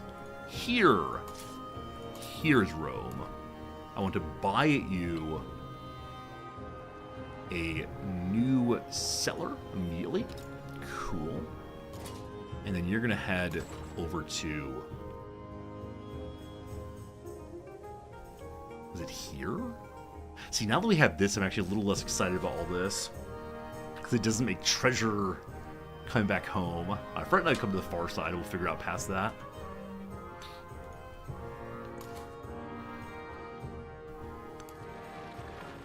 I kind of like the early exploration. Right? At this point, we're motivated not by plunder, but instead by curiosity. And I think that's pretty cool. Cogs can take some damage. I believe the cogs can heal up at any coast. We just need to get across the ocean first. The king established all his knights, gave them lands, and charged them to give mercy. The knights will give mercy, the king will be justice. The hammer of the Lord. We can get inns now. Inns on coastal areas give more and more food and happiness. We get one more settlement now. Cool. Technology past that. Things that give power to knights I'd be very happy about right now. The medieval bridge allows landings to move over navigable rivers without having to embark, so faster movement on land units. More food and such, no. The guilds give influence and gold for, again, navigable rivers. So if we can make the guild hall and the inn in the same place, hugely cool, lots of money. At this point in history, we're using our money consistently to roll out more and more settlers. Is that a good call? I don't know. Is it my call? Absolutely. Alright, so down here now. What are you up to, Pompey? You're up to losing money. Tell me again what you have going on right here. Not quite sure yet. Not quite sure yet. Yeah, just not enough development even. All these very sad, empty deserts. So do any of these things give a bonus to deserts? I don't think so. Some things must be built in deserts, but probably not. Bazaar is happy when on the coast. Increases number of resources by 1. We said it earlier, Pompeii need more slots. I love this idea so much. The 5 here looks sensible. Almost there. Don't mind me, Charlemagne. Just coming on through. Hey, someone founded Protestantism. How do I found a religion?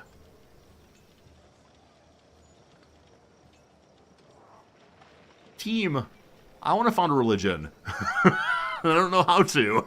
Ashoka has gotten himself a little bit of Protestantism going on. If I want a religion in this phase, I gotta build a temple possibly. Possibly. The Wars of Religion. Is that the crisis possibly? You piety this victory, build a temple. I didn't build a temple yet, that's exactly it, thank you. Protestantism before there's even a Catholic church. I'm confused. A temple happy with natural wonders or normal wonders. And wants mountains. Man, the lack of mountains around this mountain is very confusing. Not much mountain there. Rome, not much mountain, but plenty of normal wonders. I think I'm going to skip ahead past Serpent Mound for the moment. And build a temple instead. It wants to build here, destroying the academy for roughly platonic reasons feels bad, man. I don't want to do that. We could expand the city even more. 6 way out here. What do you mean? Oh, there's wonders right here and here. Fine, looks good. So the border of our territory is a temple. I think we're becoming Catholic, probably. Heavy archers all healed up. Let's get you just sleep there for now. Cool. More horsemen for finishing a Mott and Bailey down here. I guess horsemen on the border for right now. Oh, Uluru is actually a lone mountain. I didn't actually know that. I know it's Australia. I didn't look it up, but Uluru, a lone mountain out of nowhere. How it came to be, no one knows. I'm guessing lots of people know. Oh, my boats were on land. Hey! A goodie house. A goodie bag. Goody goody. When you all went to parties as kids, like you went to a kid's birthday party, did you get a bag of things to take home? We might call it a swag bag now, but in my youth... Plenty of money maketh generally things dear, and scarcity of money maketh likewise generally things good cheap. We learned about the law of supply and demand. Did you get goodie bags though at birthday parties? Goodie bags they were called. There's little plastic bags with small toys in them and some candy. I guess it was like a thanks for coming gift.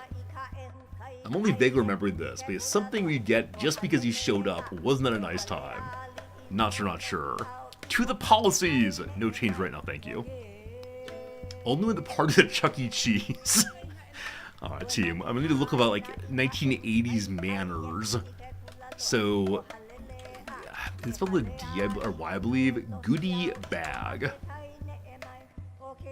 Ego onegaishimasu. Promotional offer, no. Yeah! Apparently they're for adults also. A bag of small gifts given to guests at a party or other event. I've never gotten one as an adult. Like, as an adult, I've gotten, hey, we have extra pizza at the end of the night. How about you take a few slices home? Or, there's a lot of dessert here. You should take half a pie. And so the kids leave peacefully because kids don't leave parties. Oh, that's really interesting. So the kid's like, no, I want to spend time with my friends. More cake, more cake. But instead, here's an inducement. You can have this bag as you're leaving the house.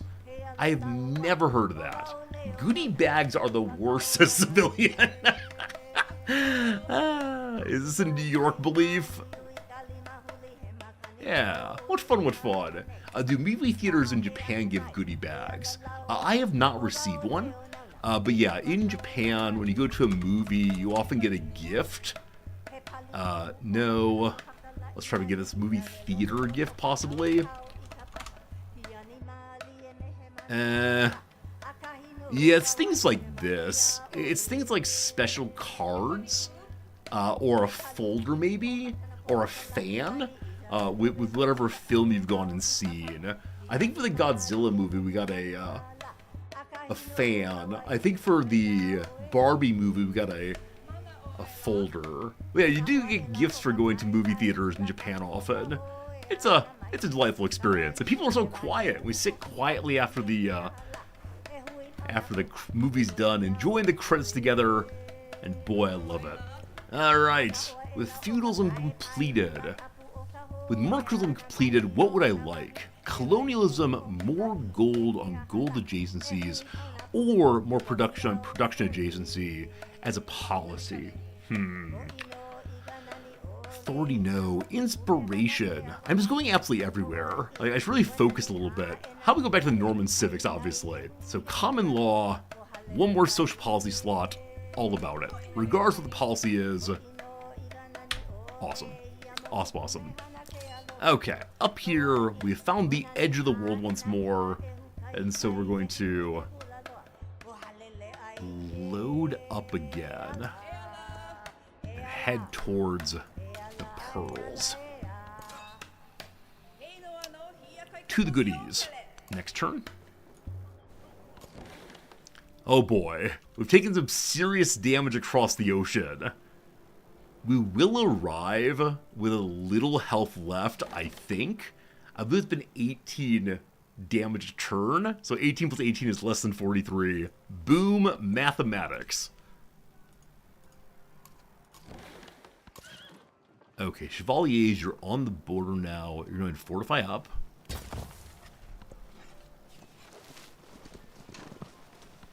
Tons of troops, I'm noticing, in Tecumseh's area. I wonder if he's not trying to colonize and trying to get enough troops together to attack one of us.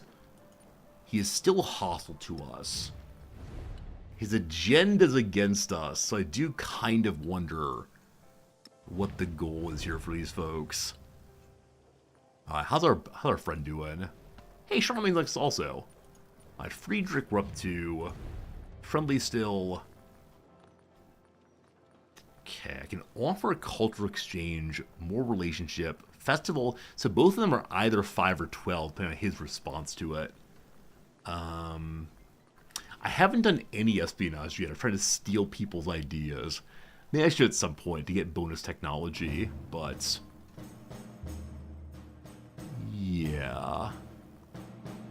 Culture or happiness? We'll take the happiness. He accepts! That's only the middle one, so 5 points of friendship enough right now. Lingapura. Lingapura. Your production's not very good. This is production. I just heard the sound of something USB disconnecting. Did you all hear that also? What USB would just disconnected? My computer's falling apart today. That's no good. What could it possibly be? So USB connections are Microphone, Stream Deck, which is still powered. My keyboard's still good. The webcam's good. Well, something's falling apart. Someone mentioned earlier I might have a short. Perhaps that's true. Give me more wood. I could tab out and check. Can we list on what happened? No, so I have 3 monitors, and the taskbar one is in a window I can see very clearly, so nothing popped up. I don't know. That's strange. Hopefully the computer doesn't catch on fire. I like this computer very, very much. More volcano, not our problem. The cog has taken damage again. The cog's on fire! Oh no! So it took more damage than expected. It's still gonna be okay. Just need to make it to the coast. If I pull up like the what's it called? The device manager, will that show me if some like USB port is falling apart? I thought I was doing a brief moment of tech support live on stream here, but... Alright, Bailey, where's your other part? Where did I put you? Where's my Don John? Right there! Specialization on this town. It wouldn't show me if I pulled it up? Okay, unfortunate. So maybe over the next week we'll have to diagnose what the problem is. A shame. Lingapore, what you got going? Lots of wood. Lots of wood, so... Upgrade the soffit. Not in the capital. Feels weird, man. Okay. You are just exploring. You're getting the goodie. Shipwrights have dreamed up a fearsome warship, but few have ever worked on a product as complex. Disorder has bred massive construction delays. Fund a building process, get 1 galleon, 200 money, and 4 turns of Roman production. Or influence. I mean, influence would help us make nice with the Danes. Which do I want to see more? Danes on Team Resorti or production? So the issue with the Danes is that they're kind of stuck on an island. So though it'd be nice to be friends with them for like cultural reasons, I think the big ship would be very cool. The ship is christened in the name of the Norman civilization. The great sea serpents will tremble in her wake. Does she exist already? Guess not. Maybe later. Alright, that is the turn, my friends. Unfortunately, our ad break is here. It's noon my time. We got 2 hours of stream remaining. It's time for a quick 3 minutes to go ahead and check out the old... Oh, I wonder. Time to check out the old crossword puzzle. Now, last time my audio went bad may have been when I switched over to the crossword page. Friends, there's a possibility of having bad sound right here. If so, the problem's in the Stream Deck. So, does my audio get bad now? Do I sound normal? Do I sound different? Let me know. We're diagnosing electrical problems live on stream. The computer's gonna catch on fire. Normal? Ugh. Heartbreak of heartbreaks. That's too bad. That's too bad. That's too bad. Alright. Anyway, back in 3 minutes with more gaming content. Between now and then, gaming content. Popular tops for golfers. They wear polo shirts. That's the phrase. Good. Beautifies as a cake. Maybe ices, possibly? Sounds from a parliament of owls. The hoots. Oh, Wednesdays. Tracks down. Maybe just fines, we'll see. Attempt to win at an auction. Bids? Attempt to win an auction. Other than bid. Overspend. A mythical king with a golden touch is Midas. Activist who said, I did not get on the bus to get arrested. I got on the bus to go home. That's a Rosa Parks, of course. Stench. Probably odor. Covered in suds. Bathing. Cleaning. Actors, what am I supposed to do next? Line? Subject of the... Oh, Cam looks pretty bad. You lost your knee. Thing taken to proposal. You take a knee. Perfection. Alright, back to this one. Subject of the classic advice book, The Ethical Slut. Non-monogamy. The down is floor cleaning implement, so it's made a mop. So polyamory, I believe. First name of the Miss Jackson, who sings the lyric, Miss Jackson, if you're nasty.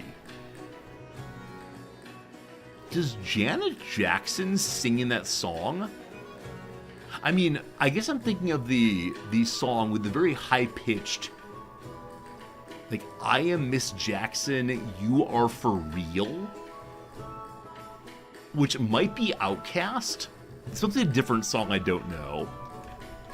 Janet, very good. Houses on campuses, Greek row for short. Are these frats, possibly? Burn slightly, char, sear. Not sure. Feeling more aches and pains. Getting older. Feeling more aches and pains. Weary, possibly.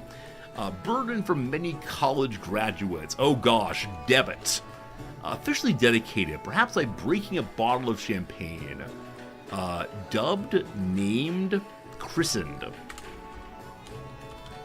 A person who may be unsung, our heroes, Fury, Rage. A First Lady played with Madonna in a 1996 movie musical, Evita Peron. Blink the Terrible, Ivan most likely, third in command on a ship. Well, there's the captain, the first mate. Is there a second mate? I don't know. The Blank Guys in the Room, a book by Enron, the smartest guys in the room. So, weary is incorrect then. Smartest guy in the room.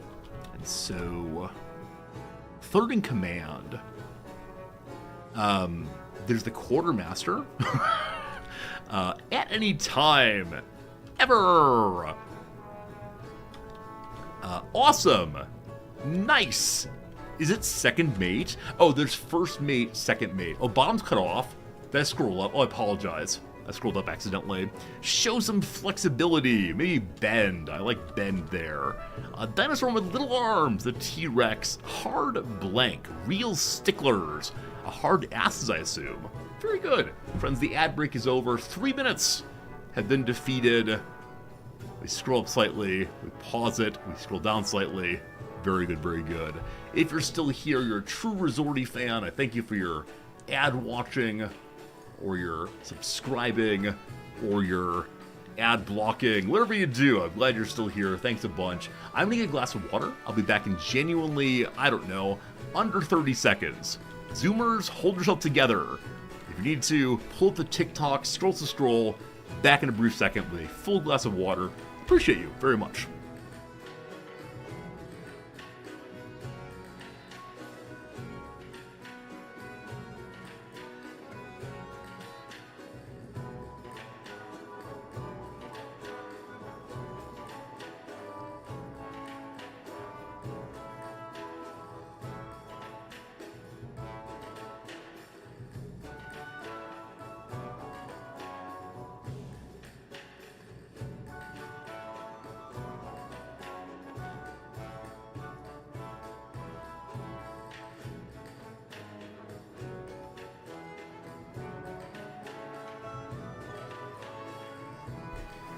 To save myself from the indignity of putting these things back on each time, I need to get wireless in-ear monitors now. It's actually the fact that, like, the local Best Buy has all the things you need to start your girl group.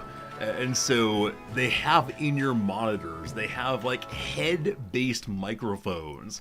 They're all very expensive, but it's crazy how much is going on. Yeah, at the Bic Camera, the big place where you can buy anything you need. I'll be curious to see where the Galleon shows up when it shows up, but curiously we continue on. A unit needs some help. Hello, unit needing help. To the Pearls. To the coast. You say you need help moving. Go here? I'm gonna pass your turn because I'm confused.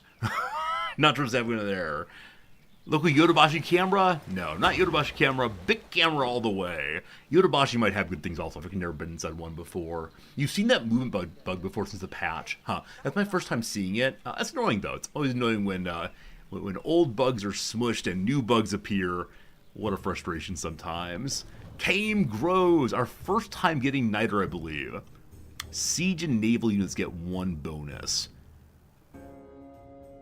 I'm going to have a naval unit in 4 turns.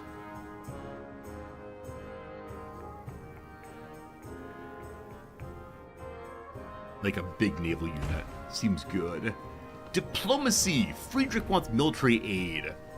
I wish I had enough things to make you happy, my friend. Gotta accept the middle one.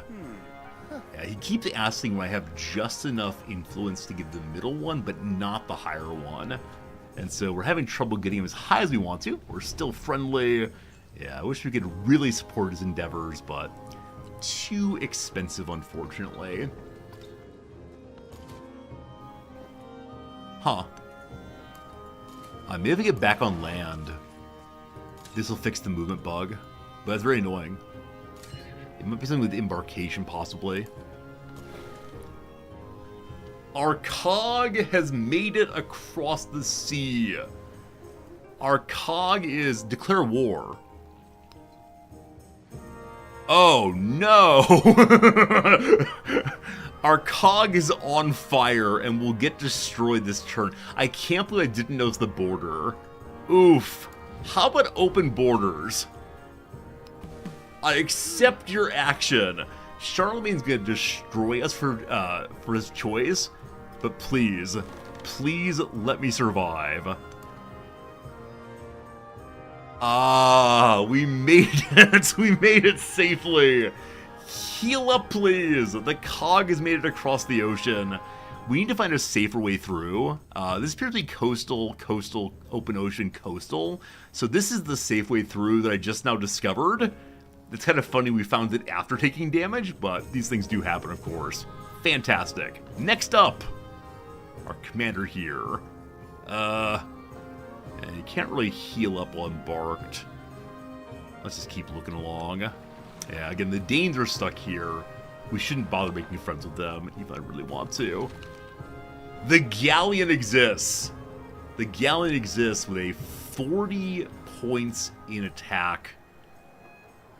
2 something. 3 moves, 100 health. Is that double the health of our cog? It's actually the same health, but 10 more damage, it looks like. Can the Galleon go farther, possibly? Not sure. Whichever way, it's a Galleon, it's huge. I wish I could christen it something, but not allowed in this case. The cog is like an ocean-going vessel. It's all we got as the mission starts. I'm trying to rush here before anyone else does.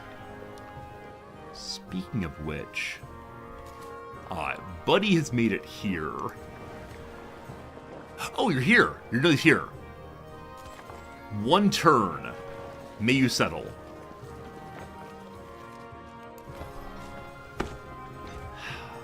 I give you the town of Bayou as the tapestry. Our first overseas settlement ever. Alright, earn 4 non-significant orbis points by settling and capturing distant lands. The first milestone here. Founded someone's get 1, captured 2. Alright. We're going the military path this time. So it's better for us to capture things than to found things. Most distressing. Oh boy, oh boy, oh boy. Alright. Yeah, previously we were Bill Nye the Science Guy. Wait, reward for earning nothing in here. The Dark Age path. You get flight in combustion, but it has half again cost on making airplanes. So we do want to complete some of these things, ideally. But for right now, military is the focus. What's economy need? Settlement distant land and a fishing key there. Well, it happens soon. Our fishing key there. That happened very soon. So we'll hit the first level, or head towards the first level at least. Alright. This one requires us to have theology and an enhancer belief. So make our own religion. And then science needs what exactly? Edumacation and 3 more specialists have the enlightenment. We'll work on it. Okay. Bayou Friend. First chocolate, first treasure fleet. Does not give us any... we're in a coastal location, we're fine. For a brief moment, I thought we were not coastal. We are coastal, it's good. So this build does not give us any growth, unfortunately.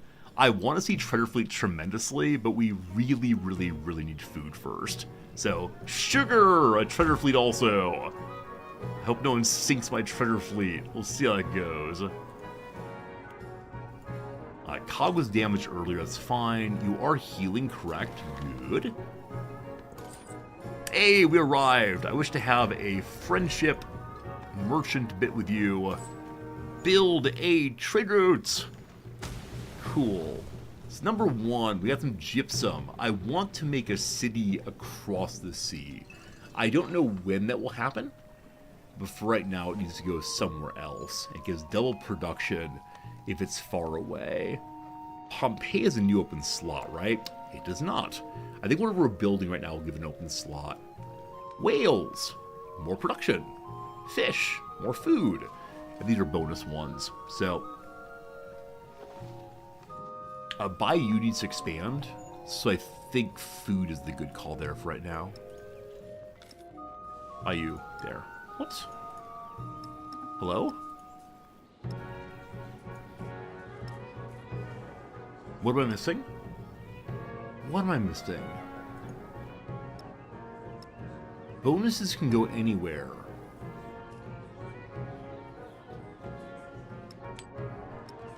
I wonder if newly built cities can't take an item on their first turn. Well, that's unfortunate.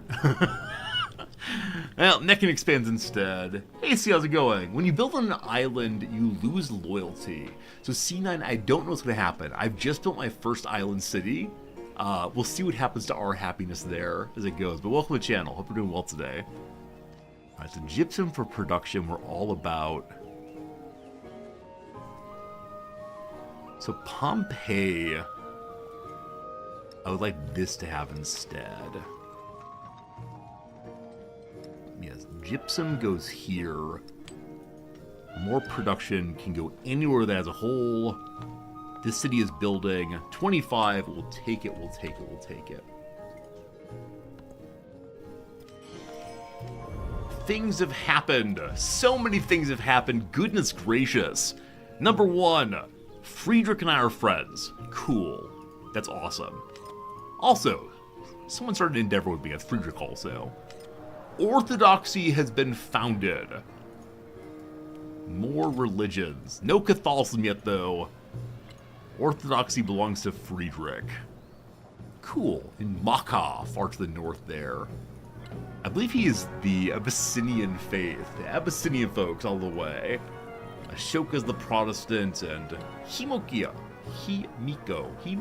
rather, of Hawaii is Islam. Fun. First things first. I would like to ask Friedrich for an alliance. He accepts. Fantastic. So this should keep us in safe condition against the 2 people who are hostile to us on our starting continent. I'm all about that. I'm considering becoming friendly with Charlemagne also to have help against the savage powers of the new continents. Sorry, that's rude. I could also just go attack Charlemagne, of course. Yeah, we're about double his money. More than double his happiness. Our science has fallen behind. So last phase, we were pure science. I like this. So the age reset, one thing I do like is it allows you to choose a new focus kind of straight away. So in one phase, you can be, I'm going for the science victory. In the second phase, say, military victory, or whatever else. Now, how these end up adding up for the end of the game, no idea. In one of the negative reviews we read as stream began, we saw someone say, it doesn't feel like Civ anymore, it feels like 3 Civ minigames. I think I kind of like that. Though again, I'll be curious to see how it all fits together in the end. That's pretty cool. Alliance time, good to good, good to good. We have enough influence to potentially make things nice to our neighbors again. Is that true? No, Reconciliation's 120, we have 93, so 2 turns we get that. Civ's a Humankind clone, so I never played Humankind, but I totally want to say, like, it's okay, right? It's okay if games learn from one another. Right? Otherwise I gotta say, like, RimWorld is a Dwarf Fortress clone, and that feels so unkind. Or Halo is a Call of Duty clone, which is a Doom clone, which is a Wolfenstein clone. You know, all the way back. I think it's nice when mechanics are shared or learned from, right? What's that old line? Good artists imitate, great artists steal. Well, it's not theft, right? You can't do any kind of copywriting of game mechanics. Otherwise, you know, there'd be one game in which you're allowed to roll dice and none others. It'd be ridiculous. So I don't mind it when these work together. Humankind's free if I want to try it. I think for right now, we're going to stay with Civ. But maybe Humankind we played someday. Rome expanded! Okay. Are we at the point I don't want rural districts anymore? We're very, very close to it. Have I not gotten this marble? Oh, it's very embarrassing. That is very, very embarrassing. I have built so many great wonders here and assumed that the marble had been taken a very, very long time ago.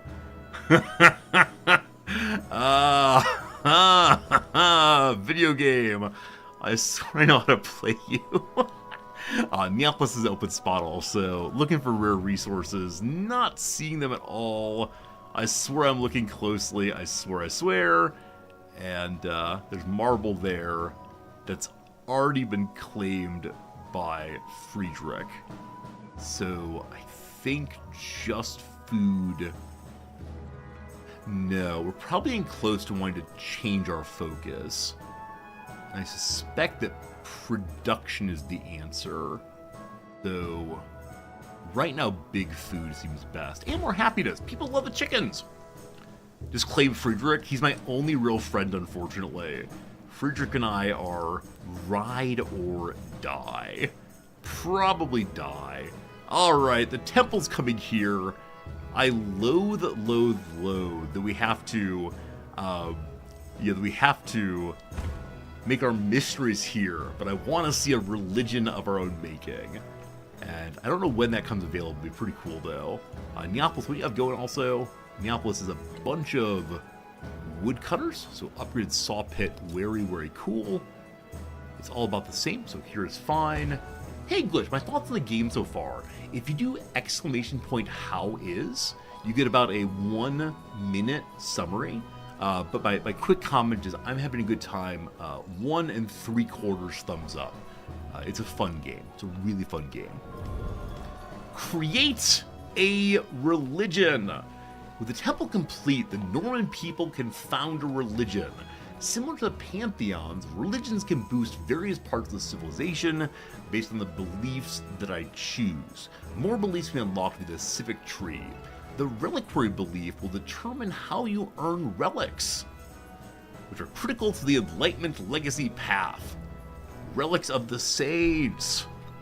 Alright, I don't think it exactly matters what we call our religion. I believe they're all round about the same. However, for reasons of roleplay, I believe that Catholicism wins. Alright, the Normans will bring Catholicism onto the world. There you go, team. What does Catholicism believe in? Oh, good God. Okay, so in Ray relics, 2 relics for the conversion of a city-state. I haven't seen any city-states that I've not destroyed except for the Danes. So, maybe. I have to choose now. Okay, you can't take all of them. I wonder what that is. Like, is Brahmanism only available for Hindus, for example? Evangelism, one relic for conversion of another Civ settlement in a distant land that's not a city-state. All right, send Paul out there. Send Paul to Greece at once. Carrion, two relic for first-time conversion of another civilization settlements that's producing treasure fleets. Oh, goodness gracious. Oh, the other one's already taken. Ah, thank you. That's good to know. So find civilizations across the sea that are sending nice things home. Or a bonus relic for a first-time conversion of another Civ settlement with at least 10 rural population. So towns or ecclesiasticism. Head to the big cities instead. I'm not doing icons. Seems potentially really easy, but I'm not sure how many I can find.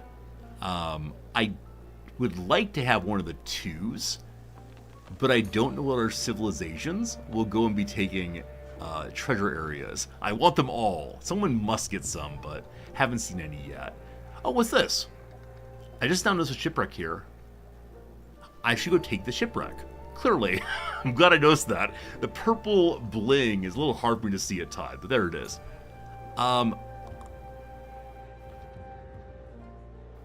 Okay. We'll have to look around some here. We can close this, actually. So, how do I establish what's a city and what's a town? These both say City Hall. Okay, so they're called City Hall, even as a non-city. Teams are an obvious way. If you hover the name, it'll say. Ah, so the name itself. Thank you for know that, Finnegan. Appreciate it. So this is... Okay, that didn't help. Shiraz is a town. So I'm guessing the ones that have heads on them are... cities? Maybe. Town. I'm guessing converting Friedrich territory would upset him quite a bit. Interpur here, town. This is a city. This is a city. This is a town. I'm going to do towns? Question.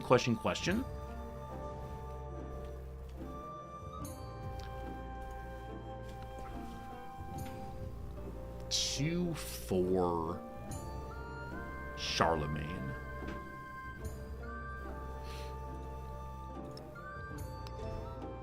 I don't know. I'm going to do towns. Cities. I'm going to do cities. What is my belief in the world? What do I believe in? More gold for foreign settlements. Father religion. More culture, more science. Oh, these are really specific. These are really, really specific. So science for tropical tiles in other civilization settlements following my religion. So I'll need to go look and say, who lives in the tropics? Very specific on these. Okay, I see the appeal of the ones we're taking already. Like, these seem significantly easier to get. So in the future, rush religions. This is all taken. All the easy ones are taken. So just gold for foreign settlement, I think makes sense. Let's do it. It's the easiest one. Unlock more founder beliefs through gameplay and enhance your belief in theology. Behold, Catholicism! Woo! For generations, the priests have safeguarded a burial shroud once belonging to a great prophet. The people demand the veil is displayed for all to venerate, but the priests believe the relic's safety is the key to the land's prosperity. Traditions preserved, culture, or the dead don't need veils, the people do. We get our first relic. Relics do something for enlightenment. What that something is, I don't recall. So, may I see that? Is the enlightenment here, or is the enlightenment next phase, or might be cultural? Or civics, rather? I don't think it's civics, is it?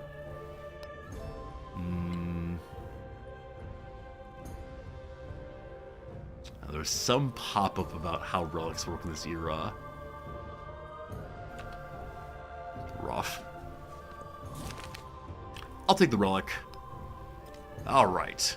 Lafayette's astronomers claim the sun is in fact not a divine countenance, but a ball of gas that burns far, far away, nor the moon a goddess, but a stone floating in the void.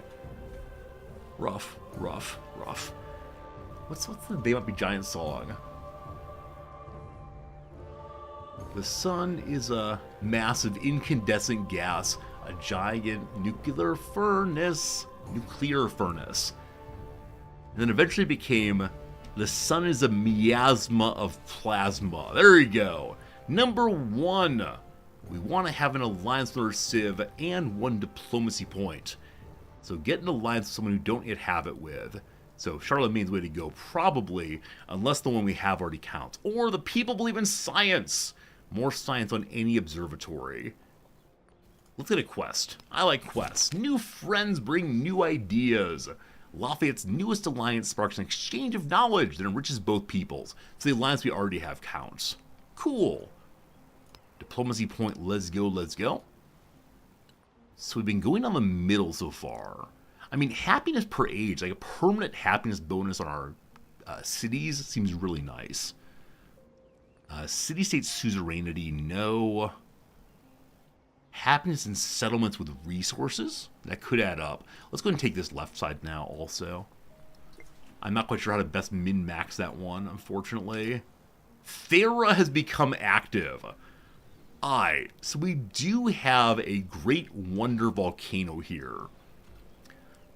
I don't know what's going to happen as it blows. I don't think it affects us quite yet, but as we grow out, it could possibly do so.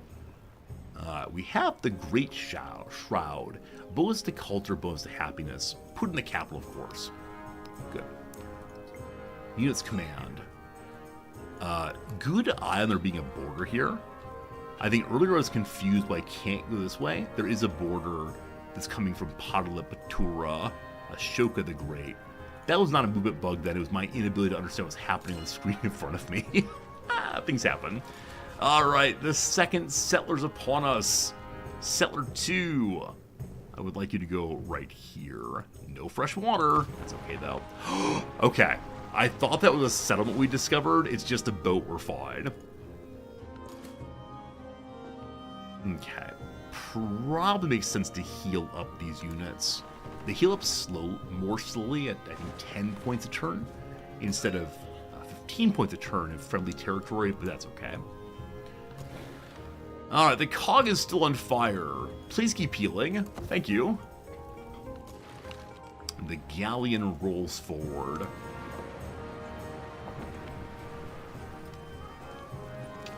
Ashoka's, not Ashoka, sorry. Tecumseh's economy is finally fixed. I wonder if the way I can break the alliance between the two of them. Like, were we just fighting Tecumseh, we win big pretty straight away. Is there a move to do to undermine their alliance? Military infiltration. Gain vision of all commanders. No. Almost guaranteed to finish it with 20% chance of being revealed. Hinder civics. Hinder public morale. Yeah, none of these are quite right, unfortunately. They do have the alliance still, correct? Yeah. I mean, it's a good alliance. It makes a lot of sense, but still. We would like to invite them to stop their existence just south of us. Yeah, their armies of the gates are a little concerned. They have quite a few troops there, so I wouldn't be surprised if they attack us at some point. With that in mind, I think I could probably push out. Hello. Oh, we built the temple somewhere else. Why do we have no production in Rome?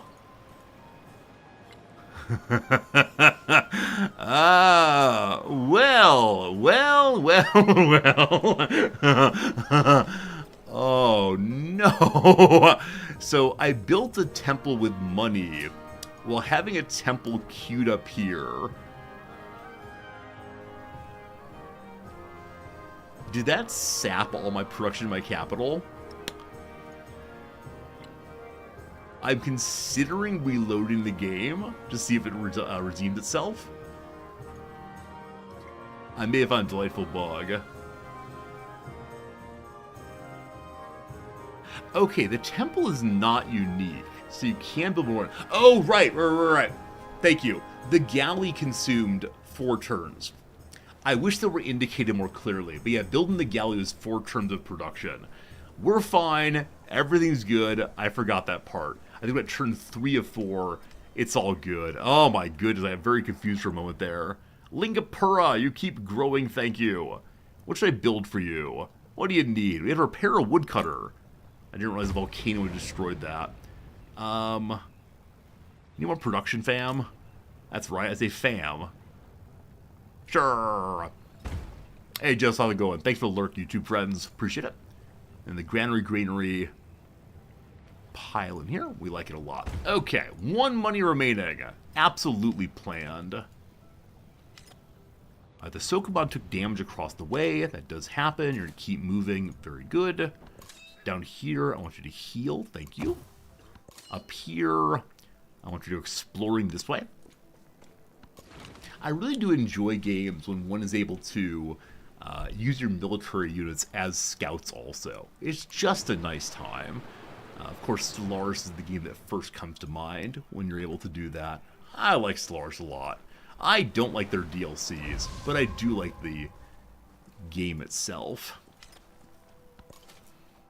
Okay, coastal here, so we can pass on by. Yeah, finding all these open areas makes me very, very happy. These places that we can slide through with no real problems. The shallows, I suppose. The galley continues out. I'm curious going up here. Like, how far does this island go? And they have multiple immediate locations. The Bug River has flooded. Probably a bug problem, or big problem is not bugging me. Diplomacy's happening. Charlemagne wants research. I can afford it. Absolutely. Why am I against the Stellaris DLC? I had such a bad time playing the, like, Storms one that has kind of soured me on Stellaris for quite a long time. I don't know. Rarely do I play Stellaris and not have a good time, but that DLC in particular was just kind of lame. Like, the majority of Stellaris DLC is great. The most recent one was better, but the Storm DLC, and then that they released, I think, 2 DLCs within only a month and a half or so, it was kind of off-putting. Like, I get the strategy, I get the profit, line go up, etc., but yeah, it's just I don't know. There are a lot of games to play, and so if a game gives me a bad taste in my mouth, it's often one of these moments of, I probably don't want to play it anymore. Rabble, rabble, rabble. Okay. Beep, beep, give me horses. And sheep. Hey, cool. Need to get more cavalry. Need to get more cavalry real soon. Hey, Bayou, our new town. Okay, so we have sugar. I haven't quite seen how the treasure fleet works. I don't know. I don't know. Well, let's take chocolate also. Wait, I thought chocolate's available right now. If I'm blind, there it is. We have chocolate going also. So can we see a treasure fleet moving? Do we need to make treasure fleets? I assume they're automatic. We'll see how it goes. Alright, so Pompeii's ready to go again. Pompeii's production's looking good. What do you need for yourself? I mean, just more growth, obviously. Here's some fish. More fish, more fish. Oh, you need the fishing key first to connect. Right! The game even told me, build the fishing key, you dum-dum. I forgot about that. One of the things we were told directly to do. Yes. Yes, thank you. You love to watch me stream Stellaris. Moon Unit, thanks for being here. I like your name very much. A reference to Zappa, right? Pretty cool. Yeah, I mean, there's so many really fun Paradox games. I love them all. I just don't feel pulled to Stellaris right now. That said, when next DLC comes out, we'll probably go ahead and play it. I always get seduced back to Stellaris when that happens. Yashitapura. We need to make missionaries. I forgot about that. Observatory more science. We have fallen behind on science, like I said before. We have +5 here, +6 here. So pilot to the observatory and the bazaar. That's fine. Oh, also, I need to replace my barracks in the capital. Don't forget that. Hey, more food, more good. Food in distant cities. So, Bayou, you're not a city. Alright. One of these days, remember that a city means a city. A city does not mean any kind of building. More social policies. This will be our first social policy that is not a tradition, unfortunately. Hope we find more traditions soon. For now, though, better naval unit production, the overbuilding and defense, or golden happenings for imports. Let's just push our money and push more merchants out as we can. Specialized Neckin, no. What's your production up here again? Lots of fish, lots of fish, lots of fish. The granary does not help with fish, unfortunately. There did the key, unfortunately. Nothing here seems useful right now, so we'll go ahead and skip on anything with you. And it's at the end of the turn for right now. The units, the units! Boat go search. One awkward turn of open ocean. Let's just go here. We can cut across this spot, I believe. Next turn. Hey! It is time to found a city. This one's called Feliz, or Falas. Feliz Navidad, that city. My apologies to any of you who are, you know, literate. Who dat? Who dat? That's me! We're sitting next to the dames. All very good, all very good. And so we set up here to get a bunch of resources. None of them new exactly, but it'd still be cool to see what we get there. Okay, so we'll be nice immediately. I mean, big food immediately, I think I'm all about. We have one open slot. We need to get the key made also, but sure, for right now, I want to give this city its own food. It has that, great. We then want to make for them a key if we can afford it. We can. Now they have boats to send things home. Cool. Can't make it across this turn. How far do you actually move? So 2 of 4. So if you pass your turn, the next turn you can cut across, I think. Good. The galleon rolls forward. Send the galleon this way. No, galleon bad. Maybe the galleon doesn't take any damage in deep sea. If so, it'd be great. I don't know a way to see that, unfortunately. I should have taken it by the coast myself. We'll see if it takes damage. A new horse person. So these are our friends, right? This is our buddy Friedrich. So I'm not worried about that direction. So send my Chevalier over here in support against this nonsense. Okay, how much to make a missionary in my first temple area, which is this one. Which is not this one, which is this one. We get distracted occasionally. If I had all the money in the world, a missionary would cost... Are they only buildable in cities? Here we go! The ability to train missionaries with spread Catholicism. Do I? And Mr. Merchant. Man at Arms.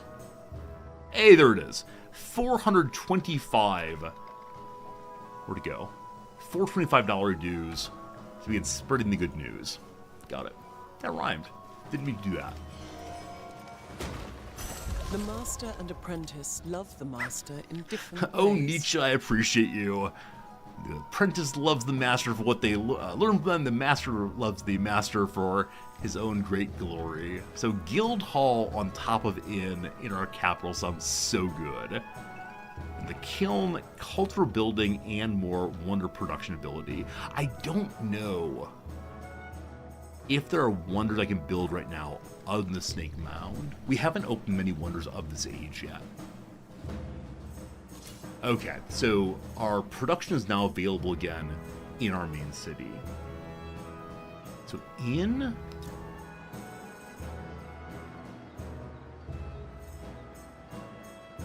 Very awkward. The places I want to build is already being used, unfortunately.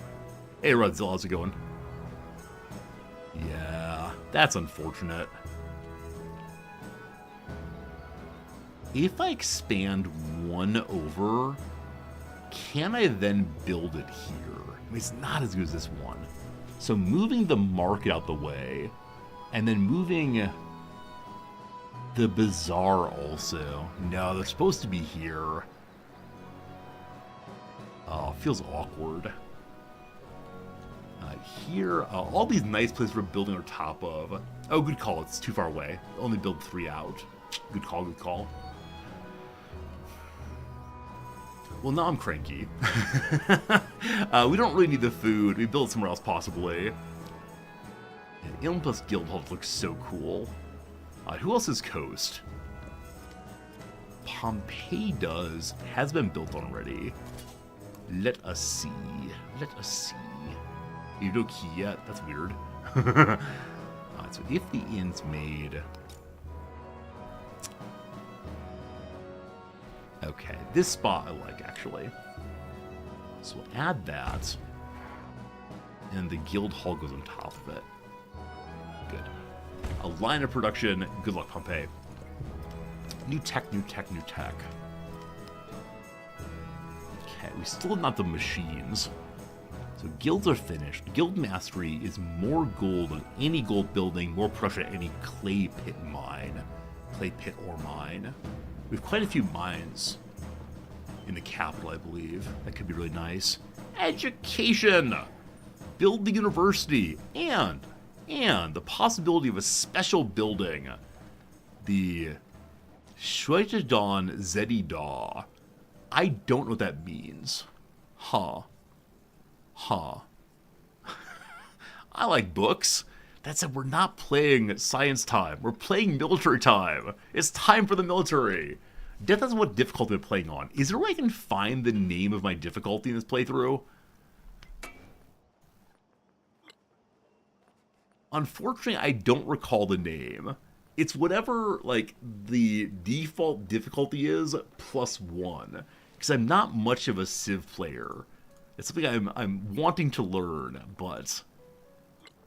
Yeah, unfortunately, like, we'll have to start a new game to learn what it is. So many people ask. I wish I had the immediate answer, but no, I'm not playing on Deity, if that's the question. Next week, we're playing on Deity. We're probably not playing on Deity. Tecumseh no longer wants to destroy me. We're merely unfriendly. Viceroy, is that right? Wait, on the side menu at the bottom. Hey, good eye. Turn 34, Exploration Standard Viceroy. Viceroy! Probably not a worthy difficulty for people who hang out with them, but we'll do better, I swear. Okay, unfortunately, with four movement, we can't cut across the ocean entirely. So one turn of going very, very slowly. Oh, I missed a bunch of pop-ups. Whoops. They cover their sins with excuses of error and ignorance. The Normans know even more. More social policy and Ure. More culture on the palace and more happiness in City Hall. We're doing the City Hall thing right now. It's a tradition. In it goes. I want to read the exact description again. Here we go. 1 combat strength for every tradition, but not policy. So I believe the ones with the marker traditions. Traditions feel like policies as well as traditions, but it's a little ambiguous. That's okay. Are you blocking my path, Charlemagne? If my ships sink because of you, I'd be very, very unhappy. We're friends, Charlemagne. We're friends. Please move. Felice grows. So what do I want right now, resource-wise? Camels give resources not needed right now. More production, sure. We're now hunting the whale. Treacherous reefs. A fisherman finds a merchant ship wrecked against a reef and begins gathering the goods among the flotsam. The vessel's owners unexpectedly return, sparking an argument. Is the ship in public waters or too close to a beach to count as a wreck? The fine goes to the fishermen. 750 gold, or let it go to the merchants. It gives a little money and more happiness. I'm going to take that because if we are responsible and get our celebration in 3 turns, we can get a giant pile of money that way if we need. Drek, you download the game, start playing, lost track of time. Yeah, Drek, every time I say, hey, it's time for another ad break, it's been another hour, I'm amazed at how fast it's gone. We've been playing this game now for how many days?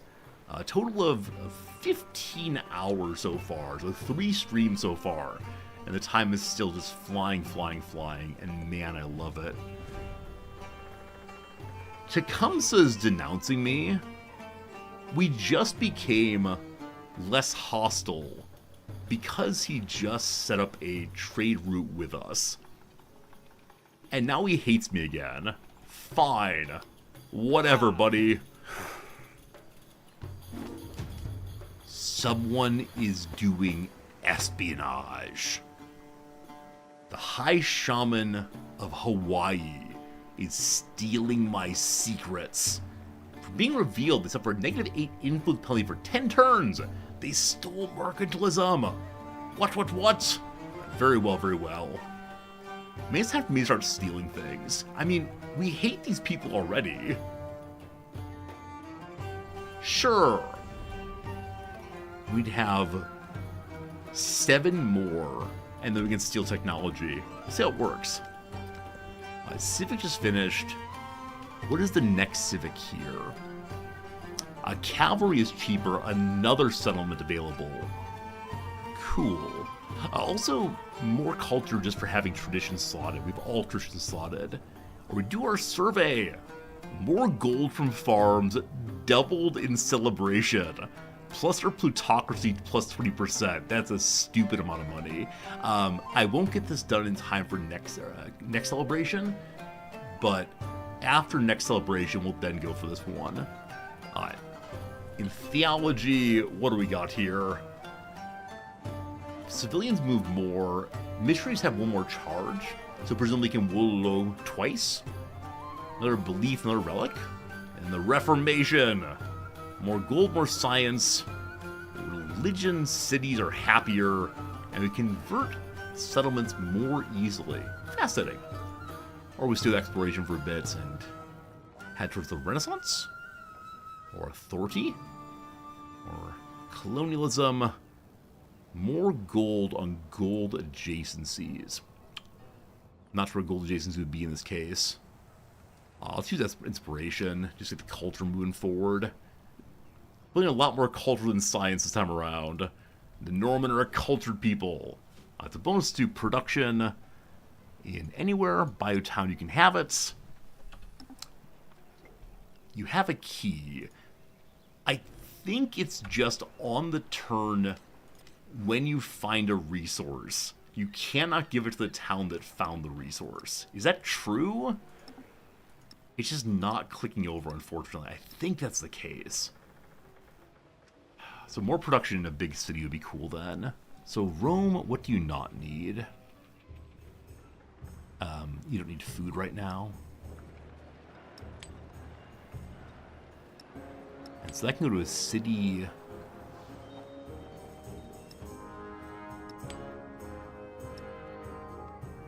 Okay. May I give you elephant bits instead? No, I think you just can't assign in the first turn after a key is made, maybe? A little annoying that. A little annoying for sure. 3 happiness, 3 production, or 3 food production. This city needs to expand still. Am I not going to have something assigned? That feels pretty silly. Well, time for this silly thing.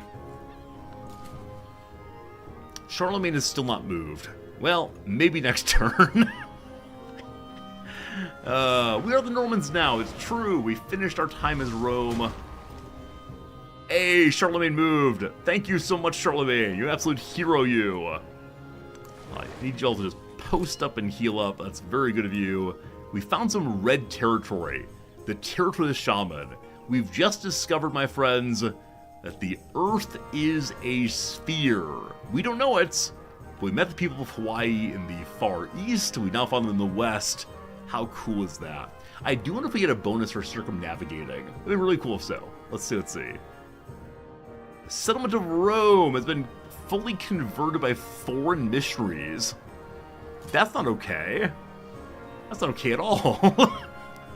Oh boy. Oh boy. Well, we need a missionary to go fix our own capital. To convert a settlement with no religion, you must use the convert action once and/or in the border. If a settlement already has a religion, you must convert both urban and rural populations. Use convert action once on urban and once on rural. Oh boy. Time to make the Catholics love me again. 8 movements, a big movement of missionaries, very cool. Poor Rome. Poor Rome. We're being sanctioned by Tecumseh. Boo, they say, boo. We have so many chevaliers here that we should be good in a moment. Alright, you all are all healed up. You can move again. So, I doubt there's much down here. I could send my troops back home and pick up the chevaliers instead of the warriors. Chevaliers? Is that the right name? Whatever my horse dudes are called these days. Yeah, we really want to go investigate the continent here, though. There's quite a bit going on, so let's head that way, I suppose. As we work our way across gradually. The galleon arrives. With fire, we will bring death to all who oppose us.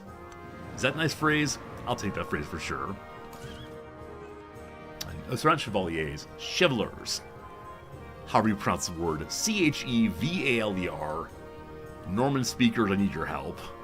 Your strange, strange French language. Okay. What are these? Oh, it's Friedrichs? I thought they're like Prussians. But no, they appear to be some kind of spearmen of the Abbasid Empire. Mamluks they're called. Mamluks. So horse person on horse person action, possibly. For now, just post up again. Alright, so we do have friendship time.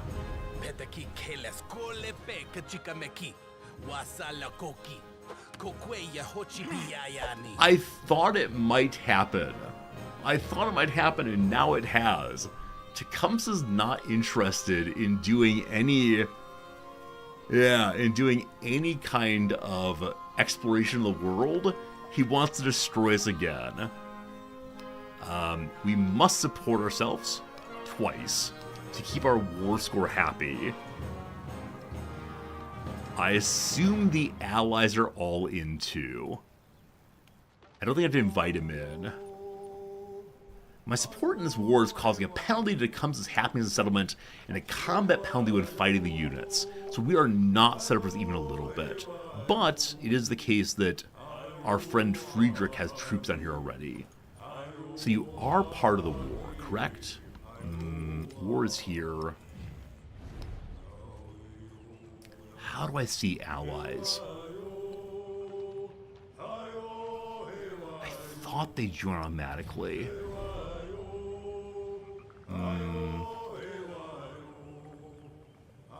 I think he'll show up. We'll see.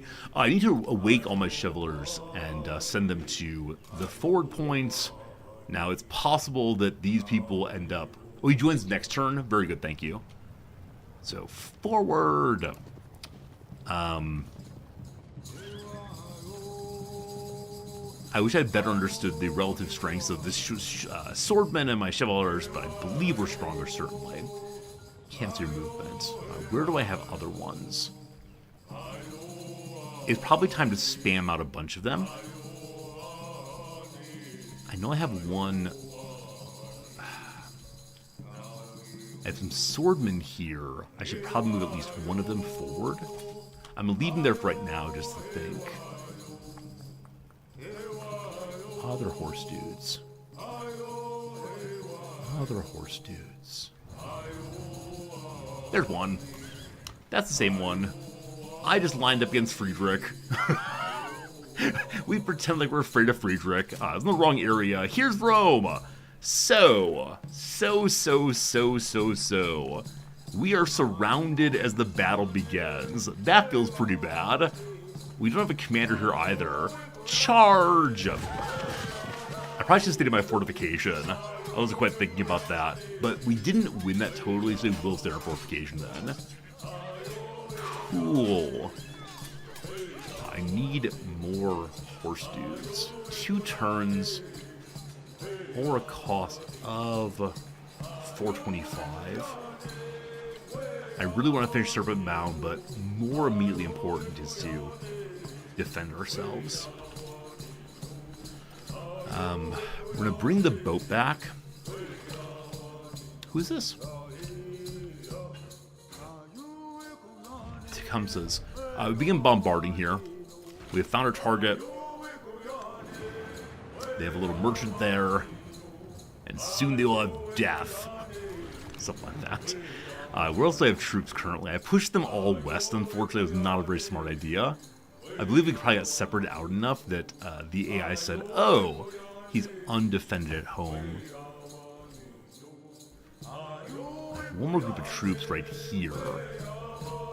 I should send them home at once. Okay. We're not going to panic. Everything just fine. We take the volcano as our friend. It's our second volcano, our second natural wonder ever. We can have a celebration. Gold to buy. 3 combat strength and fortified districts. Clearly the call right now. Hayim is undefended. Yes. My newest city has nothing going on.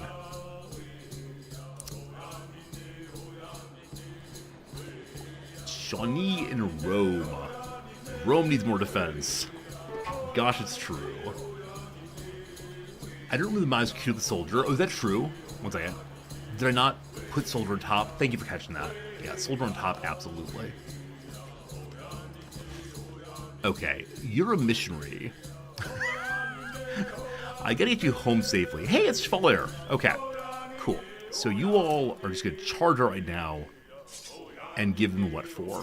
So Chevalier seems very, very strong against swordsmen, less strong against the whatever these are called. They might be called Caspoco Niento, but I'm not sure on that one. Missionary,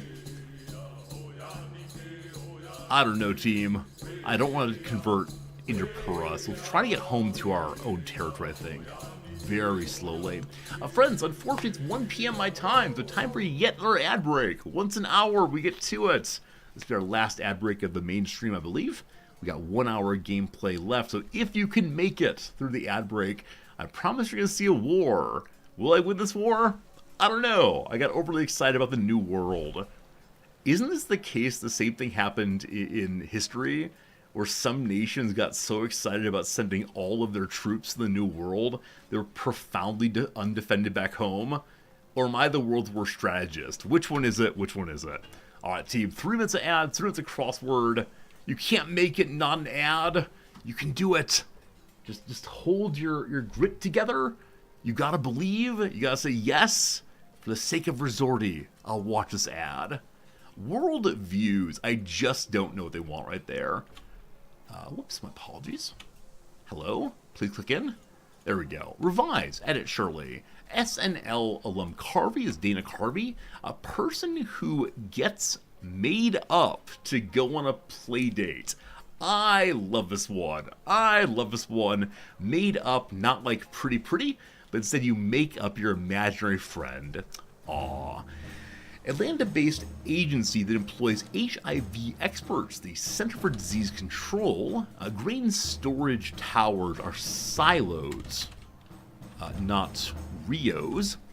Egg-shaped is oval. Having a go at it, redo. When collectors are scheduled to stop by on trash day. Country songs. Oh, funny. National anthems are country songs. That's an N, rather. I think we finished this one during his ad break. We'll see. In separate places, apart surely, salacious phone messages. Oh my, the sex. Might be labeled X or Y on the graph. So or implies it's axis, not axes. Lassos are ropes. Hula hoop, of course. I'm not sure I can do a hula hoop. I'm not sure I ever could. Wild hogs, boars. A guessing game on a road trip. I spy with my little eye. Cheer for is to root. Things given during proposals. The ring. Striking that ring and knee are right next to each other. So thing given in a proposal, thing taken in a proposal, given and taken. Oh, all about it. Feels so good. Roman Mars is Greek Ares. I like the cut of your jib. Nautical reference, actually. Mini a mid-sized car. A sedan. Get rid of the 5 o'clock shadow. Shave. What's that mean? Blank donor. Words on a state ID is the organ donor. Worldviews are maps. And there you go, team. The Wednesday crossword completed on a Wednesday. A pretty good one. A pretty fun one. All about it. So, we have about a minute left in the ad break. We'll go look at this week's Monday and see if it makes some more progress. A backboard attachment. A backboard is like basketball. You bounce the ball off the backboard into the hoop through the rim. A rich type of soil is called loam. Organization concerned with mental health, probably the American Psychological Association. The APA is such a contested title because it's also the American Philosophical Association, and until recently, it was also the American Philological Association. The Philological Association has changed its name to the Society for Classical Languages, I believe. SCL, maybe. Maybe. Leave speechless to stun, surely. Soccer player named Athlete of the Century, despite never playing the Olympics. It's Pele! A home theater device of the 2000s. DVD player. There you go. Bunches. A lot, probably. Patty, who wrote the memoir Just Kids. Patty Smith is in there somewhere. Blank de Lis is Fleur de Lis. We have, let's go 2 more and back to the game. Atonement author McEwen. I don't know. So distance the title that hit some of the by the proclaimers.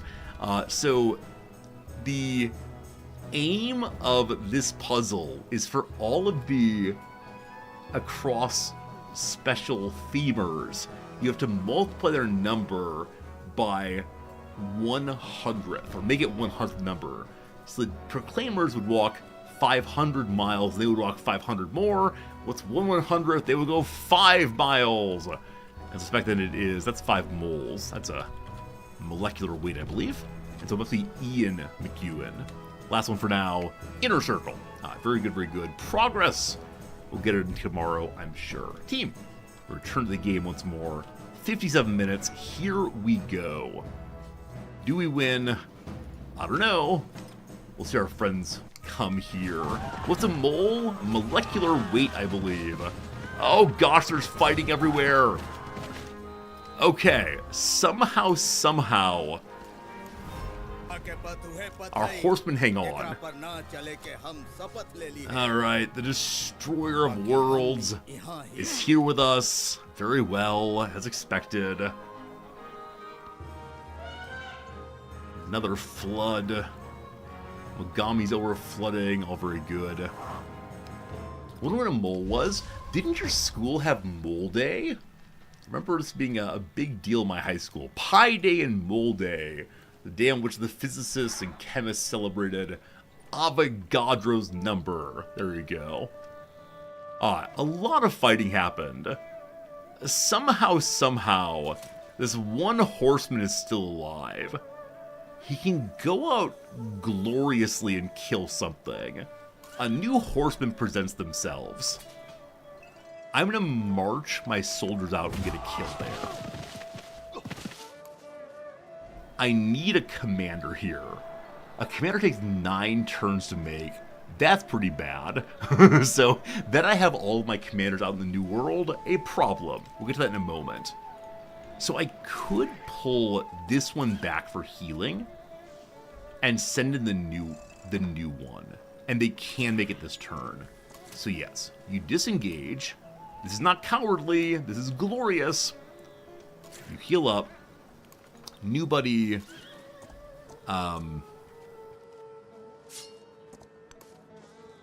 Okay, you can attack this turn.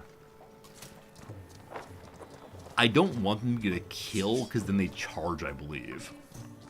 So it might be better, actually, for you to just sit here. Oh, is that true? Because of the fortification.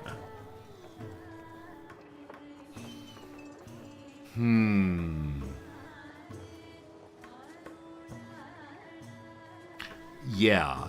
I think we just sit here right now. Alright. Pompey needs help again. Hello, Pompey. How's it going? You already have the dates. Very good. More wood, more good. Growth also over here in our many resources, a lot of food area. Let's go ahead up in the direction of the dates now. Neapolis is under threat. Neapolis is fine, don't worry. I am going to... It's 1, 2, 3. How far can you shoot? Only 2. Step out. And fire. Almost no damage. Kind of rough. They make an attack next turn. Possible mistake. I don't want to move soldier out of here. We do have 1 soldier in the north.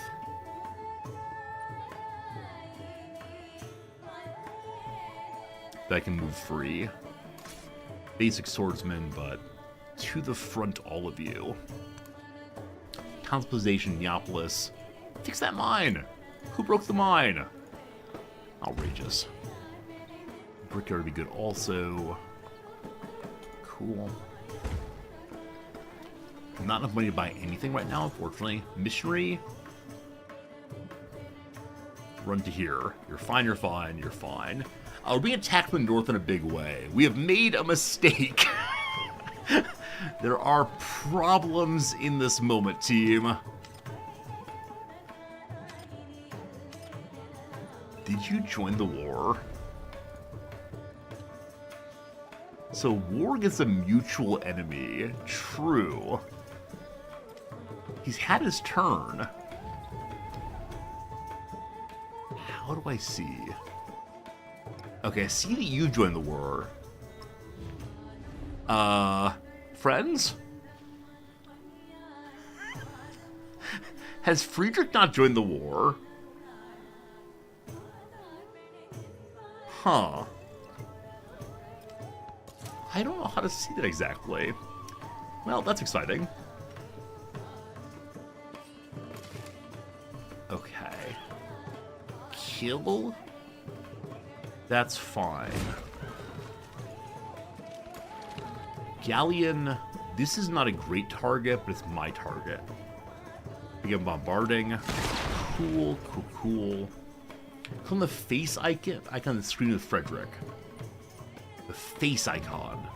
This one.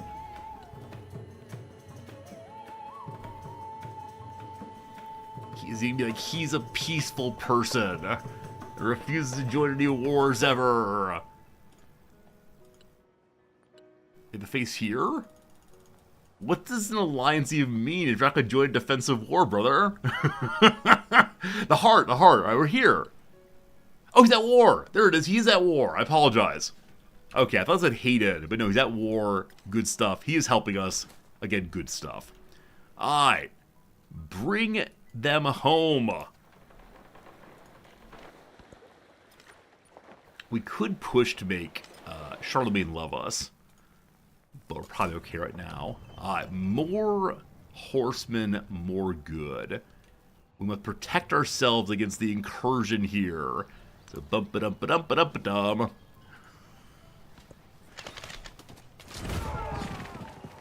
Friedrich's coming as fast as he can. Happily, Friedrich does have a commander. I don't. A narrative choice! The earth trembles as the Chevalier rides down his foe. The riders steal arc through the air. Slower enemies stumble and lie still. So victory is certain. Faster production on them. Or the peasants are inspired to take up arms defending our base. If Rome falls, I'm going to say, man, I wish I took that one. But no. Push out more horsemen. Horsemen spam, go. 2 turns now. 2 turns. I didn't build a barracks. Oh, man. Did I build a barracks? Can I build a barracks? We had a barracks. Huh. Maybe destroying the barracks, you can't rebuild it because you're not in ancient mode. That's unfortunate. We've learned something new. You can't rebuild the ancient buildings. But of course. So 425 for Chevalier. Commander costs how much? Any commander would be amazing. 1425. Oh. Someone was not planning correctly here. Okay. Horse spam go. Oh, is there no move down button? Interesting, only a move up button here. And no move down. Very well. Little city Pompeii grows again. Very happy about that. No production anywhere, unfortunately. We can get science and culture bonuses. Or just more food. So it's like kind of more like growing for the sake of growing, I guess. Little production on the water. Sure. We like production. I pushed the wrong one. That's fine too. Neapolis is unprotected. That's true. Run away, archers. Run away. Oh, dear. They passed the Chevalier rather. So, go deal with them. Well charged, my friends. A little bit pew-pew-pew also. Excellent. We got ourselves some ivory now, which ivory is happiest production at Pompeii. All good. So happiness in production. Ideally, the capital would like that, and indeed it can have that. Good. Celebration, 8 turns. So we have probably.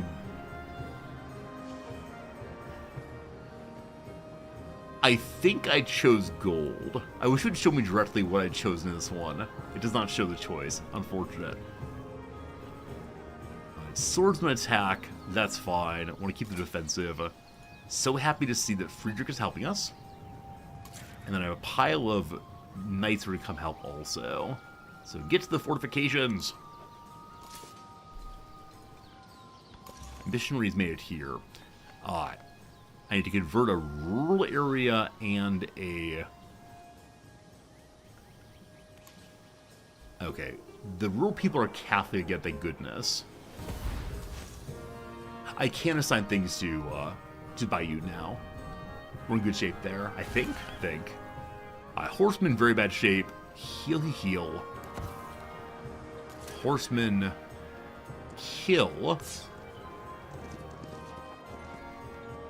Next turn.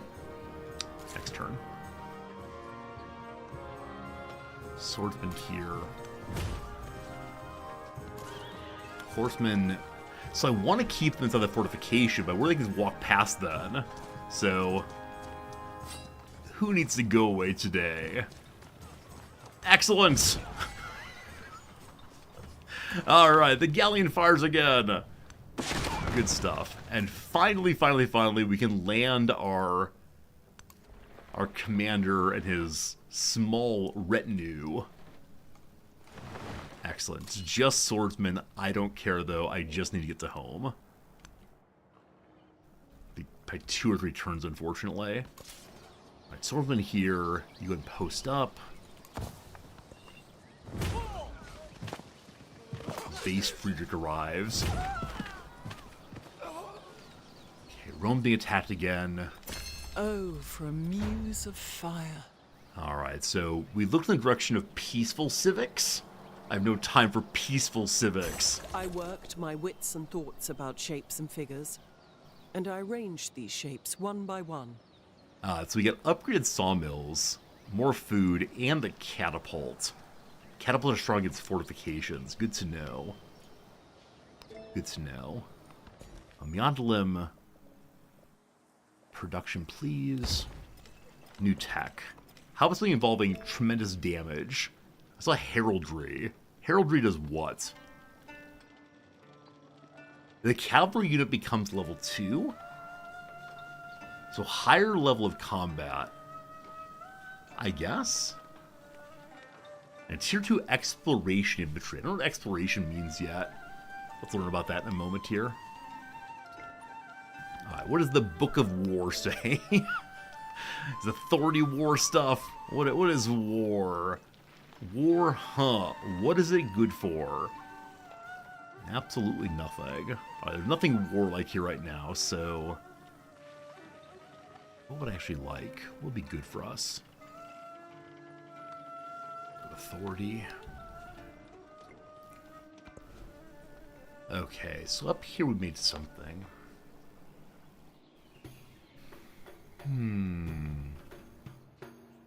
Don't recall what it was, unfortunately. We have lots of possible buildings here. What's currently going up here? Can I tell the new building? I have no idea, unfortunately. So, lots of fishing boats. Fishing hall's already made. I built the inn here, looks like. No, I didn't. Well, very well. Is there a good spot for an inn? Looks fine. And they'll put the guild hall on top of that.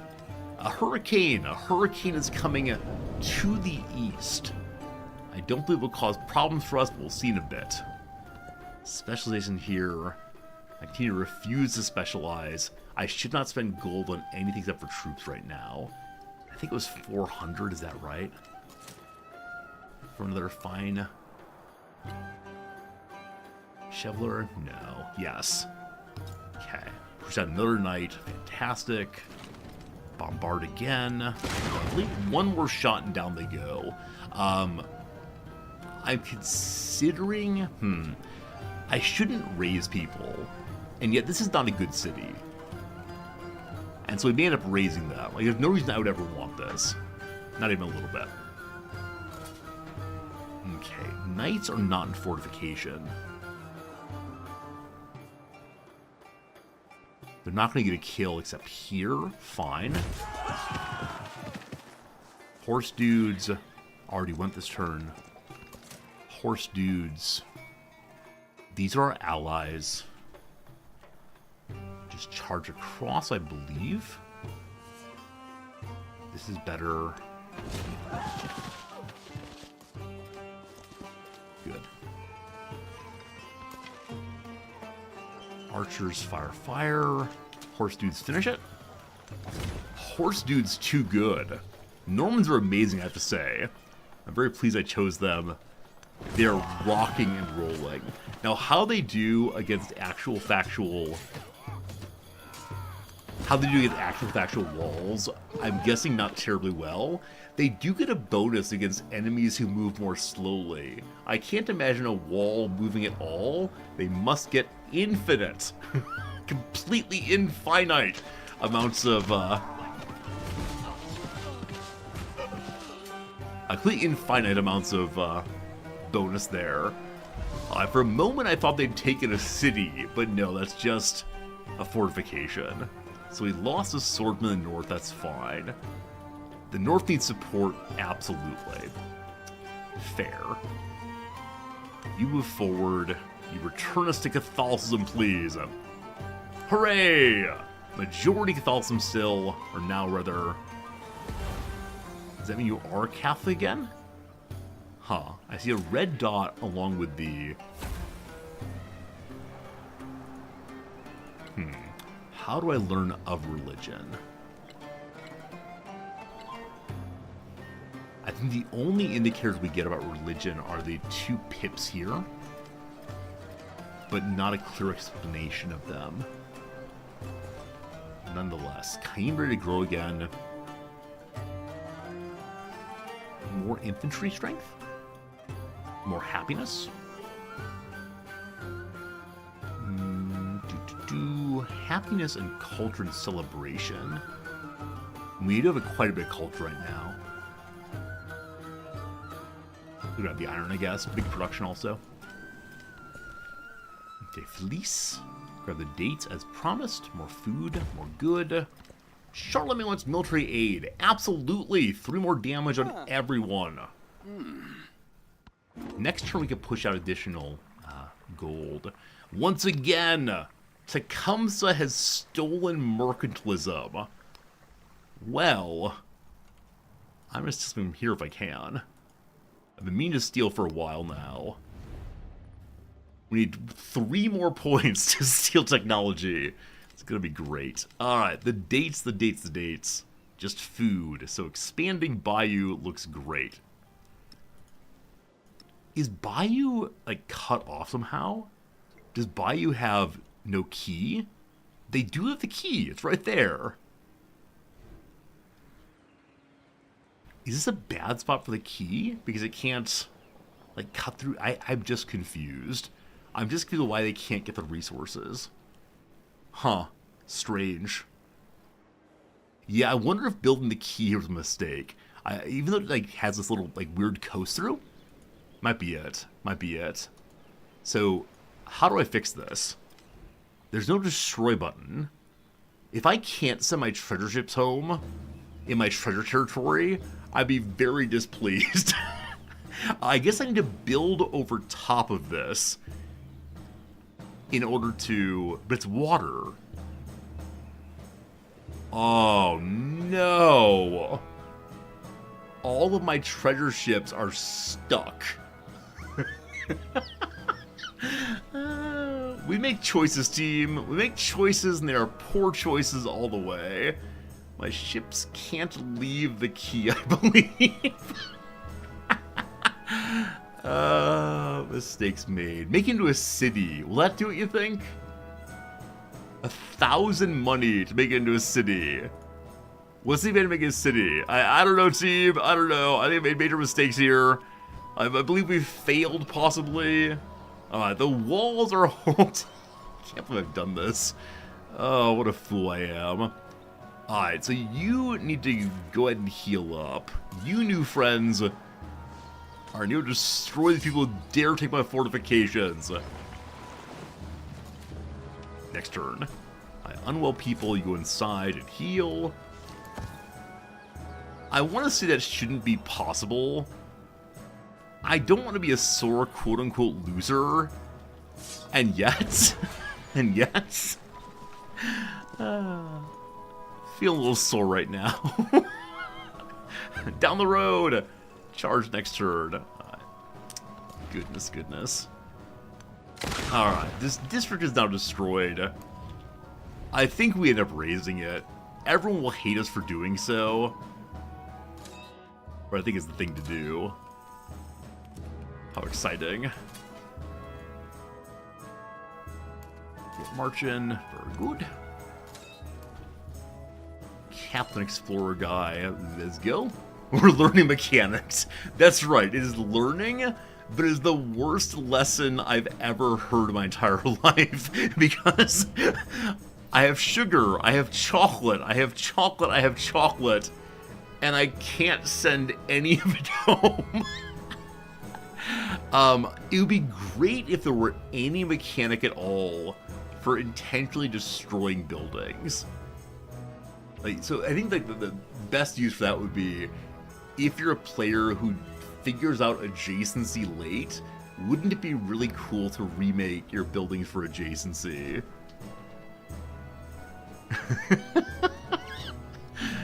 The Age of Exploration, we explore that one bay over and over again. Exactly, the key is ageless. It's like, can't ever build over top of it. We should not be laughing, and yet we laugh to avoid crying, I believe is the truth there. Front end is looking pretty good. There's a lot of, like, retreating, as well they should. And so now it's talking about how the horsemen do against the walls there. We heal up here for a moment. Archer's the same. There's a mechanic for building to replace the original, but I don't have anything else I can build on top of a water tile. So I can build on top of land tiles. Oh, I need to go on the CK Discord, not CK, sorry, the Civ Discord, and say, hello, I'm an idiot. Please fix your game for idiots like me. I take a huge penalty. I take like losing the value of the building and having to spend like bulldozer fees or whatever. Oh, goodness. Alright, we see one enemy there. The north has small problems still. This is Friedrich, so this is Friedrich. Again, I wish the colors were more distinctive, but we look good in that shape now. So, Commander Guy, I need you to lead the assault on their territory. You, my friend, take this city. And now the question. If we raise the settlement over 4 turns, it'll generate no yields. Opponents in all current and future wars will support against me for being a genocidal maniac.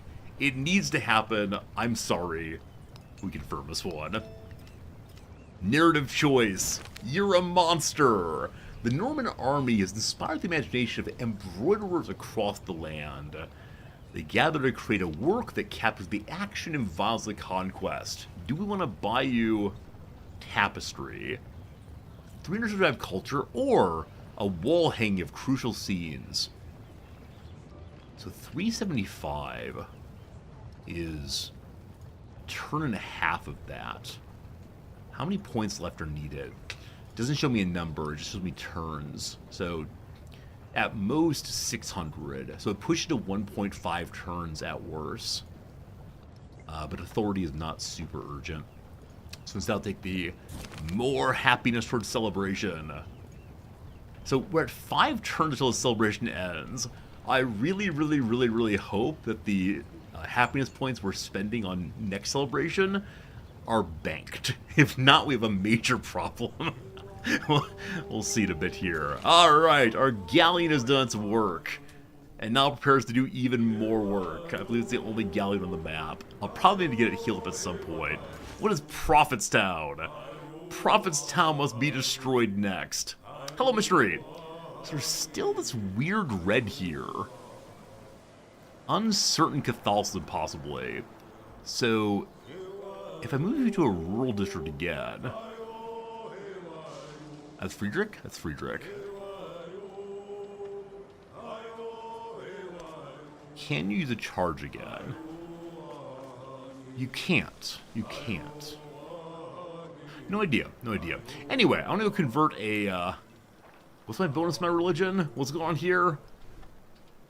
4% of the world is Catholic. Alright. So convert settlements that are urban. Running somewhere we're at war with seems like a pretty bad idea. I don't know. Chevalier is ready. Maybe you charge. Lovely. You heal for a turn. Oh, more enemies. Friedrich! Hello, Friedrich! So pleased to see my ally. Like, it's a real joy to see the buddy here. You heal for a turn. Missionary, I'm not sure about you, my friend. Not really to do with you. So we can sneak in somewhere and convert with no one noticing you. It's like being a spy, I suppose. Let's move north a little bit. Huh. This tile might be convertible next turn. Not sure. Okay, forward. Commander will be here like 3 turns. I really need roads. Anyone know how to build roads that are not between friendly settlements? Like, am I allowed to just build a random road here, possibly? I have no idea. Alright, so... the settlement of Pompeii is made to be orthodox. That feels bad. That feels very bad. Alright, so one of us is struggling with understanding how religion works. That said, Ashoka has stolen mercantilism. I was planning to steal from you. It is time to steal from you. Good old Ashoka. Okay, so you can support people on this page. Not the one I wanted, actually. On this page, I was just steal your technology. Does he have technology? I don't know. We found out, probably. Do I care? Not especially. Okay, the city we're destroying is unhappy. You know what? That's fine, thank you. Okay, you all just landed. We're gonna start exploring through the new world. Galleon head down to Prophet's Town.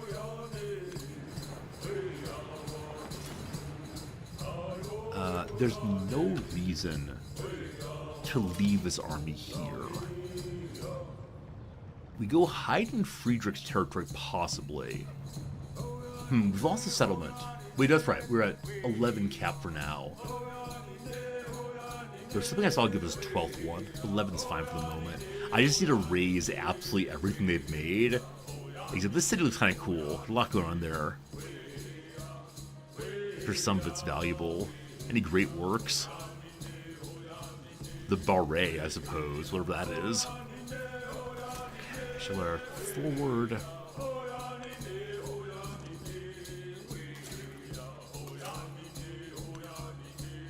We have a target acquired. Okay. The fortification is gone here. I don't know how that happens. But we can get inside this one and prepare for an assault. Hopefully they don't go around. Missionary cannot convert here. Let's head on down to our to Pompeii and try to fix that one too. So if we charge the walls, we take almost no damage and they take quite a bit. Sure. Wow, 35 to 8. That's pretty cool. Great. So, horsemen are stupidly strong in this era. Like, it's seriously no joke here. Now, again, that's because we get combat stats off of Lafayette. But goofy, goofy, goofy strength. Okay, clearly I need to have another mystery made. I need to fix the Catholicism War. Okay, that's Friedrich. I guess I'll head forward with him. What's this? What's this? Who dat? Is that a galley? No, this is a cog, I believe. Okay. Next turn, please. If you please. Okay, they have horse people also. The courser. Are we of similar speed to them? What will happen if Chevalier charges out? Big, big damage. 57 versus 42. I think we hold our positions right now. Good. Do I still teach in Japan? Absolutely, DJ Pep. I'm in my 3rd year here. My Twitter link doesn't work. Oh, Pep, good call. I moved my Twitter link in the bio over to the Blue Sky instead. We said goodbye to Twitter a while ago, and the stupid key. The stupid, stupid key. I'm sorry. I'm very unhappy with myself because I've possibly broken one of the more amazing settlements I've ever made. Alright, let's go do some search around. What do we find in the New World? This can be exported if we have a coastal... Oh my goodness. Hey! Wait, why are you on fire?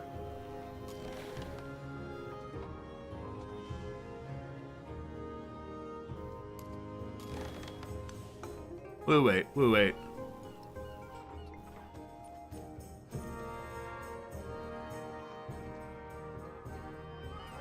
My cog was healing up. We're not at war with you. This is coastal. You don't take damage there. We appear to have lost open borders with Charlemagne, and he threw us out. He's on board with open borders again, of course. Huh. I should probably do proper alliance with him, actually. He's on board. Charlemagne Resorti versus the world. Duty to one another is duty to self. Diplomacy grows more powerful with practice. Another diplomacy point. Cool, cool, cool. So, culture for more great works. We only have, like, I don't know, one on display right now. Faster wonders of great work slots. So, culture buildings, science buildings, or culture for resources. I'll take that for right now. Whoops. Gotta head down that direction first, it seems. Oh, wrong one. Try diplomacy. I can push the right button there. More happiness and settlement with resources. Wouldn't mind that at all. Because happiness is going to drop off as we possibly engage in a little bit of endless war here. Here comes the galleon. Here comes bombardments.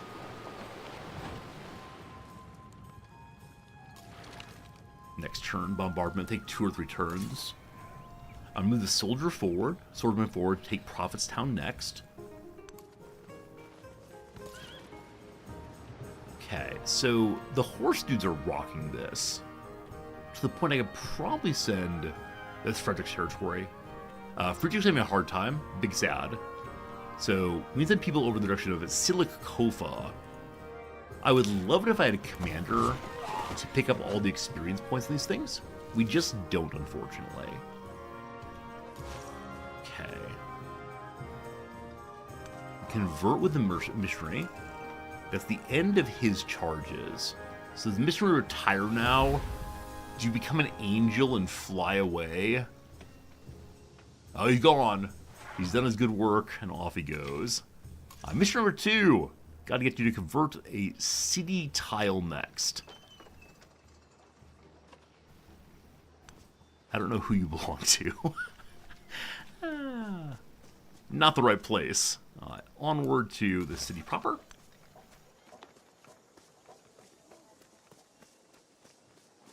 Oh, I may have already converted the city. I need to convert a rural territory. Whoops.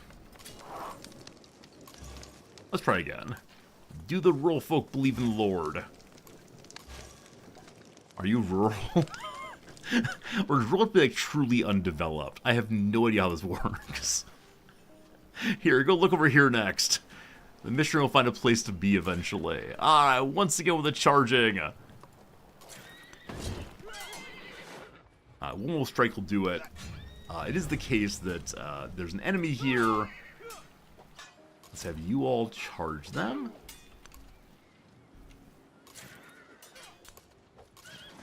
Take the city. Or at least destroy the defense of the city. Take the city.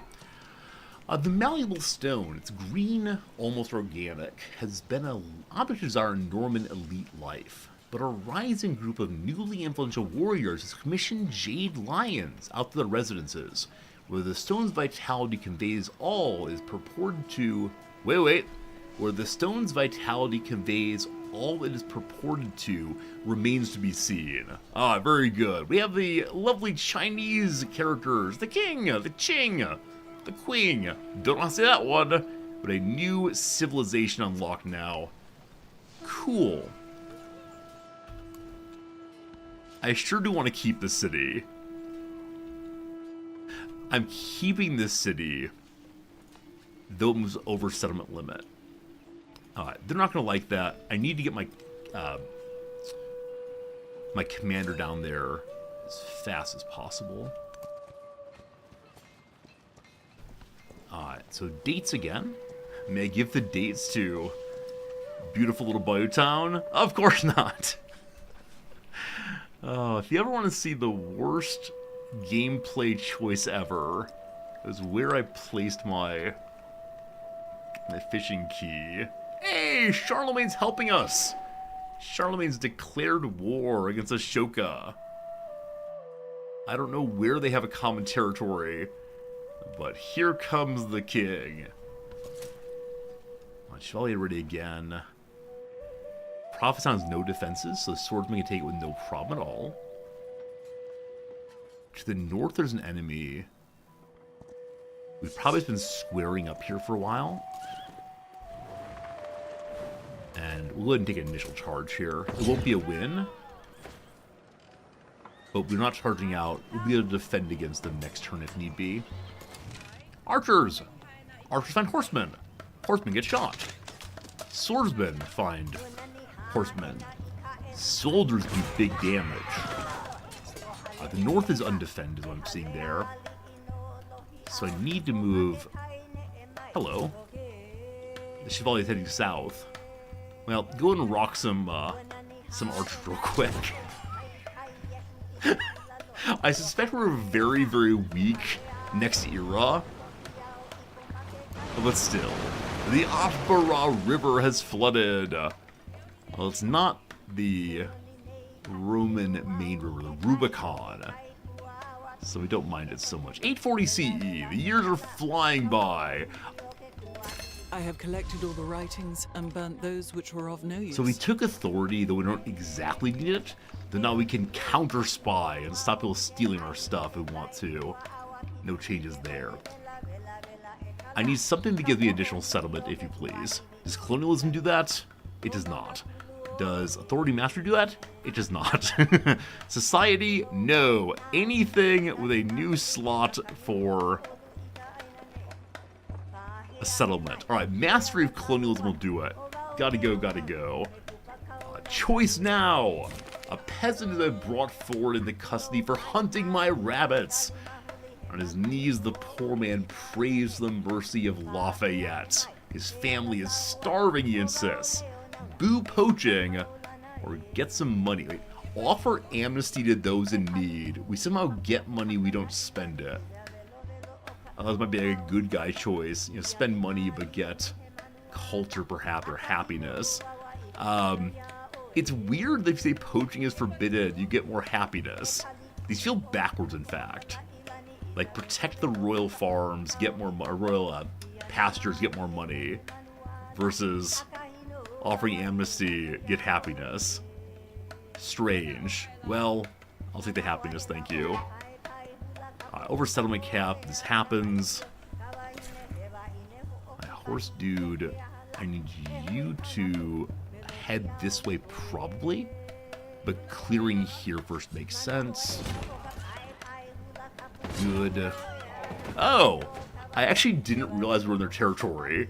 I thought we were in neutral territory. I don't want to be here. This is a bad place to be. This is the bad place. Oh, goodness. Alright, random sword dude. You're not needed here anymore. Random missionary. I worry my ally is changing our religion gradually. Perhaps the war for Catholicism will not be ours.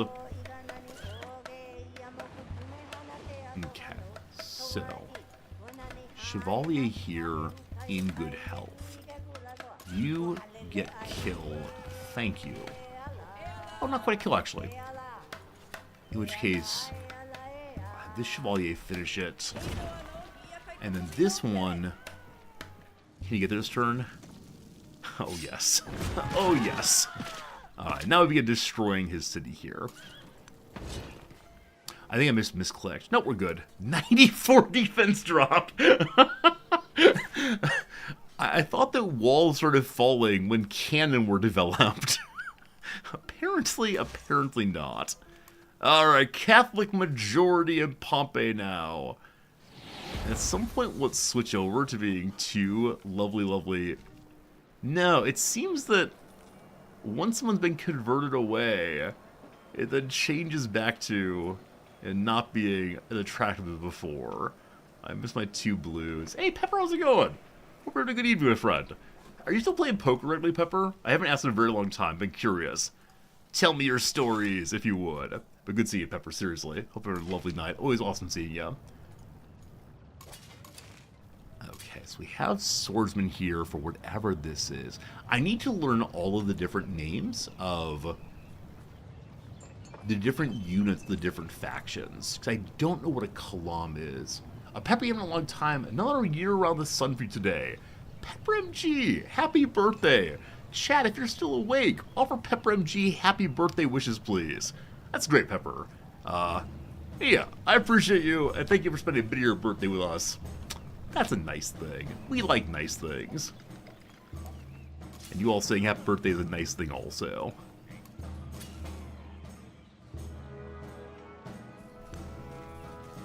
Ready to engage here. Hey! Friedrich actually has some siege weapons. I've never made one, unfortunately. Archers stay there. This group should be in boats. I don't know why they're staying there not in boats. We are still at war. I'm just confused.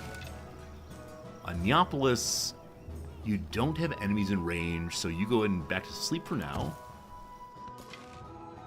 You do have enemies in range. Stay back here for right now. Down here, Prophet's Town bombarded. Sounds like Jim Jones's territory. Alright, exploration. This is where Charlemagne lives. Hey, Charlemagne gets basic gunmen. So Spaniards get rifles before the rest of us. Now, I know I'm allowed to cut through his territory, and indeed we might do so. Alright, someone attacked out here. That's fine. Finish him.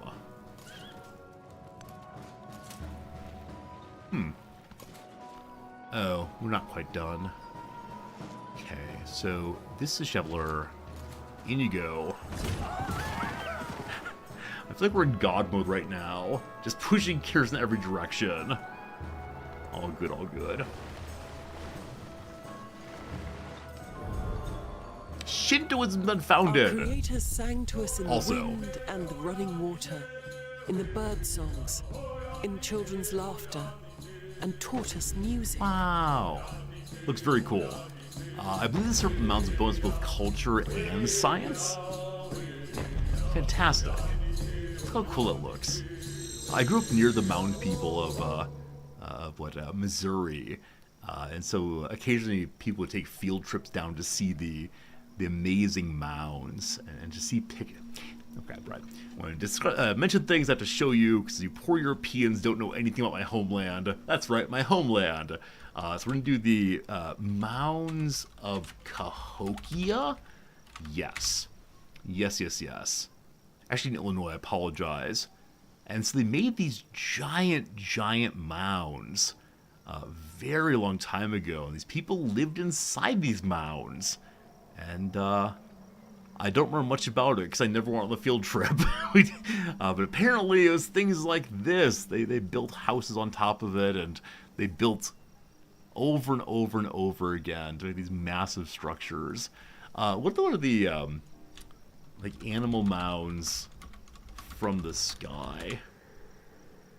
Yeah, the animal-shaped mounds.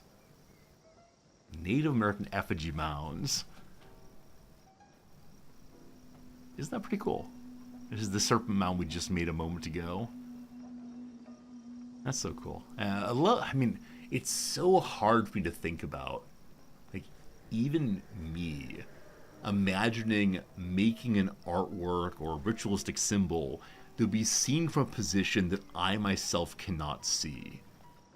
Right? The creation of things, like this giant bird. You make the pictures for the gods, I assume? Because why? Well, they're up there and can see. I know even today, there are people who do like artworks seen from the sky. You know, this looks very AI here, but I know it's true. And it's true that there are, well, not these ones, but people who make artworks that you can only see from a particular perspective. Oh, speaking of which, this is an artwork I saw a couple years ago. If you were here back then, you would have already seen it. But it's a large pink cat artwork. No. What's it called? No Good Perspective. Let's do not images. Yes. Yes. No. So this is what it is.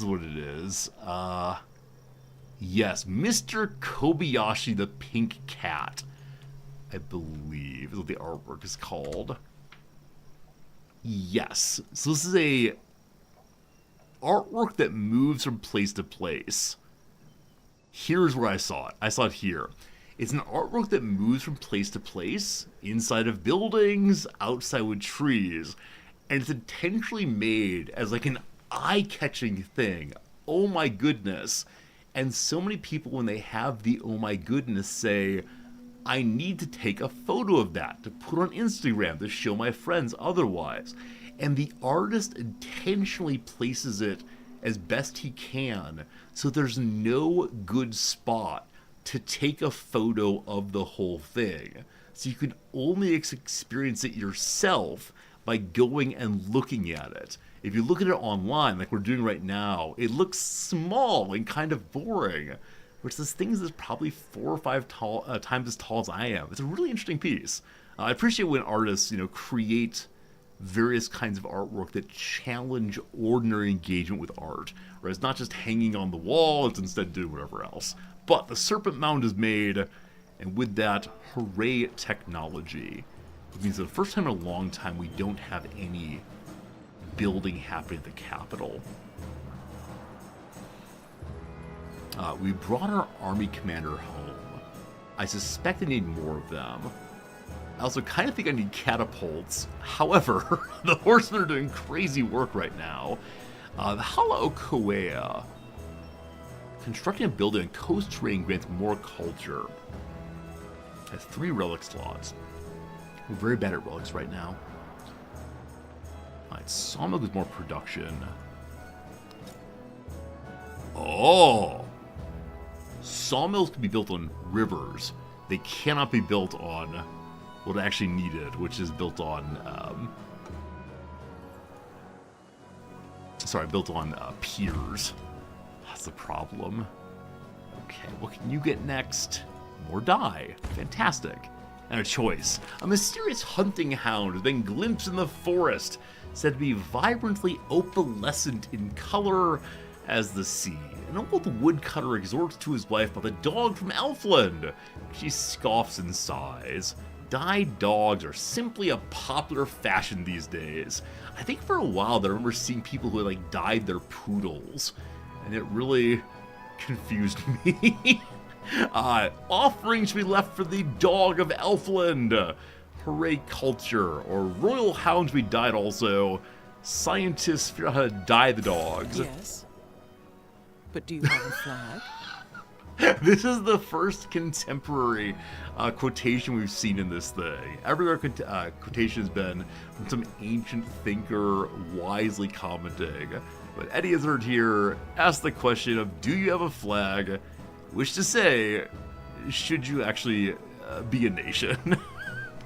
Our argument of colonialism through and through. Shintoism been founded somewhere. Hooray Shintoism. Who's running the show? Charlemagne the Shinto. Cool. Right now Islam is reigning supreme. Insert your own references there. 7% good to go on Catholicism. We just need the war to end so I can focus more on religious fun. Missionary here. I'm terribly sorry to you, good friend Friedrich. You won't mind terribly turning to Catholics, will you? I think you might. Alright, dyes are just happiness. Everyone looks joyful. It's birthday dyes. How about Bayou Town? Nope. How about Cayume Town? Yep. Okay. And then we have no more open slots right now, unfortunately. New technologies. So Heraldry 2, more combat strength than infantry. Infantry is not horses. Castles, medieval walls, more HP. Also crossbowmen, the tier 2 of the archers. Oh, I just realized now where it says tier 2 exploration unit, it doesn't mean you can explore with these. It just means we're in the age of exploration. So it's an upgrade from the ancient unit to exploration unit. So it's ancient, exploration modern, I believe. Got it. Metallurgy to metal casing to tier 3 units. Wow. I'm supposed to be doing military things. Let's go all in on those tier 3 units, I do believe. Specialize this town. Hello? Charlemagne's merchants taking them serious problem here. It's crazy. Hey, Ninja Mittens, how's it going? You've never played a Civ game before. It seems beyond complex but intriguing. So there's a lot going on in the game.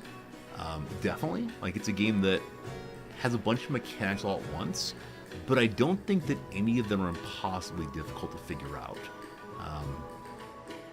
Yeah. And it's a game that has a pretty decent tutorial. It's a game that if you play it slowly, you can figure stuff out, I believe. And the reason I believe that you can, Ninja Mittens, is because you use good typing in my channel. You know how to use commas and periods and capital letters. You'd be able to figure it out. And it's really, really rewardingly fun. So if you like strategy games, I can't say enough good things about Civ, of course. It's somewhat less difficult than the Paradox games we play sometimes, but it is a fun one for sure, Alright, Horsey Man. To the north. I'm gonna destroy the city. It was not the goal, but here we go. Charge! Let's push your way through there. Alright, to the east then. What do we do in the east? Oh, we have low health that we have in the east. Well, hopefully they don't chase you. We'll see. What else we got down here? Made a new horse person. Yeah, we're moving away from the troubles of the south. Actually, how many more cities does this person have? 4.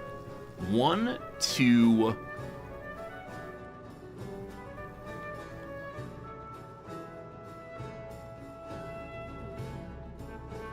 3? How did that get there? Well, suddenly we have a place of needing a new trooper.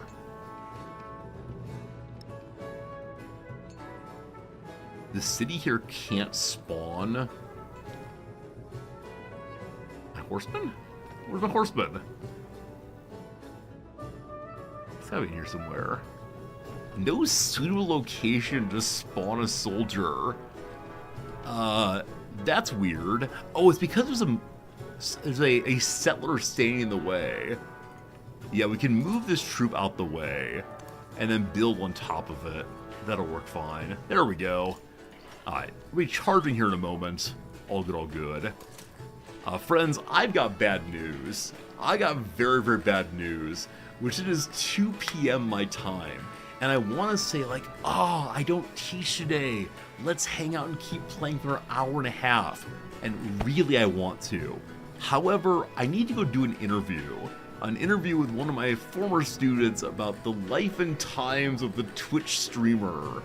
And so, we'll see how this goes. I told her I'd come talk whatever she wants to talk about. And, yeah, I need to find the balance between, like, Professor Resorty, on-stream Resorty, and normal human Resorty. We'll see how it goes. So I do need to bounce. Let's find someone to radio host real quick. I hope they had a good day today. Like, seriously, bring them on stream. It's actually a her, and she actually is a streamer. I mentioned this earlier. She's such a shy and kind young woman in the classroom. But when she gets on stream, she's a VTuber. And she is a disgusting VTuber, like, flirts with her chat and says really, really naughty, dirty things constantly. And I find it very upsetting to watch her stream. That said, I am a subscriber because I want to encourage her, but I never ever watch her.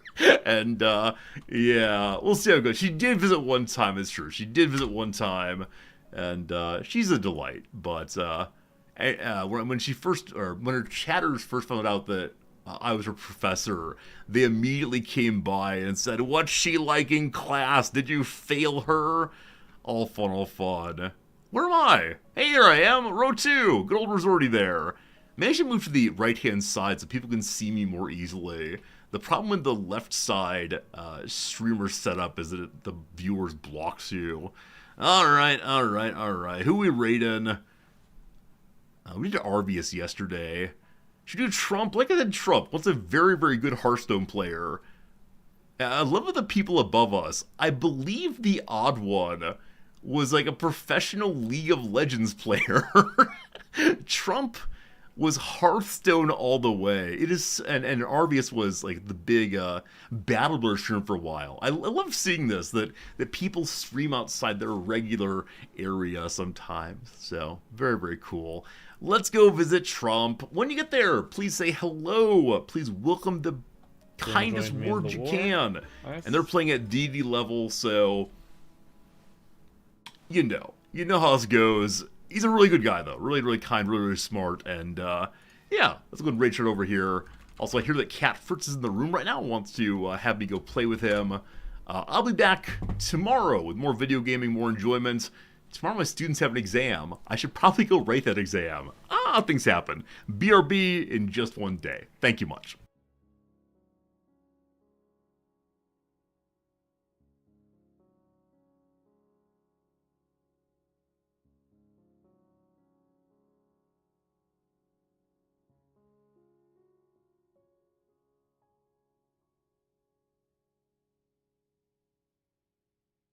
This, and then go handle a Gothuria.